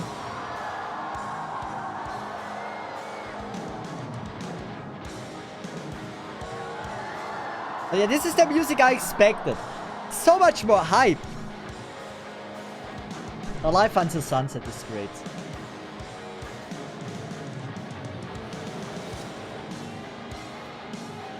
This is exactly what I expected.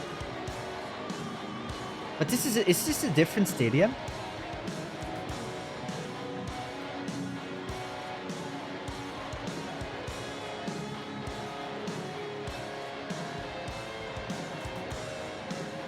Is this the same stadium? Yeah, it is.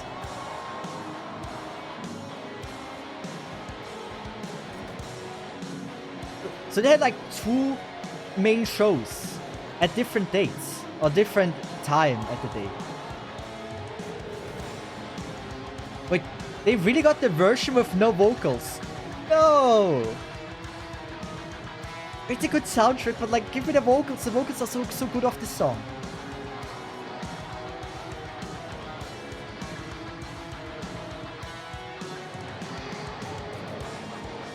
They actually pulled out the version with no vocals. Why? Oh, please tell me there's vocals. I love this song. It's such a good one. Also great. I love the beat in the background.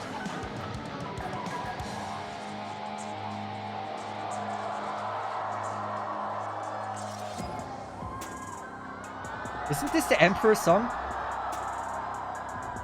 Yeah. Okay, that's fire.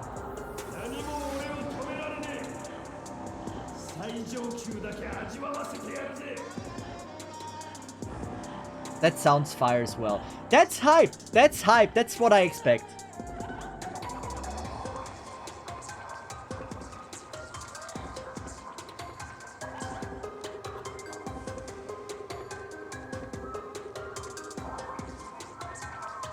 Like, again... Did they have anything against vocals? I swear this song had vocals, right? Didn't it? I love the beat.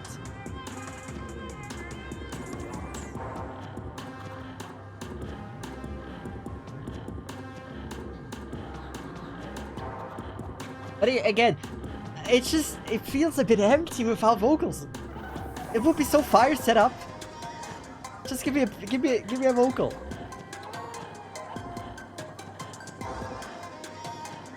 Yeah.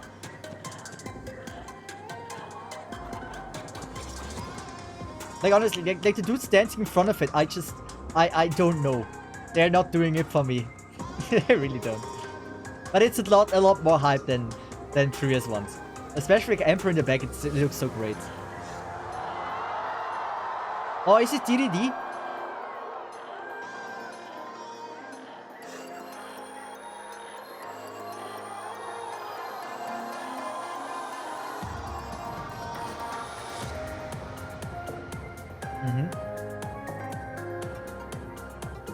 A remix version, right? It's remixed. So much better than before. This is massive improvement already. Like the soundtrack as well, in the back sounds great.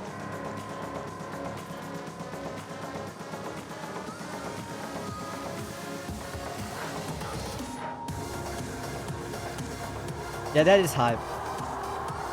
That is absolutely hype. I can see that being live there, that is cool.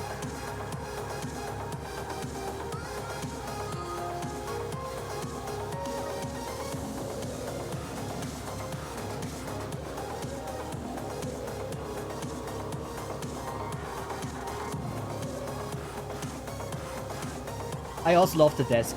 That looks so cool with the outline. With the RGB.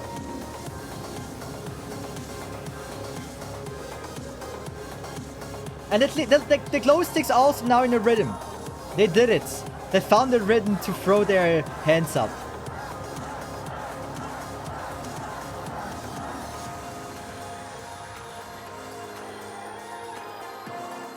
Yeah, this sounds great with the background thing as well. Obsidian Festival had great soundtracks.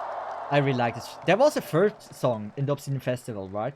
We had DDD, we had Sunset Until Alive, whatever it was called. There should be now the third song as well.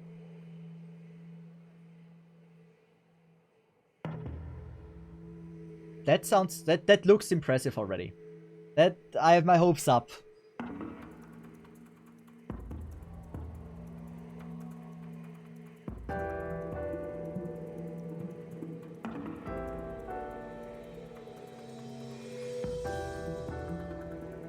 Sounds a bit calm. I can't really define yet what song it is.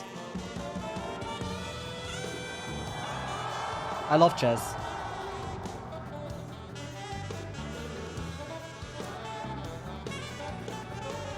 I do not know that song. It's not Tipsy.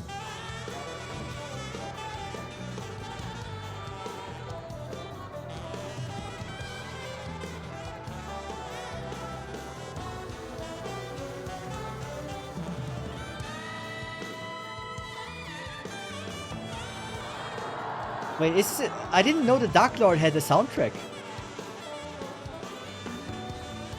That is a great soundtrack.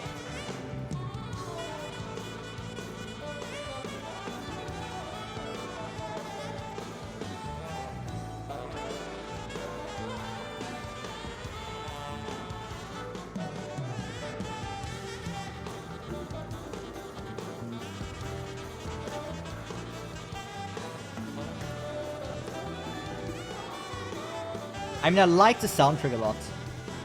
I do think it's a bit... It's not vocal enough. More vocals are needed for the entire concert. And that's really what is suffer here. Like, the soundtrack would be so fire. Now a strong female voice, like for example in Persona 5, and you have an amazing song here.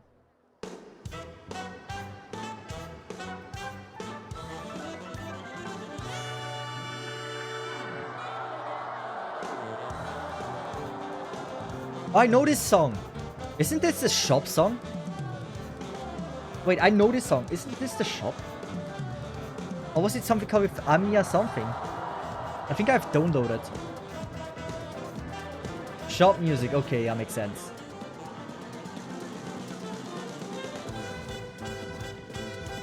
Yeah, that makes sense. I thought Dark Lord, it was its own soundtrack. I didn't recognize it was the shop.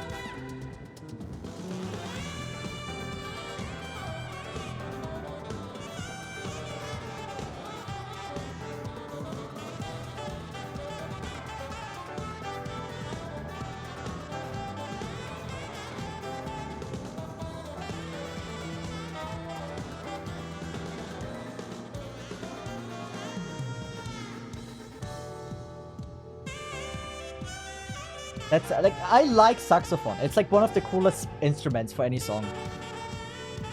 It just adds so much.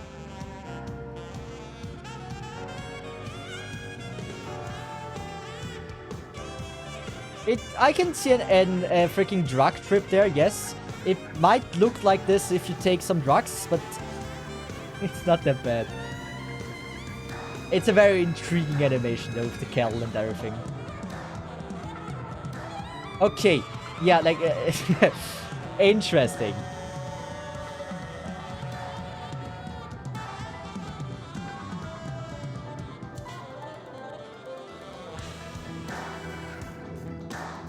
It's crazy how many microphones it needs, right? Dude, the drummer has like 6 microphones. Every player here has a microphone. That's crazy.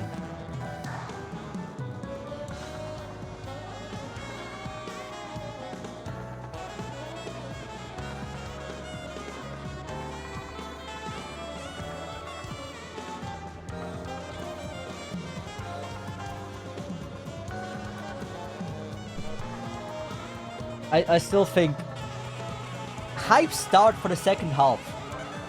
Do I still think it's lackluster? Yes, I do. At least the visuals are getting better.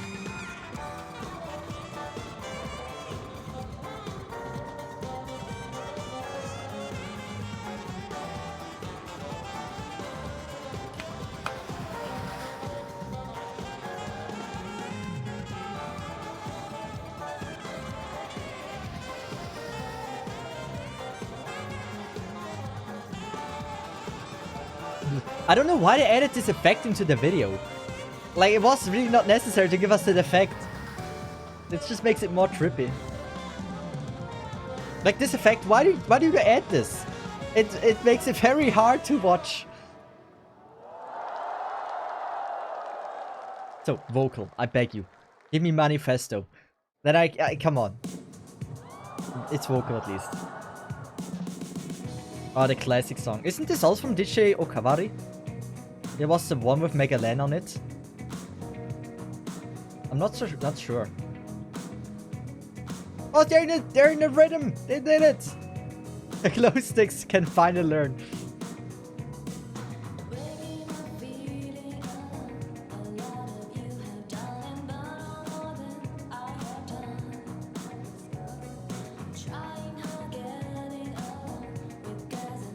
It feels a little bit scared. I don't know. Is it just me? I got a hard, nervous vibe or scared vibe. She sounds so shy. Is it just me? Maybe the volume just wasn't loud enough for her.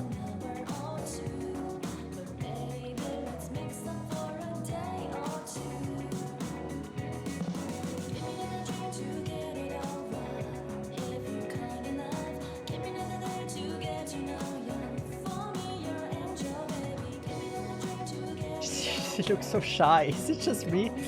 I feel bad for her.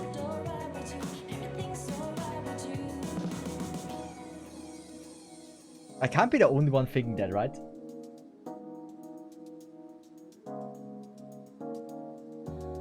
Average. No. Like, also how soft her voice is. Maybe she tried to go for that, but it's weird.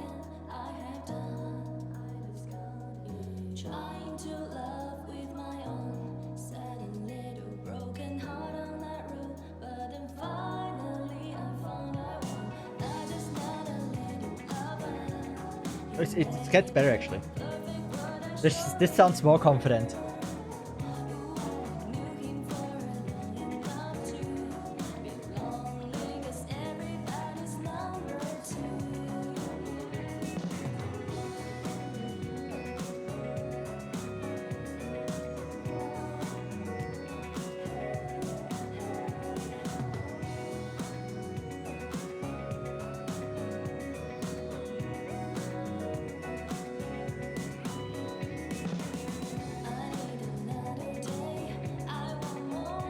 I think they should have really upped the volume of her microphone though. I think that's what really makes it sound so shy. Maybe it's just like the volume there. It could really be.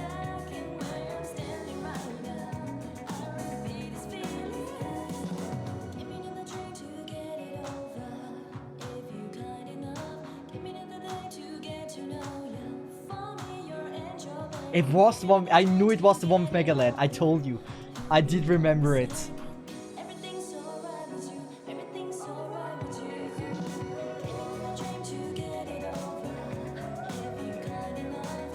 That looks visually pleasing. I like that.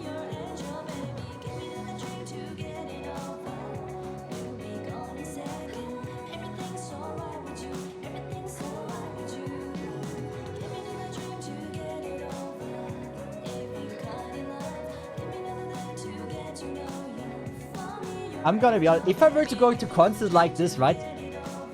Are you forced to use the glow stick?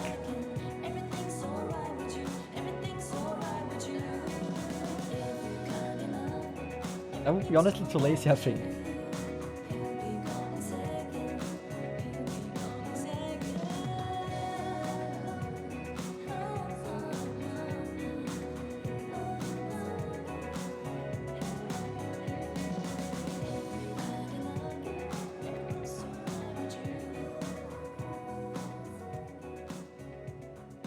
Yeah, I like that song really, really good. Yeah, it was really clean. I mean, the only thing that was the volume that sounded a bit shy. Other than that, like, this looked visually one of the best ones so far. And that's what I said. Speed of Light is the one I asked for. It's like the beginning. There's no better beginning than Speed of Light. It's the Arknight song. I would say it's the most famous Arknight song still. Even to this day. Like, everyone knows it. Everyone. By the way, is she DJ or coverage or just a singer for him? Or her, whoever the DJ cover is.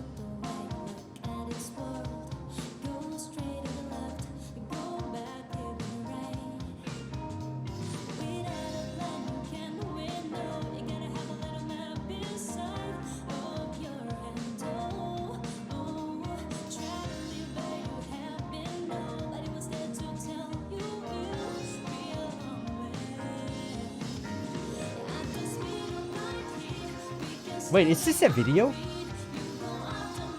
Wait, did they just implement the video in... what? Wait. Wait, what is this?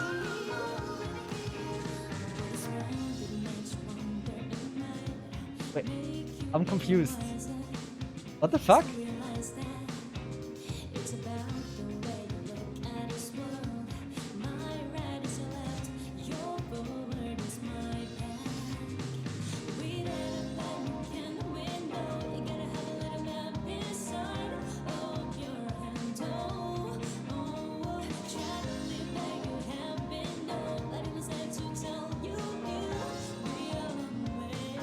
It's just C's song. Not having this would have been a crime.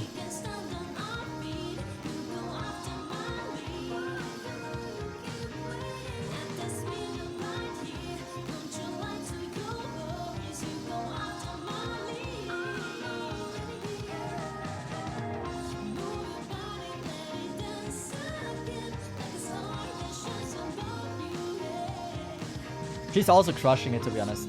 But it's unfair compared to the others, because that's a video.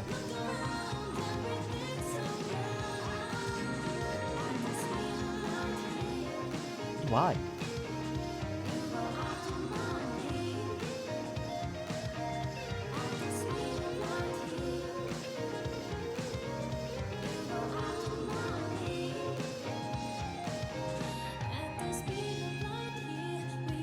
It sounds great though.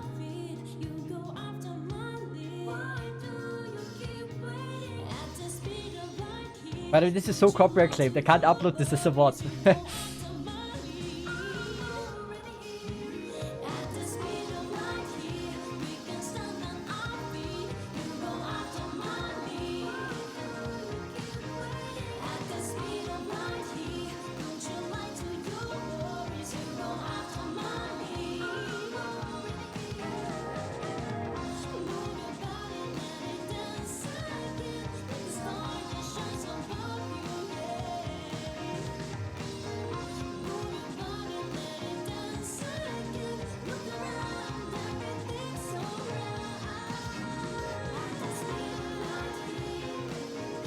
I also love her outfit. She looks great in it.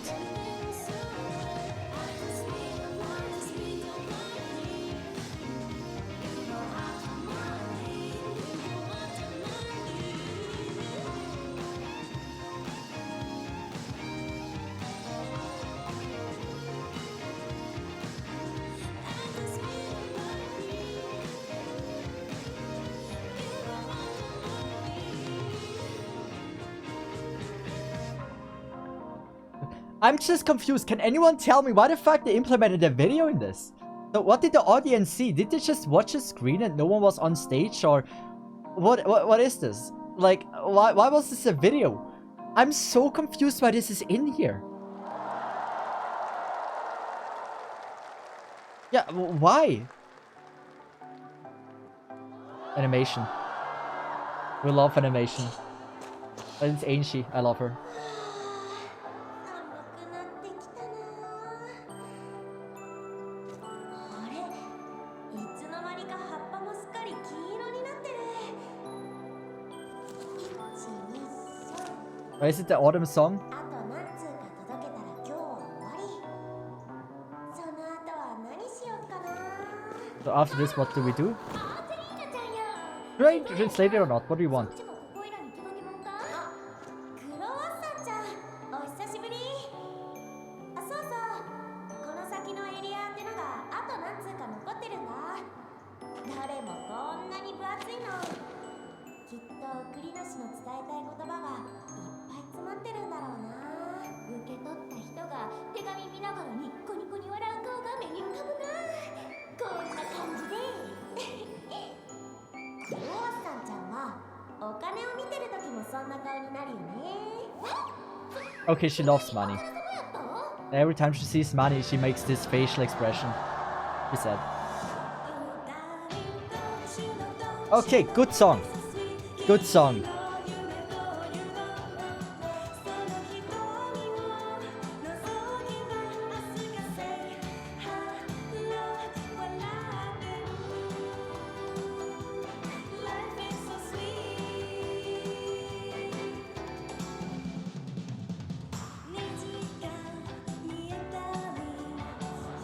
Actually, I'm an Angie fan, okay? I like everything about her. She's cool.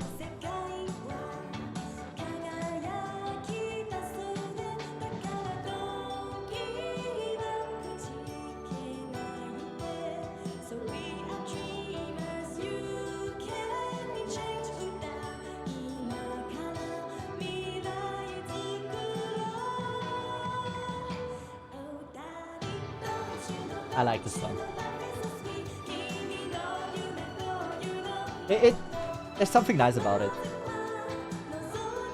I want to see the singer up close.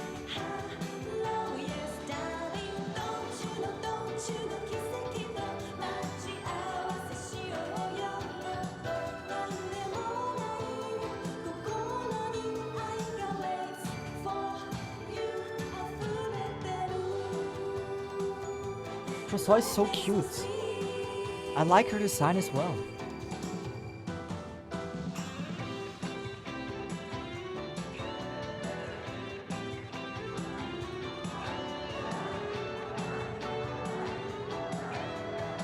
They tried to make noise, but it just doesn't add in. I feel bad for the audience.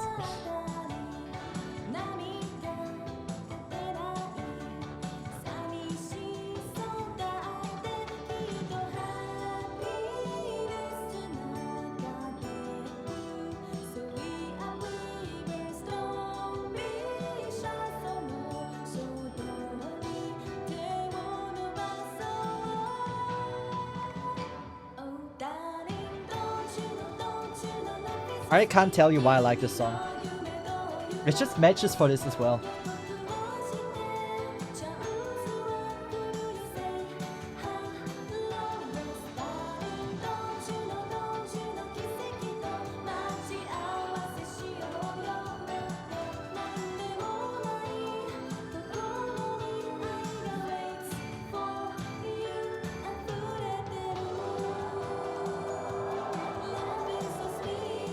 They did the singer so dirty. Not a single close-up.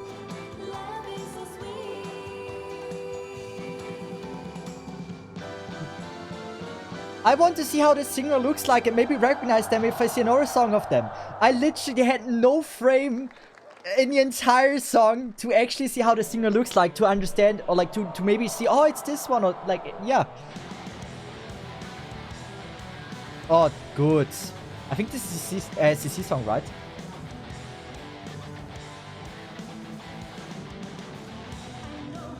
Oh, I love this song.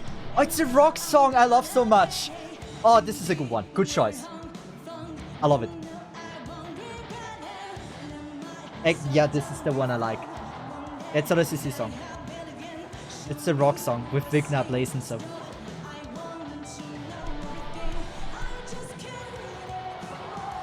I listened to this so many times.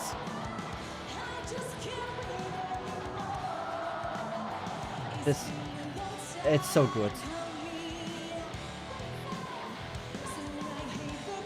We need an official high quality version of this song, by the way. I don't think we have that. Or maybe we do. It's Rock the Night Away. Oh, is it Rock the Night Away? It's not Rock the Night Away, I believe. It's a different one.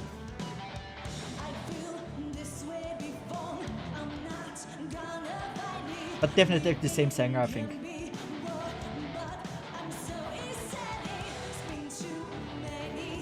That backpack outfit I've never seen. I actually like it.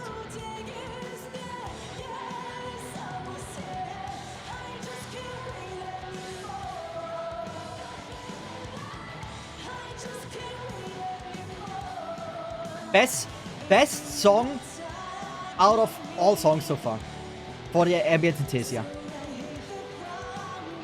Easily. Yeah, rock bagpipe and we didn't got her. But Race Queen bagpipe is just as good. Also, where's our rock W? Like, we want these. Why do you not give them us as a skin? They look so good. We pay for them. I will pay for them.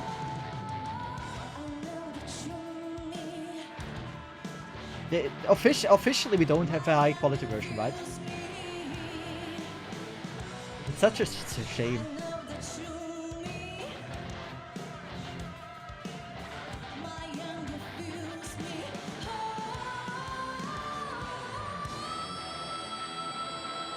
Oh, yeah, this is great. Oh, yeah, I love this part. Yeah, this is the level I want to see.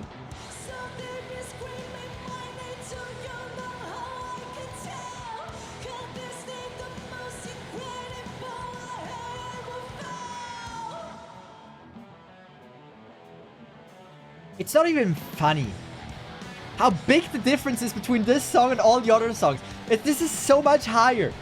This is so good, man. I love this song. Man, rock bagpipe, rock W. One day maybe we get you.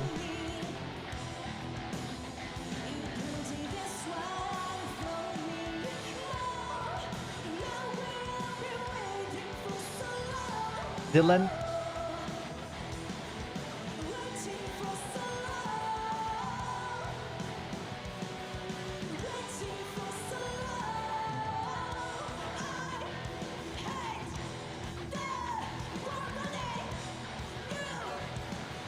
Oh, that is so good. This is good. That's our crowd work as well. Well done. So much better. Like, so much. It's not even funny. That was great. Fucking great. So what I want to say, Dylan, if Phantom Thief W would come out, 30 bucks I can see, 40, 50, I would even pay 50, let's be honest. Like, that is genuinely a skin I would just want to see. Same with Texas skin. I made a short, watch the short. I talked about my favorite CC skins. The Ambience Synesthesia skins.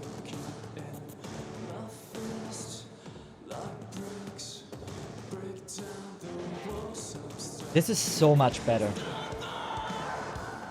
Yeah, this is so much better.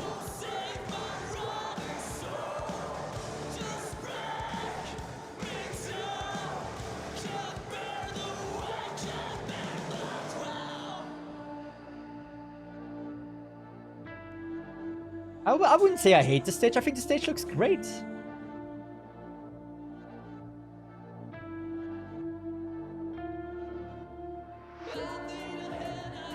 That is, yeah.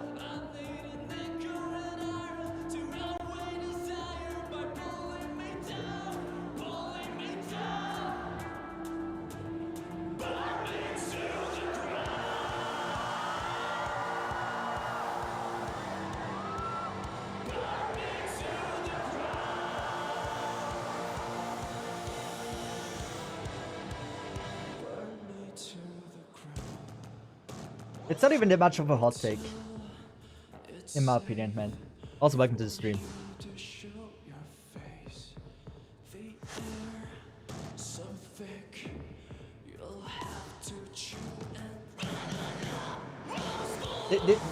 It's so much better.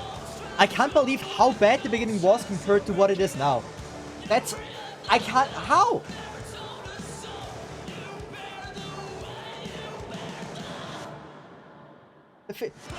Yeah. It's such a... Wow. It improved like within a minute.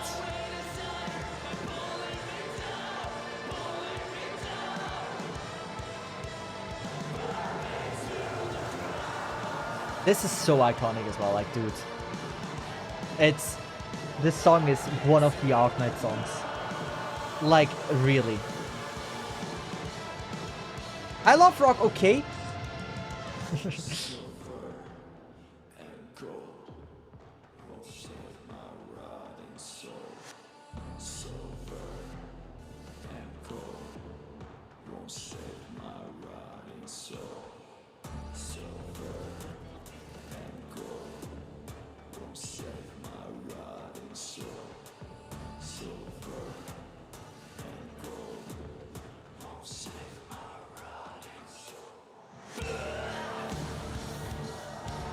Yeah. Maybe I am a pop rock eater. But I think for a concert you need to have a little bit hype music, right?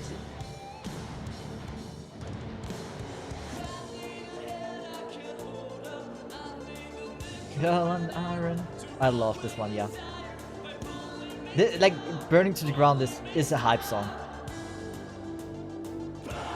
Like, this is great. This is how it should be. That is a good one. That is making the $100 worth. Or whatever it costs. Someone said 69. That 100%. This is such an improvement to the first part.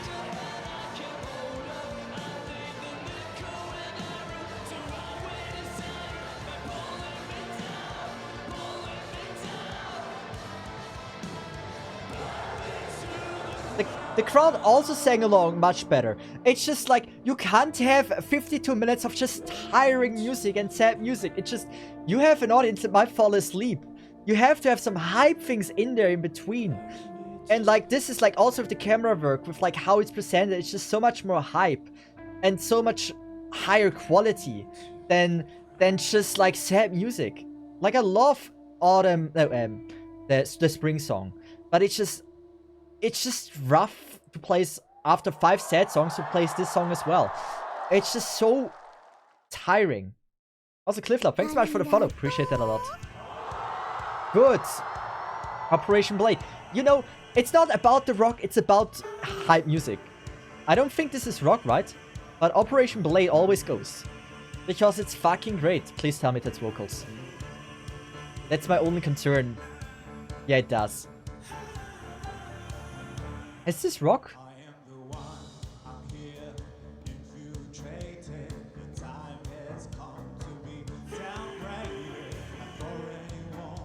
So much better, in my opinion. I think it's more better, yeah.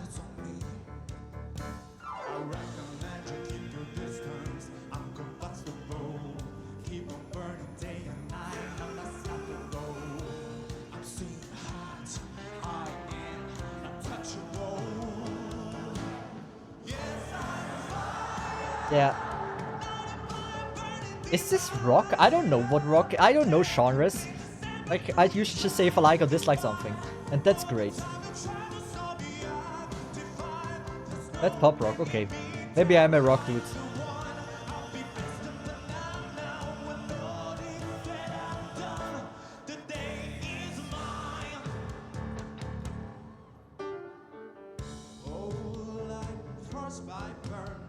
Yeah, I like this a lot.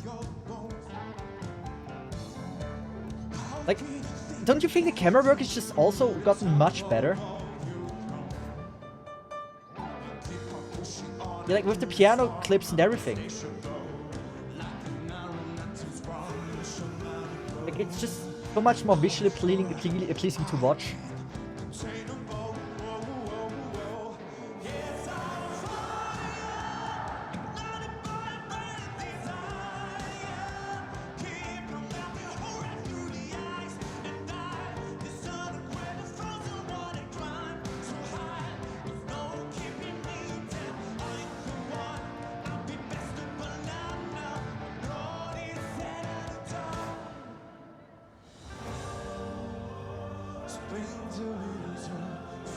I really like this guy's take on this song.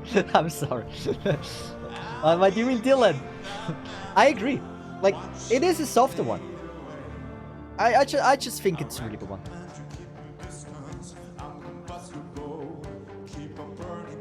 I wouldn't say it's way too soft. I feel like the entire video is missing bass. I think it's because of how it was uploaded or something. But there's no bass to it. And I think that's a conversion problem rather than how it actually was.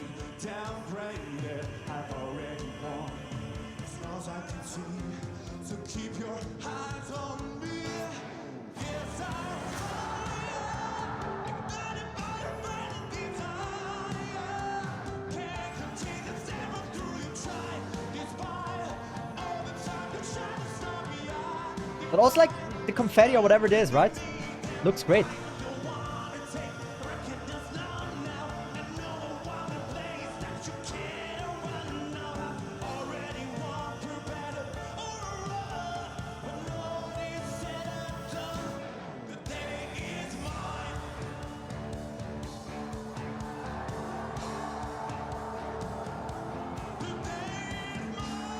He's crushing it as well. Like, that note, that was flawless.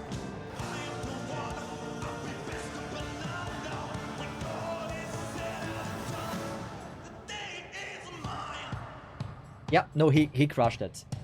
He crushed that song. He did the best he could with that song. That is a great version, or a great live version of Operation Blade. I'm trying to think who that is. It's not Blaze. Who is it? With the hell? Okay, helicopter. Okay. Interesting entrance. Who is it? It is Blaze! Okay, good. It is Boiling Blood. Okay.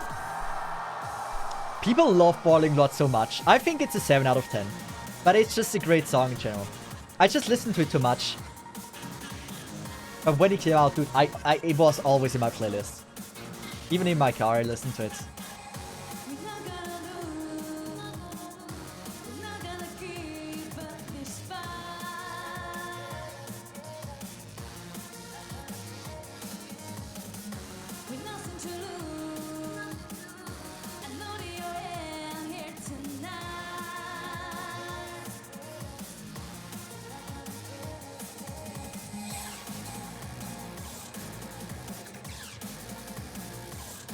I want to see close-up of the singer. I want to see how she looks.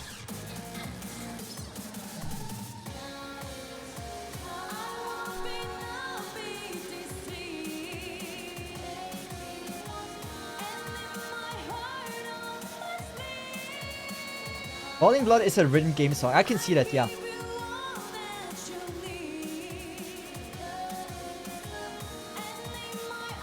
Like, I can hear the goddamn screams. What do you mean with that?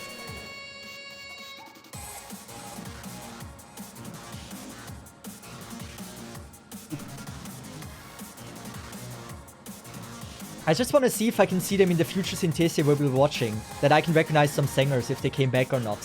And that's why I really want to see some close-ups. To see like if some of the same singers sing some songs. Also, I think her outfit is great.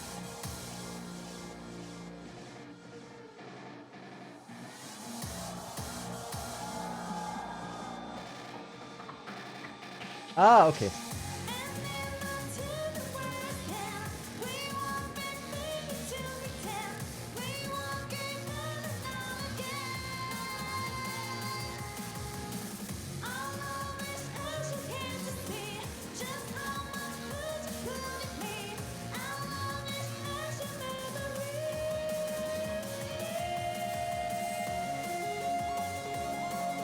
That is a great shot. That adds so much. A camera shot to like a keyboard, to the piano or whatever. That looks so much better. It's just visually pleasing to watch. I fucking love that. Now they would switch to close-up again, I guess. Not even.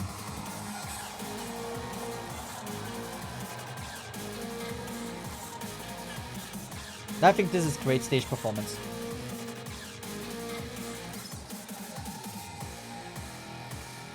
I think it's pretty cool that it's just those two and not needlessly 10 dancers that you really can't even focus on like who is singing and who is doing what.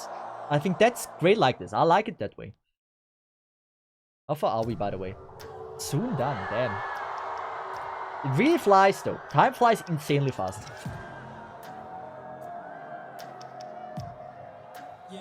Renegade is, yeah.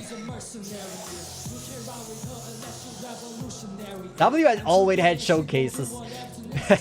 Damn.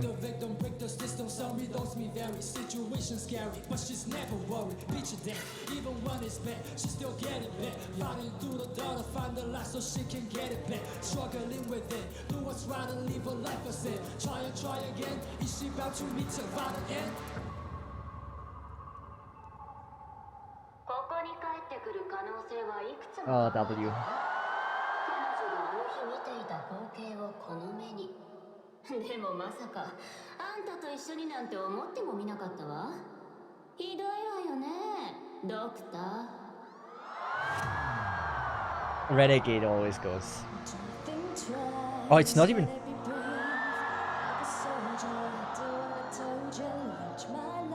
It is.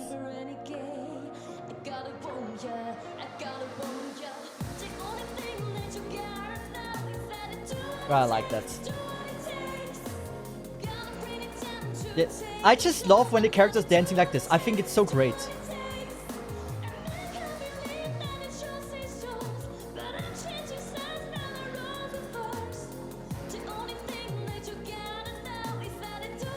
Honestly, I wish the singer would dance the same dance as W.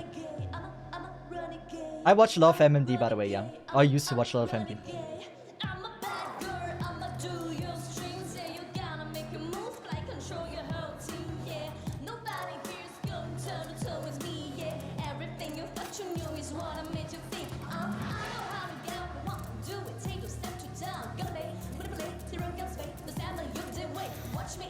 Yeah, I just want to say, like, W is somehow every Synesthesia. In one got she the main role with the Fan 5th outfit, and she looked so fucking great. I love that outfit. Still the best outfit ever. This, close, one of the better ones. I love it.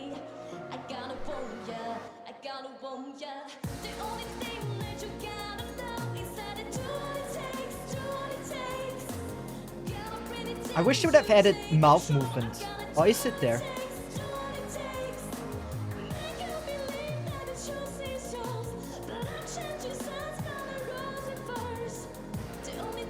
Yeah, I like W, cool girl. Fucking love her.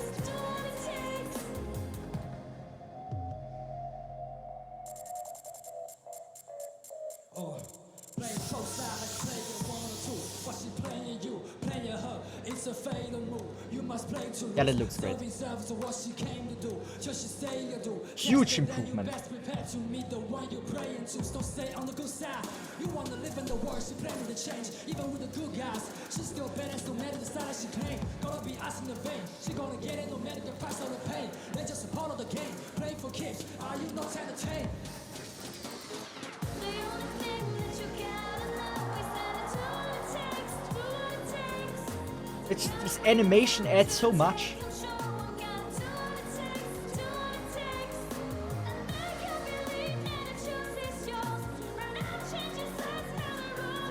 Was a great singer.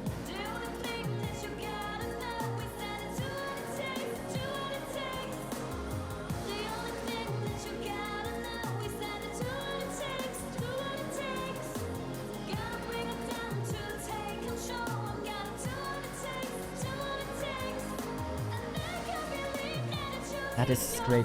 This is so good, so good. I like this. For every song, they would need to have an animation. In my opinion. Now, I have learned about myself, I think vocals are for me needed when I go to a concert. I think without vocals it's very hard to make me hype. Also, a final bang is always welcome. I don't know, I feel like it's just game soundtracks is good. But it's not as good as having like vocals to it in my opinion. You can have a few, but not too many of like only OSTs.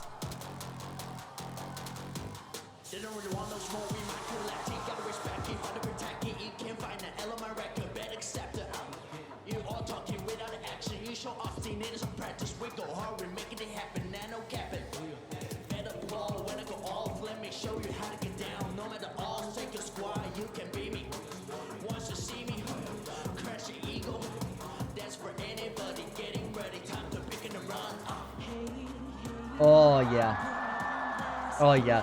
That this siege skin is not in the game is a crime. This is Manifesto, right? Oh. I like this.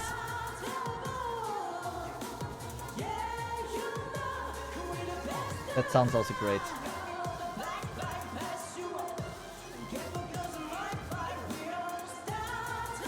Yeah, I like this. I like this a lot, man. I do. It's not as bad as everyone said. It's a good one. It had a lackluster start in my opinion, but it's taste-wise.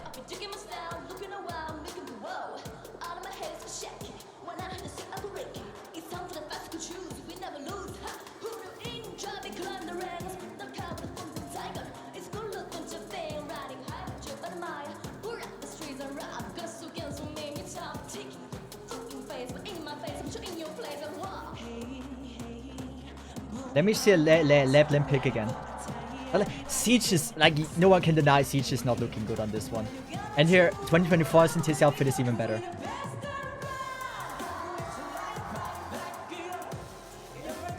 Oh, this is, animation-wise, also awesome.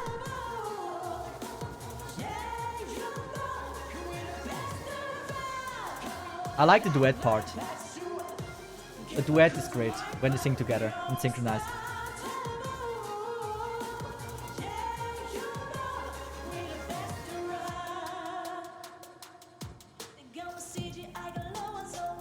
Oh, I don't know this part.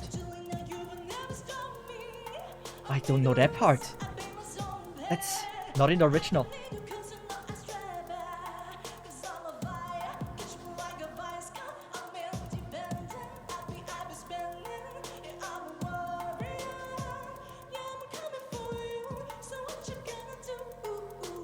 I like this part. Oh, I didn't. This is not in the original, right? I love the part. Why is this not one in the original? I think this added so much to the song. What the fuck? I don't think it is.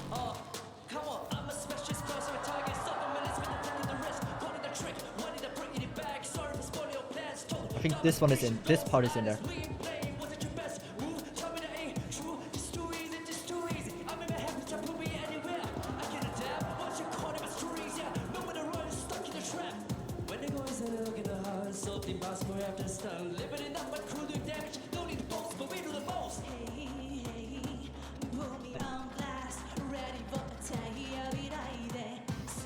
Ethan is crushing it, man.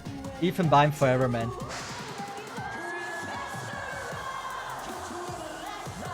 Yeah. No, wait, this is Indra, by the way, there. This, no, Lapland. This is Indra, right? I always thought it's Indra.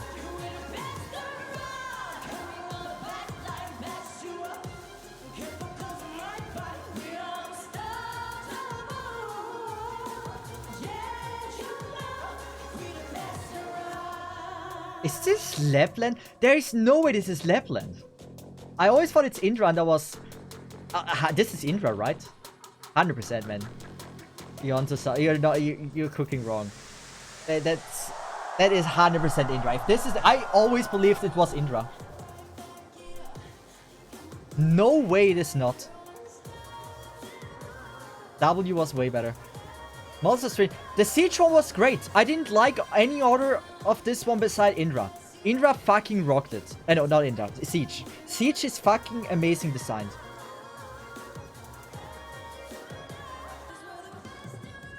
No Scar. Has to be Indra. Yeah, it is Indra. Pretty sure. No way it's Lapland, dude. Dude, it's Indra. It must be Indra. 100%. I always thought it's Indra. Pretty sure it was. Dude, okay, let me just clarify one thing. I think the Ambience Synesthesia really second half was so much better than the first half. I'm sorry, I think OSTs are great. I love listening to OSTs. But I really feel like at least the OSTs they choose for presenting in the first half were just not really giving me the vibe that I wanted for it. And yeah, I'm sorry. It just didn't do that well for me. But the second half really upped it so much. It's not even funny how much better second half is. I like OSTs, and I think they're great ones, but I don't think they chose the best OSTs. Like, I love the Spring song. I love the Frost Never Dies song. Fucking amazing song, both of them. Other than that, I don't think they were that memorable, the other songs. I really think they just were too sleepy for the most part, and I don't think they did that well for me. Arknight's Ambience Synesthesia. I want to show you guys something. We're talking about the freaking things, right? We're talking about if it was Lapland or not, and I think that's really. Wait, can we not just like search manifesto? If you look in the manifesto video Indra Leppi seems to have a scar. I mean, manifesto. Arknight. It is 100% Indra. I'm not willing to believe that it's not Indra. Dude, like, Siege, as we said before, Siege looks absolutely fucking amazing. Like here, you know, Siege looks absolutely fucking amazing here. And then Indra. We said this is Indra. This is not Lapland. Who the fuck is this supposed to be? It is Indra. According to the Venom, it's buff. What the fuck? Not this earlier. What do you mean earlier? This one? That is Lapland? Dude, I thought they're the same. Dude, what a crime. This is supposed to be Lapland? It could be both of them. Actually, now I see it. I didn't know there's two different characters. That is insane. That is such a bad. No, I do not like this design. I do not like this design. Come on. I'm sorry. What the actual fuck? Also, someone sent me a link earlier about like oh, it was epic. So here, cannot wait for. I am pretty sure I have a song here from Cannot Wait For that with this one. Yeah. Good. This, I have to say, like, the design of this is so much better than for Manifesto. Like, you see, W looks fucking amazing. Blaze looks fucking amazing. Vigna looks fucking amazing. Fuck Courier. And then the bagpipe looks fucking amazing. And it's just worlds. Like, this is so much better. Like, dude, how, like, way better rock designs. There's also one rock song that we haven't heard, that I don't even know if it's official. Rock the Night Away. I swear to God, I love Rock the Night Away, but apparently it's not. I don't know if it's official. It must be, but it's such a fire song. I love everything about this song, but I have not seen anything official about this song. Like, if you don't know this song, this is such a fire song. Would have done so well on the Synesthesia. Like, freaking look at all the designs of the character. Great. It looks so fan-made. But I think it's official. No way it's just a fan-made song. Can someone tell me if this is fan-made or not?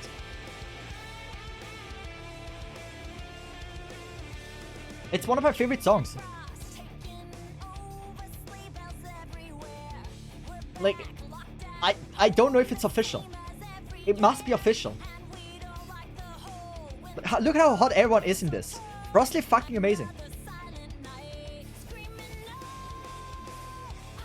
Also Seema. They did Seema so good in this one. Like great designs.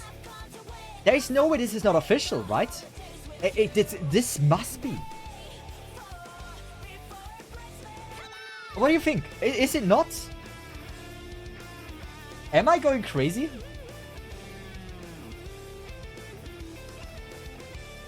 Also, look. Maybe it's fan-made. Maybe it is fan-made. But look at the detail on the freaking guitar with like a Seema sticker here. There is a freaking Estina sticker. Here's a Seema again. The detail on this is just so crazy. I don't think it's fan-made. It is official. Why has it... There's no official version of it, right? At least not on YouTube. I need it. It's so good. We only have a 240p ping. Oh, is it 1080? It is 1080, never mind. But I like this one so much. It's not official, right? Arknight's Archive, yeah. There is a MSR topic thing for this. Apparently it's a Christmas 2020 song for CN. Dude, they crushed it with this one. They should have kind of released it on EN as well. Somber. Like still, it's never too late to release it. It's such a fire song.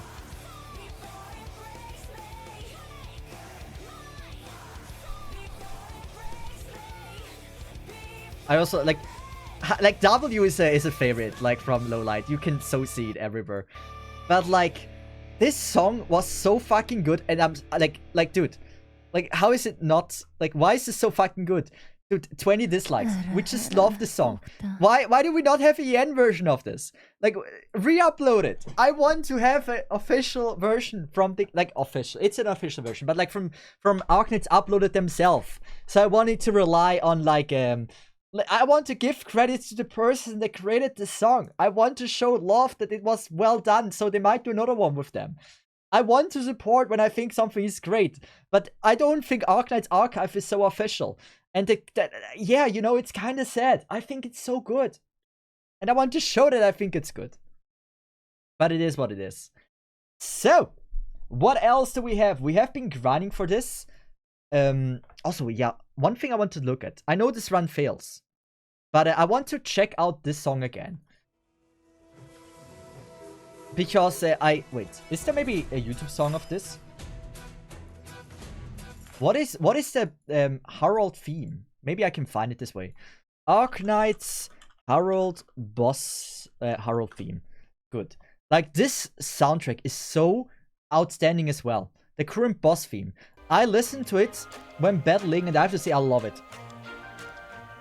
I want a better Lapland outfit already.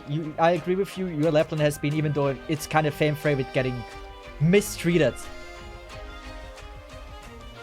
But like this soundtrack is so good. What an amazing boss track. I like this. That is so far. Imagine we had this at like Christmas or something. I think we're in the wrong year of having this event, but I like this. Like this is just fire. Waiting for left and alt, imagine opening a heater. That would be so bad. Like, do you hear his drop, man? It's so bad. Like, that is badass. I do not know how to defeat him, but fucking badass. Yeah.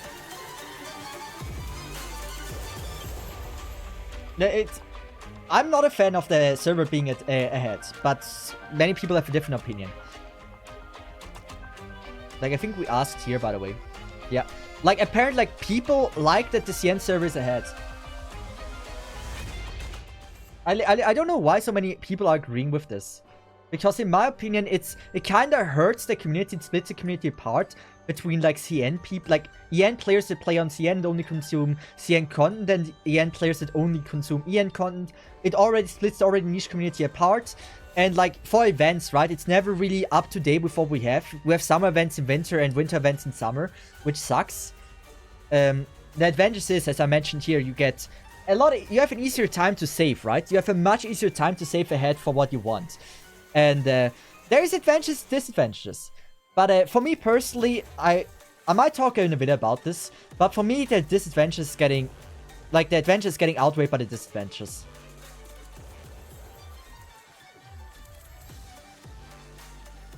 Not everyone has a shitload of money. That's the thing. Do I want every character in a gacha game? I kinda don't, right? I think it's fine. I like to miss out on units. I think it's cool if you get them later on and be super happy that you get an off-banner character and it's like the character you wanted so long. That I think that is a bonus. But in Arknights, it's like it became kind of the banners you want to get the characters on. It's kind of like a task rather than trying your luck. And I think I'm personally not a fan of that. It's personal taste, right? Everyone has their own taste on how they like it. Me personally, I think it kind of takes away from the experience of like doing gacha. Because when Dagenbrecher came out, for example, I didn't go into this and like hoping I can get her. I came into this hoping, like, not hoping. I came into this just expecting that I pull her. It's just a question of how expensive it will be. And it kind of destroys the fun of, like, gacha for me as well. Everyone, what are you talking about? You can get everyone as free to play. That's why I need to delay to temper. Wait. Everyone, what are you talking about? You can't get everyone as free to play. That's why I need to delay temper myself even more. The thing is, it's borderline possible to get, like, many characters, or most, maybe even everyone as free to play. If you get just a decent, like, if you're rather lucky, it's very possible. Because you see so many times people, like, getting, like, 10 pulls, 20 pulls. It is not impossible. Especially, like, you can aim to miss out on some units. And then, like, decide to use yellow certs to get them later on. You don't get them immediately, but if you play free-to-play, eventually, if you use those, for example, yellow certs, not to get more pulls, but to get the characters you just choose to wait for, you will save so many certs as well. And you get so much more value from the certs themselves. You can literally get everyone free to play if you literally never get a dupe. But like, as I said, with the freaking yellow cert strategy, you get very close to get a lot of units. And then like, if you go with that strategy and then just be a little bit lucky, you can get there. But I had to hunt down specific operative 6 selector and certificates and reruns with money. To see if it's now like 2-year delay for yellow certs. I may be dead at this point. Yeah, but like, theoretically, if you don't plan to get everyone immediately when they come out, you can pretty much do it well enough that you get most characters. Maybe everyone is a bit too much. I agree with that. But like, I would say most is still doable. And even then, like, you do pulls, and if you get an off banner and you waited for a few characters, you might get lucky and get an off banner that you were missing. And so you don't need to waste those yellow certs on that one then. And if you're free to play, right, you can't expect to hit everyone in the gacha. It's just how it is. A gacha needs to make money in some way as well. Pretty sure about this.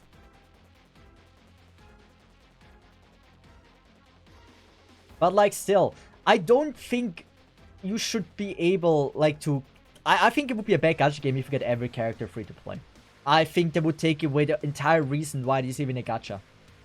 If it's like, you're more disappointed you didn't get them than being happy that you got them. If you can carefully plan pulls, you can snipe all limited operators and maybe one more normal 6-star in between at the best. It's gameplay style. It all ends up being like how you like your gameplay, how you like to play your gachas. For me, like, I don't mind, like, when I see, for example, Dagenbrecher, if I wouldn't know, like, if we just assume we're now in the same state as the other server, the servers are running parallel, we don't know what is coming, we can't plan ahead, then I would be like, for example, let's just open A-ships. Oh, I got rid of the music. That is not the D-strat. Also, we need to make the music a bit higher.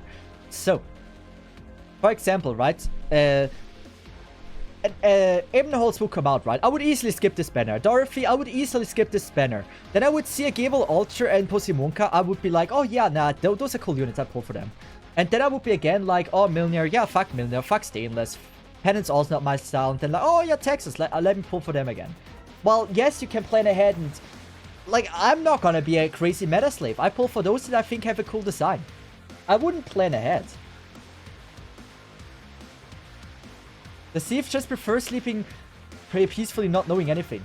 Dude, the thing is, even though we know what is ahead, right? I never decided to save for a character or not. I try my luck on pretty much every banner.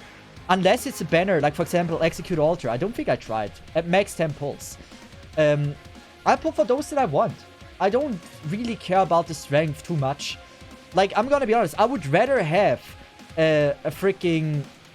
What is it? A what is her name? Holyark. Like a Holyark than a freaking Typhoon. Because I think Holyark's design is just so much cooler. And so I personally would just rather... Like, I would rather go for her, even though she's maybe not meta, than going for a freaking Maul size or whatever. Did you pull on her? Yes, I did. And I got her. Like, I'm so sad that she's bad, but I'd rather have a unit that I think is hot but bad than a unit that is meta than a meta that I just... Yeah. Also, by the way, Oh, it failed. Why the fuck did that fail? Why did that fail? I'm not a meta slave. I just play all 6 stars. Yeah, it's just... I usually just play the ones that I think are also fun to play with. Like, I love a Mountain. Mountain is so cool to play. It's just so satisfying to place him down, and he holds the lane like a freaking king. That is great.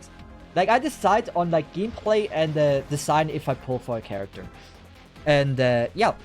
I don't usually pre-watch stuff to know if, like, I like the gameplay or not. I pull for the character, and then I'm like, oh, wait, that's so cool what they can do.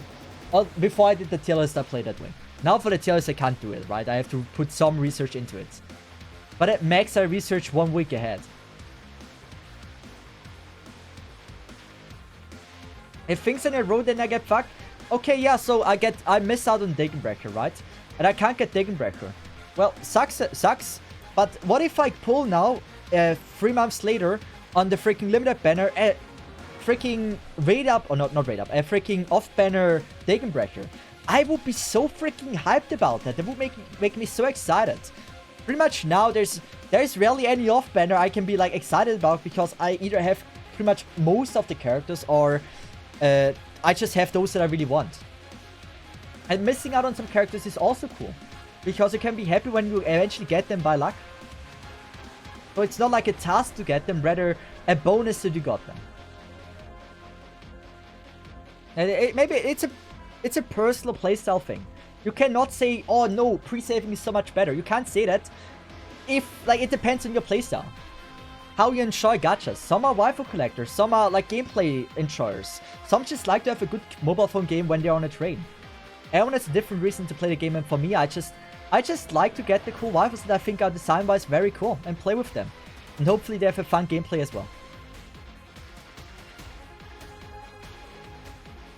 Like, I can understand every free-to-play player, and as I said in the community post I did, I understand every single person that says, it is awesome if you can pre-save and everything. I 100%, I fully get that, especially if you want to stay free-to-play. But personally, I prefer if you can't save ahead and you can be surprised about like character gets announced, 5 days later you can pull for them and be either happy or not that you had enough pulls or not. And if you see a character gets announced that you don't like that much, you'll be like, oh cool, a character I can save now a bit. It comes down to how you enjoy the gacha. Some are meta slaves, some are waifu collectors, some are just like hardcore niche gameplay and show, whatever. It really comes down to like how you play the game to say, yeah, I like it this way or the other way. Or am I saying something that makes no sense to you guys? Am I going on a tangent that makes no sense? That no one understands why the fuck I'm saying this? So you're not seeing how I personally can enjoy if I don't already get spoiled 6 months ahead. That if I don't open, like every time I open Twitter, right? I get spoiled by like Arknight stuff. I know what is happening to freaking Ambience things. I don't want to know that ahead. By the way, this is... Yeah, this is already pretty much public known, yeah. Waifu meta has nothing to do with being in the dark. It is cool if you don't know what is coming. Isn't that the entire pleasure of like doing gacha? That you can like, you're playing a gacha game and you don't know what kind of character is coming. And then like, oh, wait, that's such a cool unit. And you can pull for them and hope you get them with the little pulls you might have. And then like, either you get super lucky and be super excited you got them, or like, oh, I should have saved and skipped that banner. I think that the being disappointed and being happy that you got them is so a deep part of like enjoying a gacha game for me. Just roll every time I can. And it just worked with new units I got. No, I join every gacha league channel I play so I can play on my account. Wait, no. I join every gacha league channel I play. I don't know. Again, it's playstyle. It's not about what is better. It's about how you prefer to play the game. And some just like to not wait for the con for 6 months. Some do. I don't. It would suck so much if I go broke before a new banner I want. But you need to, like... It's the same thing with like real life. You need to know if you see something in the store. Do you buy that one, or do you wait and check out the other store first to know if that store might have better wares, better items? It's always a decision you have to make, and I love that decision. You just have a gambling addiction. Maybe. But it's also like a main reason why I play Gacha, right? You have heard of the internet? In what regard, King? Like, I'm very curious how you mean it. I don't have to wait for a new shop newsletter. Yeah, but why do you like to be spoiled? What if I tell you the ending of like Code Geass? Would it still be enjoyable to watch it? I don't know. I don't want to get spoiled by like what is upcoming. I don't want to know what characters are coming. I don't want to know what is happening in the story, and I don't want to know what kind of amazing songs are gonna be in the freaking boss themes. I want to be surprised when it's out and be like having a first impression with like how it was in the game.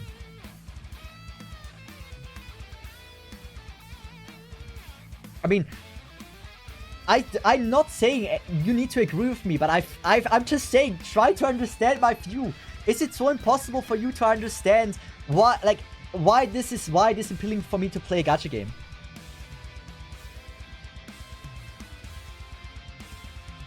I don't read leak stories, just banners. And the thing is, you have YouTube videos that randomly pop up that be like, oh my god, this happened to Amiya, this happened to Madrock, whatever. You have that in the thumbnail, and you already pretty much get spoiled.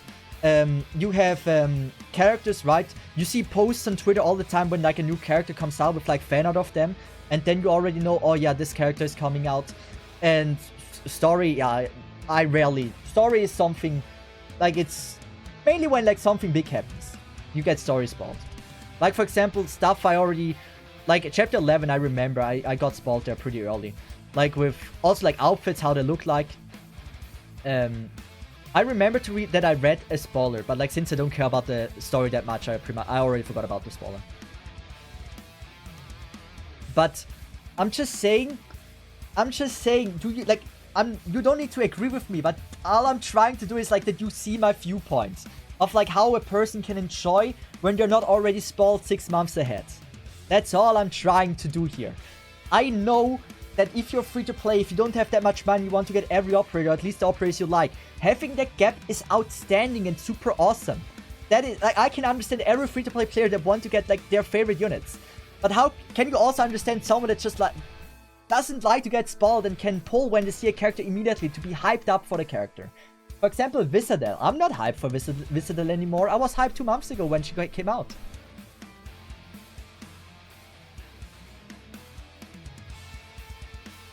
Yeah, I really feel like the Yen struggles to like get a hype for a character when they come out because the hype already died down. You don't have like huge Twitter hype when a character finally releases to the server because we already know about the character so much ahead. There's not going to be a mess of users on Twitter or something to make fan art of the character because they already drew the character 6 months ago when they saw it on the CN server. Walter would have been pretty hype if it was out of the blue.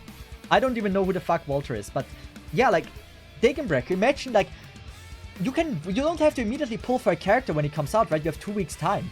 Imagine Dagenbreck came out and you would have waited and then you have seen, oh wow, she's actually so amazing, then you try to pull for her. You still had like 2 weeks time to get like maybe some savings. FGO is proof that even with a gap of 2 years, games can work. The thing is about FGO, right, is like, again, the community is so fucking split. The same with Arknights. Like, there's people that only play on a 3 year ahead server, while there's a few that only play on like the current server. And there's like a split in the community that just like kinda hurts the entire fandom, in my opinion. Oh yeah, so Walter is visited, yeah. But like that hype is kinda gone in my opinion. Like with Whistle and stuff. I would say FGO kinda has advantages, like it's so far ahead, 3 years. That's like pretty much already, people have already forgotten about the character when it finally comes out. FGO will always work since it's fate. Yep. The same is like with Toho, right? It doesn't matter, there will always be a Toho fandom that is gonna be successful. Yeah, but don't base it on meta waifu pulling. The delay is 100% beneficial for any kind of not well pulling community response. Like, only gameplay wise. We're talking, like, if you're only talking gameplay wise, yes, it's always beneficial. But if we're talking about outside of the gameplay and talk about community and stuff, it is not just beneficial. It hurts the community and the fandom as well. I don't think Genshin would be doing so well as it is if there would be a freaking server that was 6 months ahead and people had to wait like 6 months until the character comes out they're so hyped about. Like, for example, when the blonde girl came out, like, people were all pretty much immediately able to play her, and that really helped her being excited. But Gacha is bound to gameplay. A massive part about Gacha, in my opinion, is the community as well. Like, not, is it not? Like, what got me back into Arknights was when Kirin Yato got her, what was it?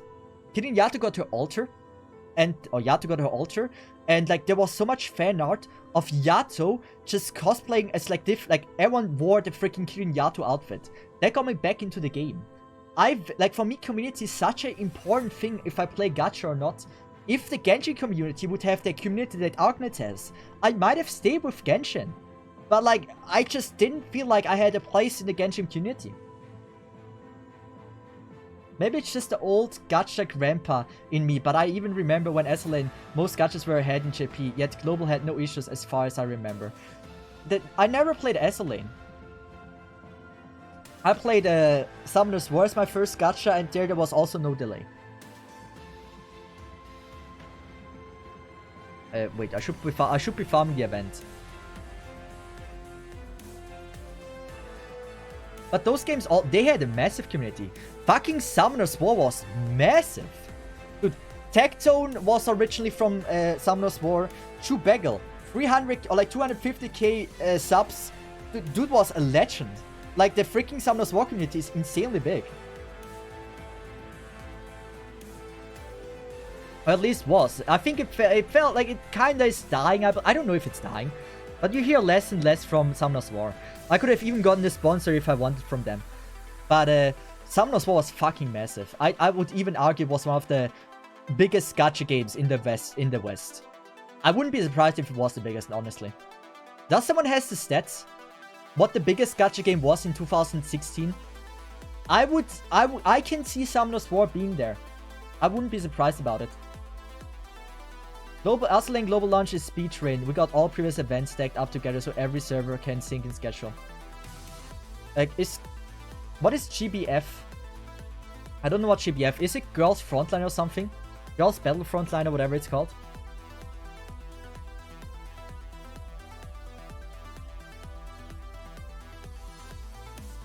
Grand Blue Fantasy. Like, obviously, before every game launched, any other gacha game, first of all, like, Mabel's Story and Grand Blue Fantasy were, like, super big. And Dragon whatever, because they were the only one. Starting from 2014 and 15, gacha games started to pour more and more. And this is where, like, the hype came. And I would argue that Summoner's War actually was at the peak there. Best earning gacha 2015, or 2016.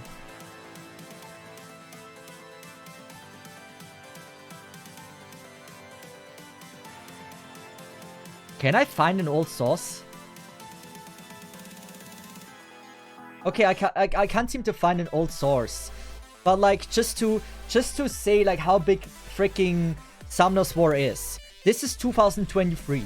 Way beyond its lifespan. Summoner's War is ranked 1, 2, 3, 4, 5, 6, 7. Here is already Summoner's War. That's insane. Like with 40 million here. Summoner's War is doing super well. It's massive. It's making more money it made more money in March 2023 than Blue Archive. And I would say, like, in the Western audience, I can see that Summoner's War was at the top back in the day. I wouldn't be surprised about that.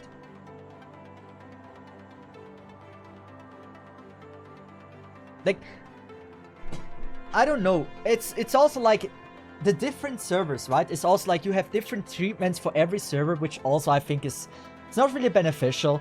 I think it really hurts as well to have, like, EN has video contests because of their publisher. JP doesn't have those. JP gets temples because for some reason EN doesn't get those temples. It kind of makes people envy about each other, and it's just overall, it's just not a good environment it's creating by having like different timelines, different server treatments and everything like that, in my opinion.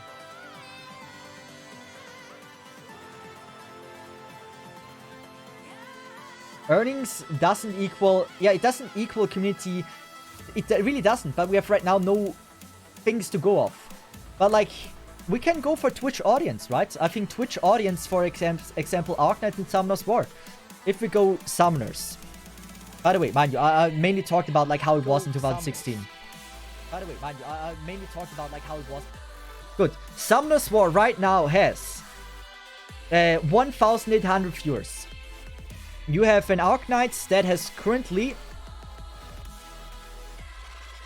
135. So like I still, my point stands that Summoner's War is still probably like one of the best gacha games, or like most played gacha games in 2016. It's just like it was fucking massive back in the day, and it still surprisingly is even after 10 years.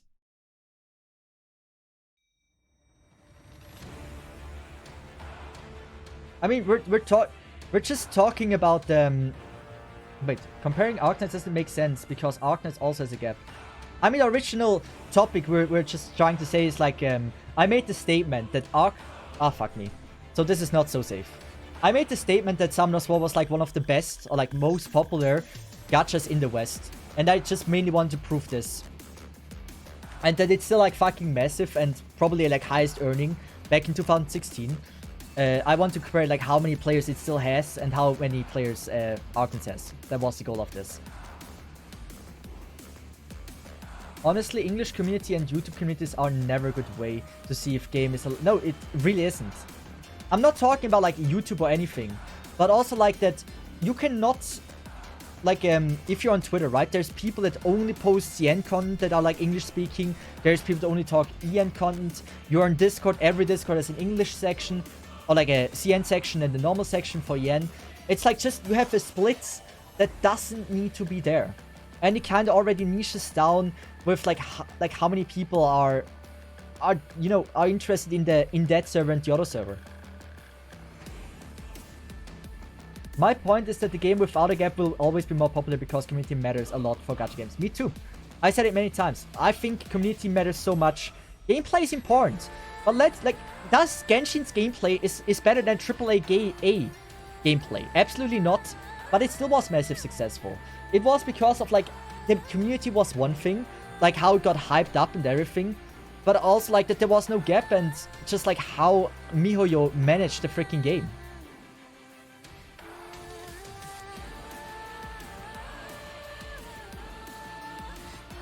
Maybe like my point is just, I believe having a different timeline for servers, different versions for a game, hurts the game. It's what I believe in. I really think it's not a good thing. It's not good for content creators. It's not good for the community overall. It's just not good for the toxicity and how the community behaves in general. Because there's going to be different treatments with different servers, and it's going to be just hurting the overall, how the community looks and everything. And how they behave. Like, do I think the growth of a gacha game matters with content creators? Yes. I think if not so many content creators would have tried out Genshin, it would have been a lot less big. I believe in that. I think that's true. It's not massive, but plays a huge role with how many people make fan art for the game, with how many people advertise for the game. That matters in the growth of the gacha. And because, like, in Genshin, you can, like, if you're just a mid-sized Genshin content creator, a mid-sized Genshin content creator can easily live from Genshin content. The highest earning Arknight content creators are not able to live from Arknight, so there's going to be obviously a lot less creators that focus on only Arknights. And that is something that also hurts to get more people into the game. Because the more people create content for the game, be it fan art, be it memes, be it cosplay, be it videos, helps the game grow as well. Advertisement for the company as well matters. But there is a content creator, or like content creator, there's just an influencer part in it as well. If you make cosplays or if you're big in events and everything.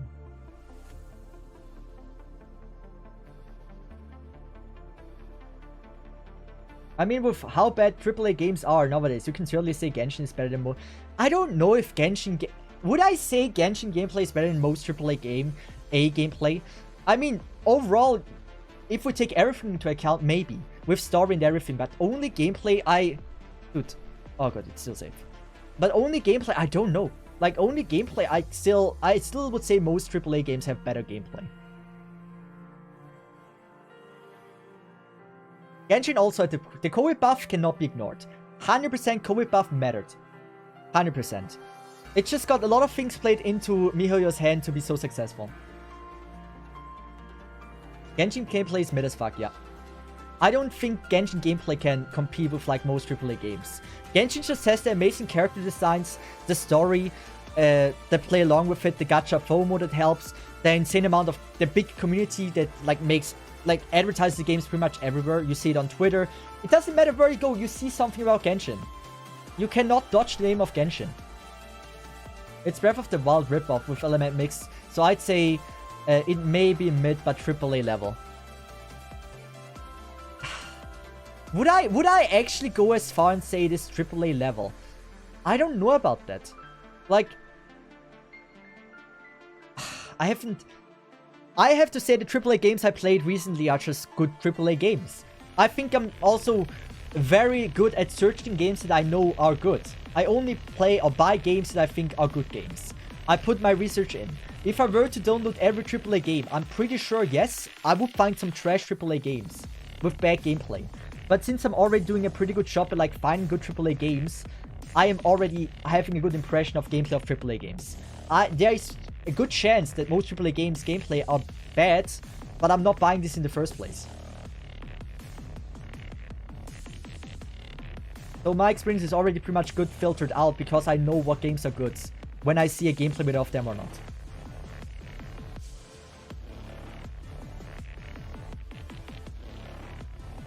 You don't buy, that's not the question. I'm talking about like AAA games, right? That when I buy a AAA game, I research it, I look at the gameplay, and then I choose to buy it, and then the AAA game I play will have good gameplay because I put the research in. If I were to buy random AAA games, then the statement which says AAA games gameplay is mostly bad would be, for me, easier to make if I would buy any AAA game. Because then I would also get the ones that seem to me like bad gameplay, which probably are. But if you buy, if you buy a game, you put in research, you look at the gameplay, like, at least for me, I look at the gameplay, I look at how the graphics are, I look at how, like, I just look at many things when I research for a game, if I want to download it or not. I'm not gonna mindlessly spend $50 on a game I don't even know if I like it or not. I'm way past that time. When I buy a game, I research if I will 100% like the game or not.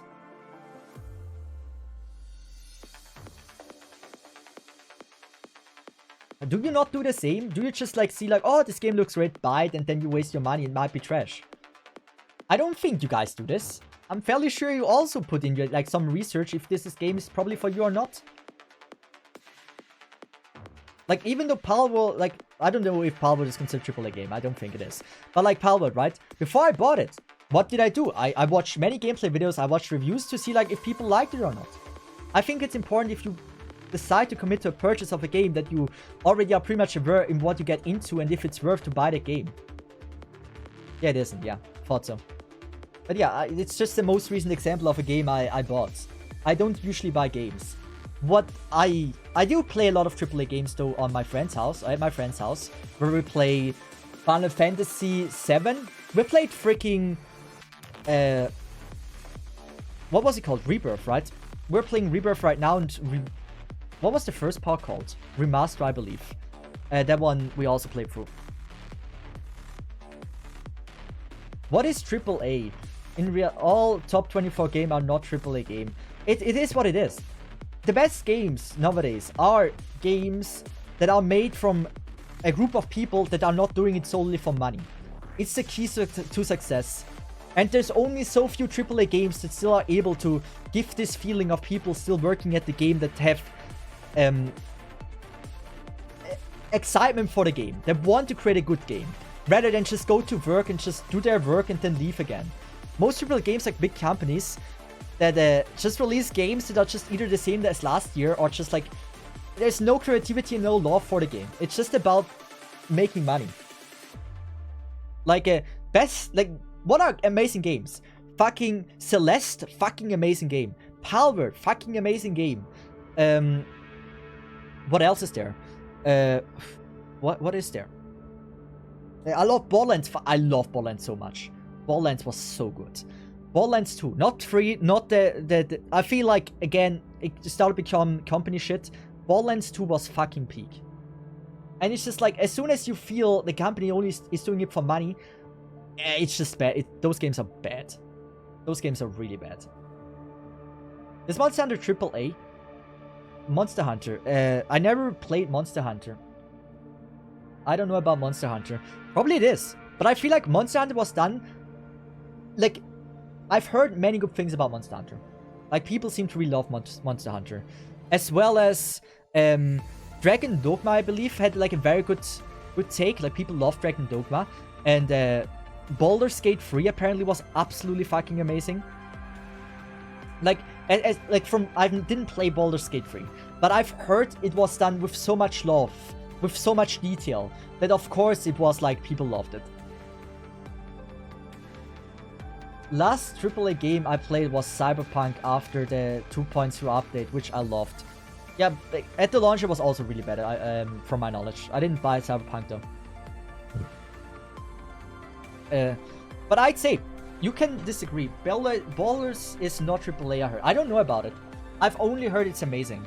Matter of fact is that it's a fact that I'd say the gameplay of AAA games is not generally worse. I would say the problem with AAA games is that there is no love in those games. They're not fail because the gameplay is necessarily bad. They fail because it's just, there is no passion behind the project. That is what I believe for those. Like, most games that are getting hyped up and are so amazing are games that were done with passion. Like, Palworld was apparently done with, like, I don't know, a small developer group. They had like $10,000 budget or whatever, and they made like one of their most played games in 2020. Was it 2024? Like, or one of like for a few months, the biggest game on Steam, or one of the biggest games on Steam. It's like, it matters so much more if like there's love involved in creating the game. Yeah, the overpriced as well. Like, I don't get the people that buy a FIFA. I don't get the people that buy a Call of Duty. I don't think a Call of Duty is a good game series anymore. Back in the day with Modern Warfare 3, I fucking loved that series. I cannot play Call of Duty anymore. They're so horrible. I don't think Palworld is dead. I think Palworld is still doing mostly fine. Palworld player count. It has 17,000 players. 17,000 players is like nowhere near the numbers that it once had. But like, it's still like absolutely fine. And yeah, I don't know if you would call it that. Yeah, I think it will get a new update, or it got a new update. I'm not sure.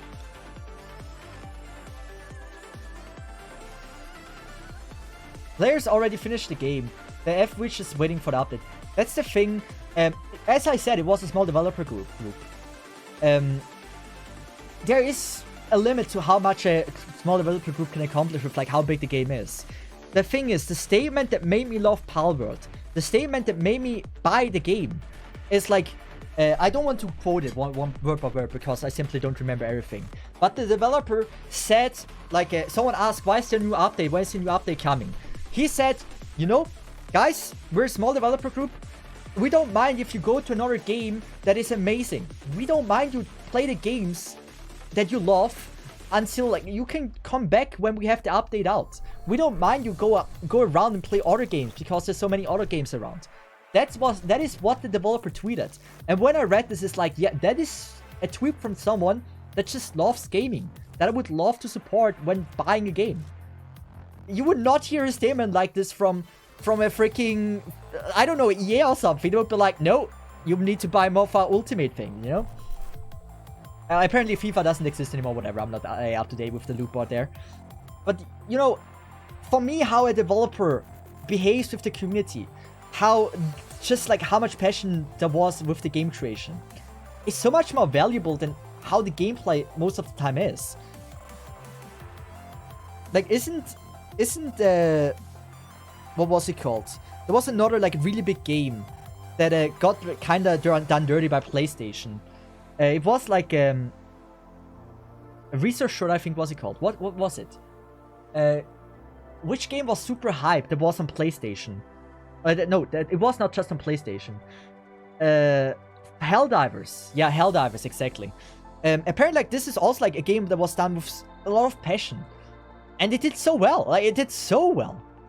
But it got a little bit done dirty by PlayStation. But all in all, like, if you have a game that is getting made with passion, people just love to play it. And I really hope when Arknight's Anthem, for example, drops, that you can feel this passion. Like, when I played the beta for Arknight's Anthem, for example, I swear to God, it felt like they tried to be creative. They had fun trying something new. For example, with the base, right? You've never seen this in a gacha. And just gave you the impression of, yeah, hey, whoever had this idea, they thought like, hey, this might as well work, and they implemented it. It just felt so casual and nice to have this. It felt refreshing. And it didn't feel like a freaking Genshin ripoff. That was the number 1 thing I was afraid of. For games from smaller developer teams, if they are bad, we don't hear about. That's true, yeah. But like, I'm gonna state this out. The most creative games that I've ever seen were created by small developer teams.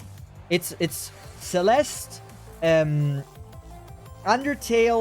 There's so many unique cope games that are indie games. The most creative ones are just from small companies. There's rarely a big company that takes risks like this. Hollow Knight, I really need to play it, man. You only hear about the top of the top. Yeah, that's true. That is very true. You only hear about the top of the top. But it's still, the fact is still true that those you hear of are the ones that are super unique. And you rarely hear at any point a AAA game trying to revolutionize gaming that isn't just empty promises like Starfield and stuff like that. Most of the time it's like, oh, the AAA game says like, oh, it's the game, the best ever. And it's like the same game as every other game.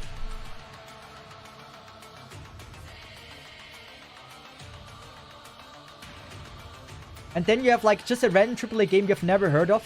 For example, you are what you eat. Or what was it called? You have to take pictures of like random freaking humans, right? And there are certain interactions, and then based on like how you take the picture, the world interacts this way. That is so unique, and it was just unique. You know, that is so valuable in my opinion. That like a game is unique rather than like just being like every other game. There are risks. Like, it makes sense for a big company to not take risks. But it also explains why a AAA game, like an indie game, is many times much more appealing to me than a AAA game. Like, there's no passion behind big companies anymore. Okay, I have one question. What was the last AAA game you'd say, yes, this was done with love? This is a good AAA game that released. Like, I really feel like, for example, Final Fantasy, the first remake, there was so much love involved in the game. The gameplay was fucking horrific. I hated it. I hated it so much. Yeah, Breath of the Wild, for me, Breath of the Wild, I never really liked Breath of the Wild. It just wasn't mine.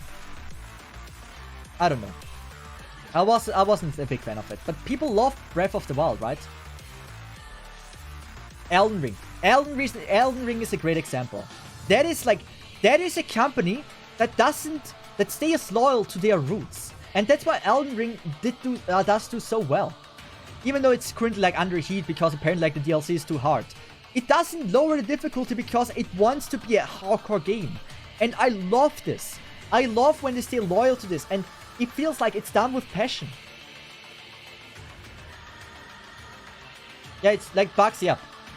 I can see Cyberpunk having love in it. I've heard a lot of good things about Cyberpunk once the bugs were fixed. But it really... Like, all the AAA games we're now mentioning, right? That apparently have a lot of love got into it. Are games that are well known. None of the AAA games that were mentioned now were games that you didn't hear of. It's games that did get recognition because they did do something that is not normal for AAA games, and that is putting passion into it and love.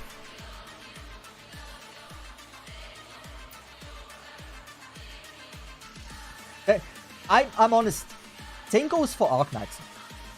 I swear to God, Arknights was a gacha game that felt it was done with passion. Once I researched its history, I learned that it really was. They had a vision and they tried their best. It was not money driven, and that is the reason why Arknights came out to be such a good fucking game. Because it wasn't driven by making a gacha that was driven by money. You see it in how like generous the pulls are and how generous everything is. When I played Arknight for the first time, it was so apparent to me that this was a gacha game that was not solely done for having in-game transactions in it. Because you don't need to use any in-game transaction to play anything in the game. Did you never had this feeling? Anyone that is here. Did you never had this feeling when playing Arknights that it felt like it was a game done with passion, rather than just a random ass game? Also, we're drifting off very badly in a topic. I kinda have to eventually end the stream. I'm getting too passionate about the subject. But you get what I mean, right? Look, like, I remember when I first played Arknights, I was like mind blown how amazing it is, how amazing the community is, how amazing like just the developer team is, how just cool and lighthearted everything feels. It feels like whoever was creating the game wasn't like a 50-year-old dude trying to be like hip and not be cringe or whatever. It felt like, hey, they were like dudes and thought like, hey, wouldn't that be funny? And then they implemented it. That's how it feels to play. No pity, passion. So much love for the player. Just ran annihilation for an hour. It's a love letter. There were things that were not good about it. Like every game, there's things you like more and dislike. But I would say still, Arknights was in the purest form one of the best gachas. Because gachas are side games. And I think nowadays, most gachas that come out, you cannot enjoy side games. And that is their biggest problem. I cannot just play randomly an Genshin only when I'm on the train, because like, dude, it's a full-time job. You need like 50-hour time to do like the weeklies and stuff. While for Arknights, I can. Hey, I mean, I'm hopping onto the train. I have 10 minutes time. I can do the dailies. I can do a few runs. It works. I can put my phone away if I do something else. I can do a gacha grind. I wouldn't be able to play efficiently Genshin if I were not playing actively. The developers have passion, but Arknight still employs a lot of predatory systems designed to milk money from... Yeah, that's true. It's a gacha after all. The thing is, like, I don't complain about in-game transaction in a game if they're not too crazy helpful for the game, if there's no PvP, and if it's just like a reasonable price. And I'd say for Arknight, this really matches.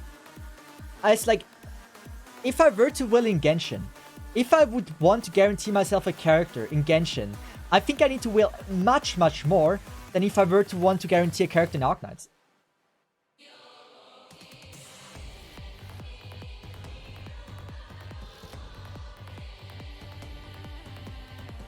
You have to spend less in Genshin.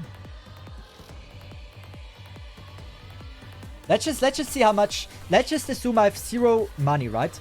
Let's just do the math and see like how expensive it would be to guarantee myself a character. Let's just 150 versed. Like versed 150. It might be worse than that, but like I think going with like 150 would make sense. The difference is also what they make with the money. That is true. I talked about this before. I feel like the money goes back into the game. We get like our 3rd anime, right? We get the 3rd freaking season of the anime already. Genshin made so much fucking money. The anime is not even out yet. Maybe it's higher quality, but I think the anime looks good enough. I think as someone who plays the game, it's more than enough to enjoy the game. Like to enjoy the anime. It might be not the highest of highest quality, but I think it's still totally fine. So, so we have this pack that costs 25. That is about, what is this? 20, 25, 24 pulls, something like that. 25 pulls there. What else? Like, still, we can do this, but this is super generous. Or we can't do the math with this because it's way too difficult. I get 260 here. 260, that is how much? How much 260? 30? 30? Okay, that's 100 pulls. That's 70 pulls. I would say with that we're about at 100 pulls, right? With those we're about 100 pulls with dollar pack. So that's 125 bucks. Good. 125 bucks. What else? We would need to go like one lower, right? We would need to do, yeah, probably 170. Let's just say for Arknights 170 because it's like another 50 about. So about 170. There's also like another pack you can buy that is only a one-time thing. How much is it for Genshin? Wait, we're doing the math on like how expensive it is. How expensive are the packs for Genshin?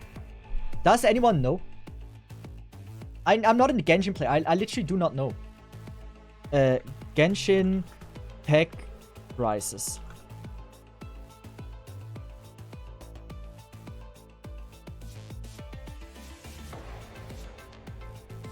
So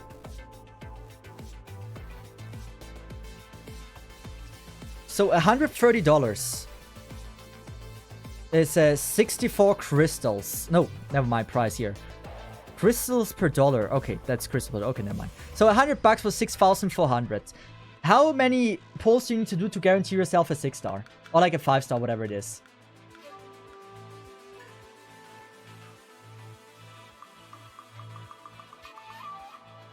$90. That's until a guaranteed 5-star drops, but not until the guarantee out of the banner, right? When is the guarantee of the banner? Let's see. Please first calculate average cost per 6-star. Wait. Maybe someone has done the math. Average cost per 6-star Arknights. Let's just see if we find something. So I care enough to ask what's average pull needed to get 6-star to the system.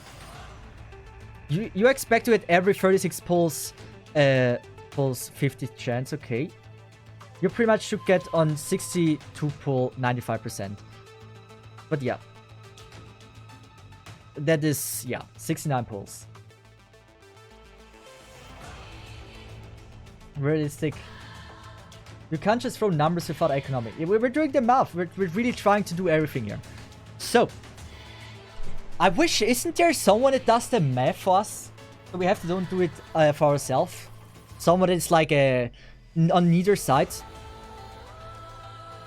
Average price per 6-star. Per 5-star Genshin. This is usually something I wouldn't do on stream, because you just need to calculate way too much. What do we have here? From buying Genesis crystals convert promotions, you get about 65 gems per $1 spent. For all the price points, there is no difference between the $5 pack or the $100 pack. 160 promotions per fate means one pull is about 250. For a 50% chance, PD chance for the 5-star, you need 90 pulls. Or okay, 225 bucks to get one time a 50% chance. I mean, you cannot deny this is worse. If you still fail this, you need another 90 pulls or a total of 180 pulls for 100% at the 5-star. So you need a 450 bucks to get the guaranteed one.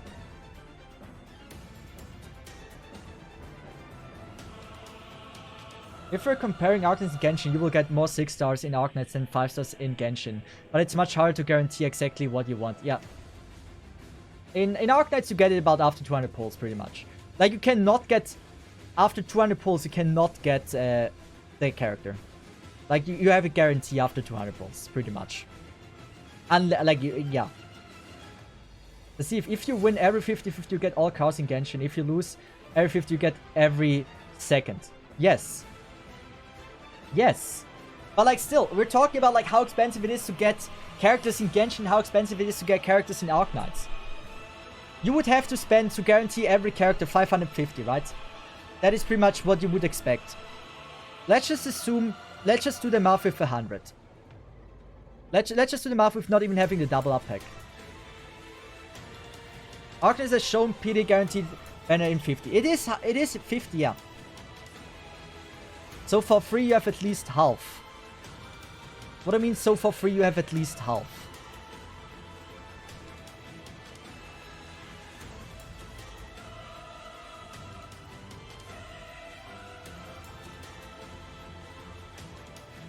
Let's help Arknights only as character... Wait. It also helps Arknights only has character gacha and Genshin as buff characters and weapon. So, like, right now we're only talking about Whale. We can do the math for how it is with the obtaining for free, right? It's only about, like, how expensive it is to guarantee yourself the character with only using money. We can do the math after with also including how it is, how many pulls you get per month. That is right now not relevant. We're only talking about, like, to guarantee yourself with money. And for Arknights, let's just say the 200. Let's just be like this. So, we need in total, we said 130 Origna Prime. 130 Origna Prime are about 40 pulls, right? So, we would need to buy this pack about... I see, it's a bit more than that. We would... The thing is... How whales are relevant at all? But we're talking about like generosity of the gacha itself. We're talking about like which is more money driven. We're not both matters. Both really matters, but you have to include both. How it is with the shop only buying and how it is with how much you get per month. It both matters. So for Arknights, we have 130, right? 130 are around 40 pulls. You get... Yeah, it's... To guarantee it's... Like, what is guaranteed Arknights? Arknights guaranteed, like... The verse is 200. Yeah. We're at 130. That is 260, 200, 400, 520. 520 are... I think it's about 160, 70 pulls, right? It was about 150. If we say 200, it is worse than Genshin. If we say about 150, it's better than Genshin. But like... I mean, it like, even with the worst rates, it is about what Genshin is. If you assume the worst possible rates for Arknights, you are about what Genshin also wants from you. Because you get 160 pulls from these, actually a little bit more, and then you would have to buy this one, the $50 one, and then you are about at the 200 mark, right? And so... 450 was for Genshin to guarantee you the characters. We said 200 pulls. We're gonna do the math with 200 pulls. So it's also 450 for Arknights. And so, how many pulls do you get for Arknights per month? Someone has guaranteed done the math. How many pulls for Arknights per month?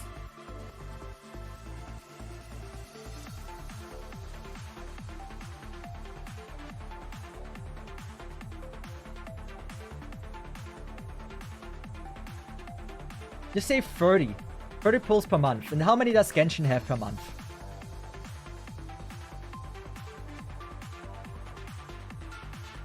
I can't tell the number about Genshin. Just say 30 has Arknights. Which I can see. Which would make sense. I don't know if it includes everything, like the occasional events and everything. But I think 30 seems like a correct number to me. Don't forget Orundum you could get. I mean... Theoretically, you could farm a Rundum, right? That again comes down. We shouldn't do the math with the Rundum you can farm. Genshin 10 pulls a month. Take it or leave it. Is it 10 pulls per month? That would be horrible. Because in Arknights, you would need to do in total 100, like about, like really 150. In Genshin, it's more about the 190, right? No, 180. How many is it, the King Grim? We're not Genshin players. You but like, you should be able to round it down per like a month to make it equivalent with like the previous stunts that happened before. Yeah, in base or Rundum never include that. That would be bad to include. It would really falsify of like how many pulls you would actually get because no one is grinding that. But you say Genshin gets 70 to 75 pulls. per 6 weeks. That would be very, very new information to me. From what I've heard, it is apparently super abysmal low. I would be very surprised about this. Let's just look in the internet.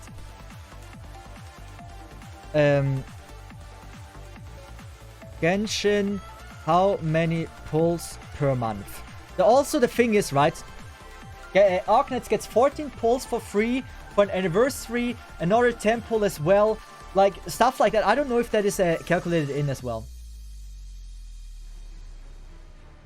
On average per month, free-to-play receives 60 pulls on limited banner. Wait. He might be right. He might be right.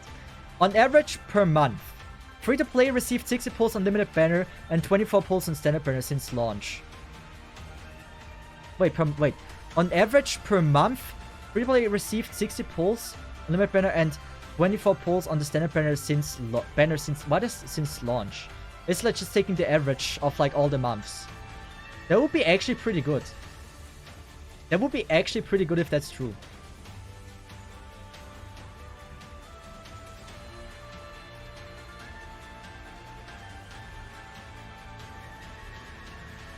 That's a 3-year-old post. That might be a bit outdated. You can get 5,790 promo chance per month or 36 pulls. Here it says 36 pulls. This is also like it's also way too long ago. How is no one giving accurate information? On average, it takes 70 pulls to obtain a 5-star in Genshin and 4-star. Dude. How many promise in month? A 60 day from daily. 60 a day from dailies. 1,800 per month, so 360 in 2 months. 90 a day from Blessing of the Welking. Okay.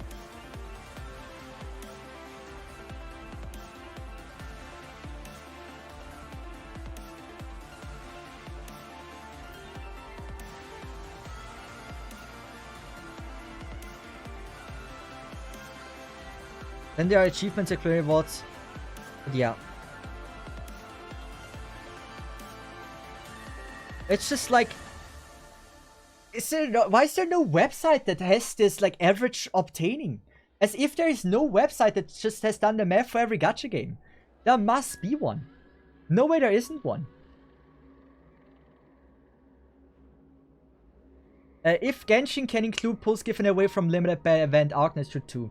Just to say. I mean, it needs to be done the same way. It needs to be done from the same person to get like the accurate outcome there. Draghi, we need you. Draghi, we fucking need you. Did you play Genshin? Draghi, we're talking about like which game is more generous. And we're doing the math right now. How many pulls you get per month in Genshin, how many pulls you get per month in Arknights. Right now, apparently in a month you get like 40 pulls in Genshin, something like that.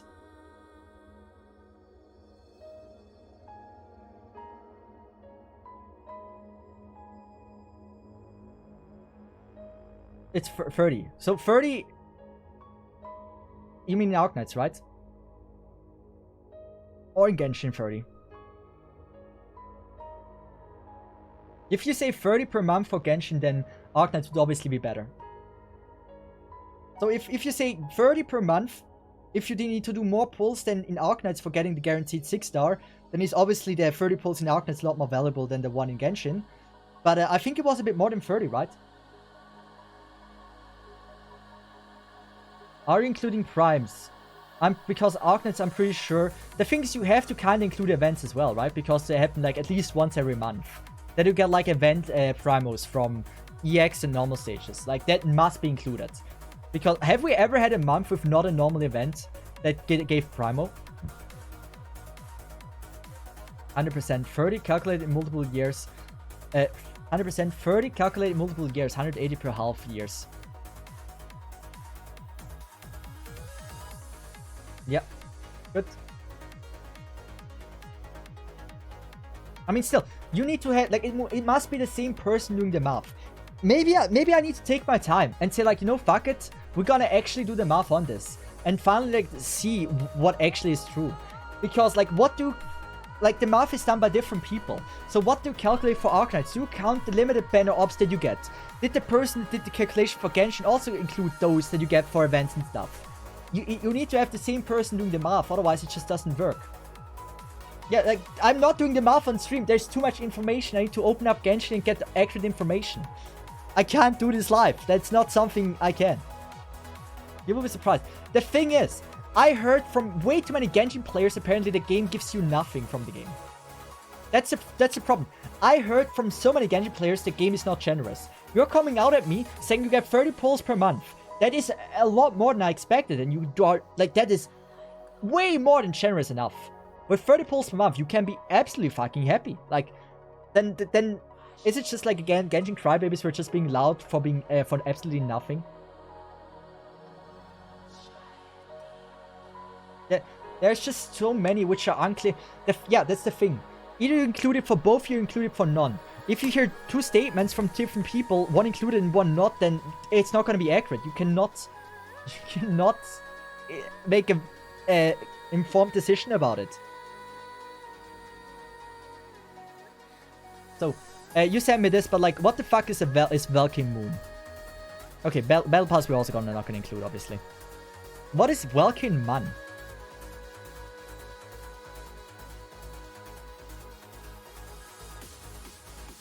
Welkin monthly pass. But Welkin plus Battle Pass. Oh, okay, that's gonna be different. It's always like Welkin we're not gonna include because we're also not gonna include the pass for Arknights as well. So free to play is 104.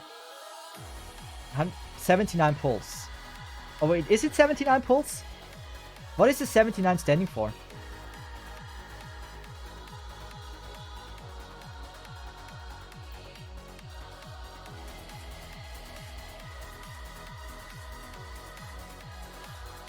Also, only whales can do full Abyss. I don't think it's that bad. I've heard that apparently Abyss is clearable for even non-whales. I've seen a lot of like people claiming they have like a free-to-play team with like very terrible units and they can do it. The thing is like how broken are their artifacts. That's also something I don't know. First half of patch, first 3 weeks. Okay. But like the 104 now are in the 60 days, right? Or are they like 6 weeks? What is it now, the 104? Is it a month now? You said it's done with a patch, right? So, month would be pull-wise... Does it say somewhere what the time range was? It must be, right? It cannot not state that, because it's very valuable information.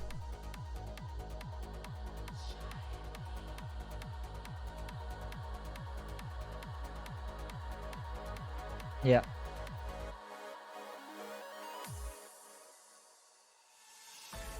It's just something you need to put more research in.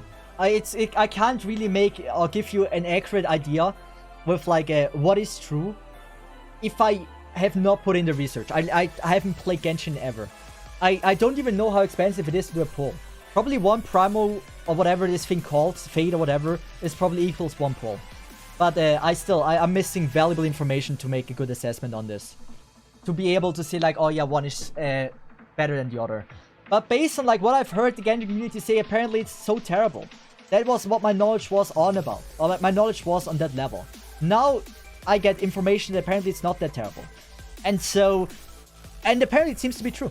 So I would need to put in more research to understand now how it is for Genshin, what it is now.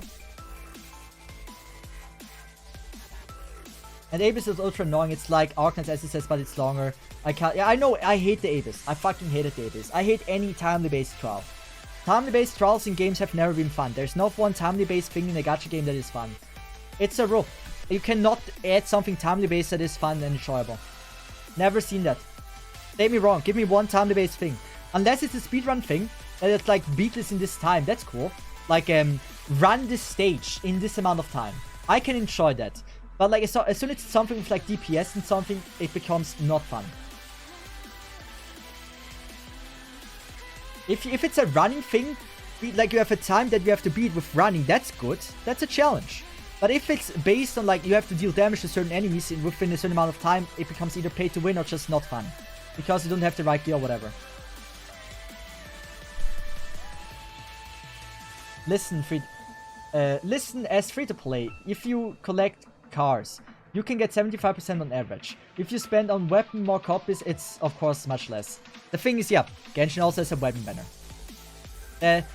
I'm a very openly hater about weapon banner. Is there any person in the world that likes weapon banners? Anyone here that thinks, oh yeah, weapon banners add so much to the game? There's some gacha games that are even worse, that not only have a weapon banner, but also like a freaking artifact banner, whatever it's called. Wasn't it the Tower Fantasy where they had like a beside it wasn't Tower Fantasy, but there was like a gacha game I played that had like a weapon banner, and then additionally like a banner for like additional artifacts. I don't know what it was called. That's the worst. And Darkness has the recruitment system, even if it's very rare to get some. I think the recruitment system is way more than generous enough. The thing is, any gacha game that gives you anything and everything is a bad gacha game. If I hear a gacha game advertising, oh, you get 100 pulls if you play the game, that's bad. Summoner Sword did this mistake to give away like 300 pulls or stuff.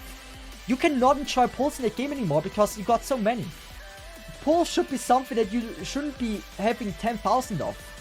It's something rare, and as soon as you can do 10,000 pulls, it destroys the fun of doing pulls. It shouldn't be just that you get everything. I think it was in reverse 1999. I got free to play everything. I completely lost interest in getting characters because the game was too generous. I completely lost interest because I got everything already. What should I be pulling for? I have already everything. The only reason for me to spend money is for potential upgrades. And that kind of destroys it for me. It's like, I want to do gacha. I don't want to have every character guaranteed if I have too many pulls. Then why do I even waifu collect if there's no challenge in collecting those waifus? If I don't even need to require luck to get those waifus. 30 times 100 plus 5 plus 4 times 500 plus 4 times 1800 is, well, 12,200. That's 20 pulls. Plus 4 pulls from Green Search Shop. And 17th pull, they log in. One more, it's 25 total for a month. The thing is, again, do we calculate in? If we do the pulls, right? You do recruitments as well. You get recruitments, you get pulls there as well. Are they needed to be calculated in or not? Because that's clearly a way that other gacha games don't have to get more pulls. Should they also be considered or not? I mean, it is something that you need to consider as well. You get more pulls for free by just doing recruitment by another mechanic that the other gacha games don't have. It's not something you can completely ignore because it's an additional thing. What the fuck do you mean? It's valuable as well. It's like a way to get even more pulls. I've pulled a lot of 5 stars in recruitment. You can only be like... I'm not calculating the characters you can get from recruitments. I'm calculating the... Like, you get 3 stars. Let's assume we get 3 stars. Or like 4 stars. Those 4 stars give us yellow search. They will also give us more yellow search to pull for characters. They should be calculated in for Genshin as well as for Arknights. And how many you expect per month? How many 4s and 5s do you expect per month from the recruitments? How many dupes you get in Genshin that you can buy those additional pulls as well? Those is also a valuable metric to consider. You can't just like completely ignore this because as a free-to-play you will have this bonus.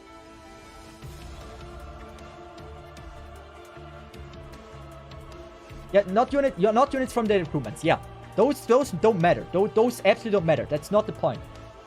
Only the certs you get additionally from pulling luckily 4s and 5 stars. The 5 stars don't count as pulls, but you are getting free not pulls, but you get a free way of getting more pulls later on that don't require you to use any gacha currency. That later on can be counted as like pulls. The yellow certs you can use for pulls. And Genshin has that as well, that if you get dupes, they get more pulls. That is also a valuable metric to think about. This all needs to be considered in a valuable take, which is more generous. You cannot neglect ways of like how you get pulls. Besides, it's completely unfeasible and no one does it. Like, for example, the base material. I think the amount of characters there are and how many you can use on the same time should matter in some way too. I think the amount of characters there are and how many you can use on the same time should matter in some way too. Yeah, I mean, in the discussion of like mostly about pulls, I'm not sure about it. It's a very difficult topic, right? Some might say, yeah, yellow shirts should be included in it. Some say, and I see why people say no, it shouldn't. I see why they would say that as well. It's a very difficult topic. It's so hard to say like, oh, you have so many pulls per month, because you have additional things you get as well. You have those, the pulls that you get by doing other pulls, the yellow shirts that you can use by doing recruitment later on. To completely ignore them is stupid, but like including them is also weird. It's a very difficult topic to talk about. It's something you need to put in time, write everything down on an Excel sheet, calculate everything. It's not something you can randomly do this on stream and like then come up with like an actual correct answer. It's just not possible. As much as I want to do it, I can't. Wow, so when you will include characters release schedule... Wait. Wow, so when you will include characters release schedule in Calx? I mean, in the end, it does matter. I think Arknights has something that is against it. In Arknights, you expect to do a lot more pulls, or like you have to do a lot more... No. You have a lot more banners you pull for new characters. Genshin has a lot longer period until new characters come out. In an educated opinion of like what is more generous, if you have to pull every... Like imagine you have to pull in Arknights in every week, one time. Then obviously it hurts. Even if you get a lot of pulls, it would hurt. All of that matters in the calculation.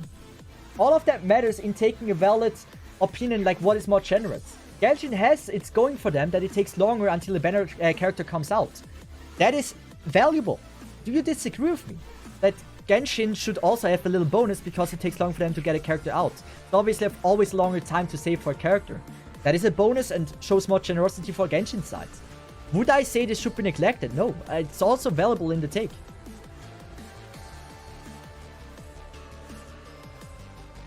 But yeah, I'm not... This is a deep discussion I can't do on stream. I mean, I can do on stream, but without educated evidence. I'm not playing Genshin. I cannot take an educated guess on like how many pulls you get in Genshin. I can't do that. So it's very hard for me to like only go off what chat says. There wasn't one in Arknights at all, I think, for majority of its life. Oh wait, this is regarding not a message. But yeah, it is what it is. I think we still had an interesting topic. I think it's very interesting. Obviously, some might say, yeah, but in the end, it led to nothing. I came to the realization that Genshin pulls... Genshin is a lot more generous. All in all, I learned that Genshin is a lot more generous than I thought it is. That is all I learned. So, in the end, whoever is a Genshin stand that want to make me like Genshin, I can come out of this with a lot better impression of like how generous the game is. That is very much true. So let's rate someone. I think I streamed for soon 6 hours. We streamed enough, guys.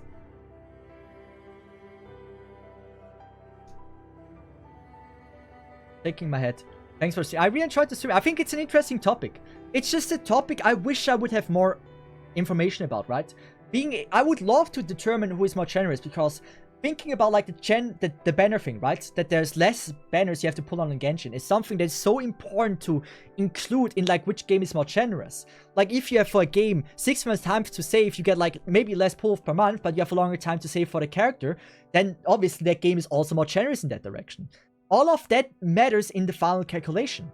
And so without the right numbers and everything, without doing the math the same for both games, you're not gonna have an educated result on both. So I don't want to say like one is more generous than the other.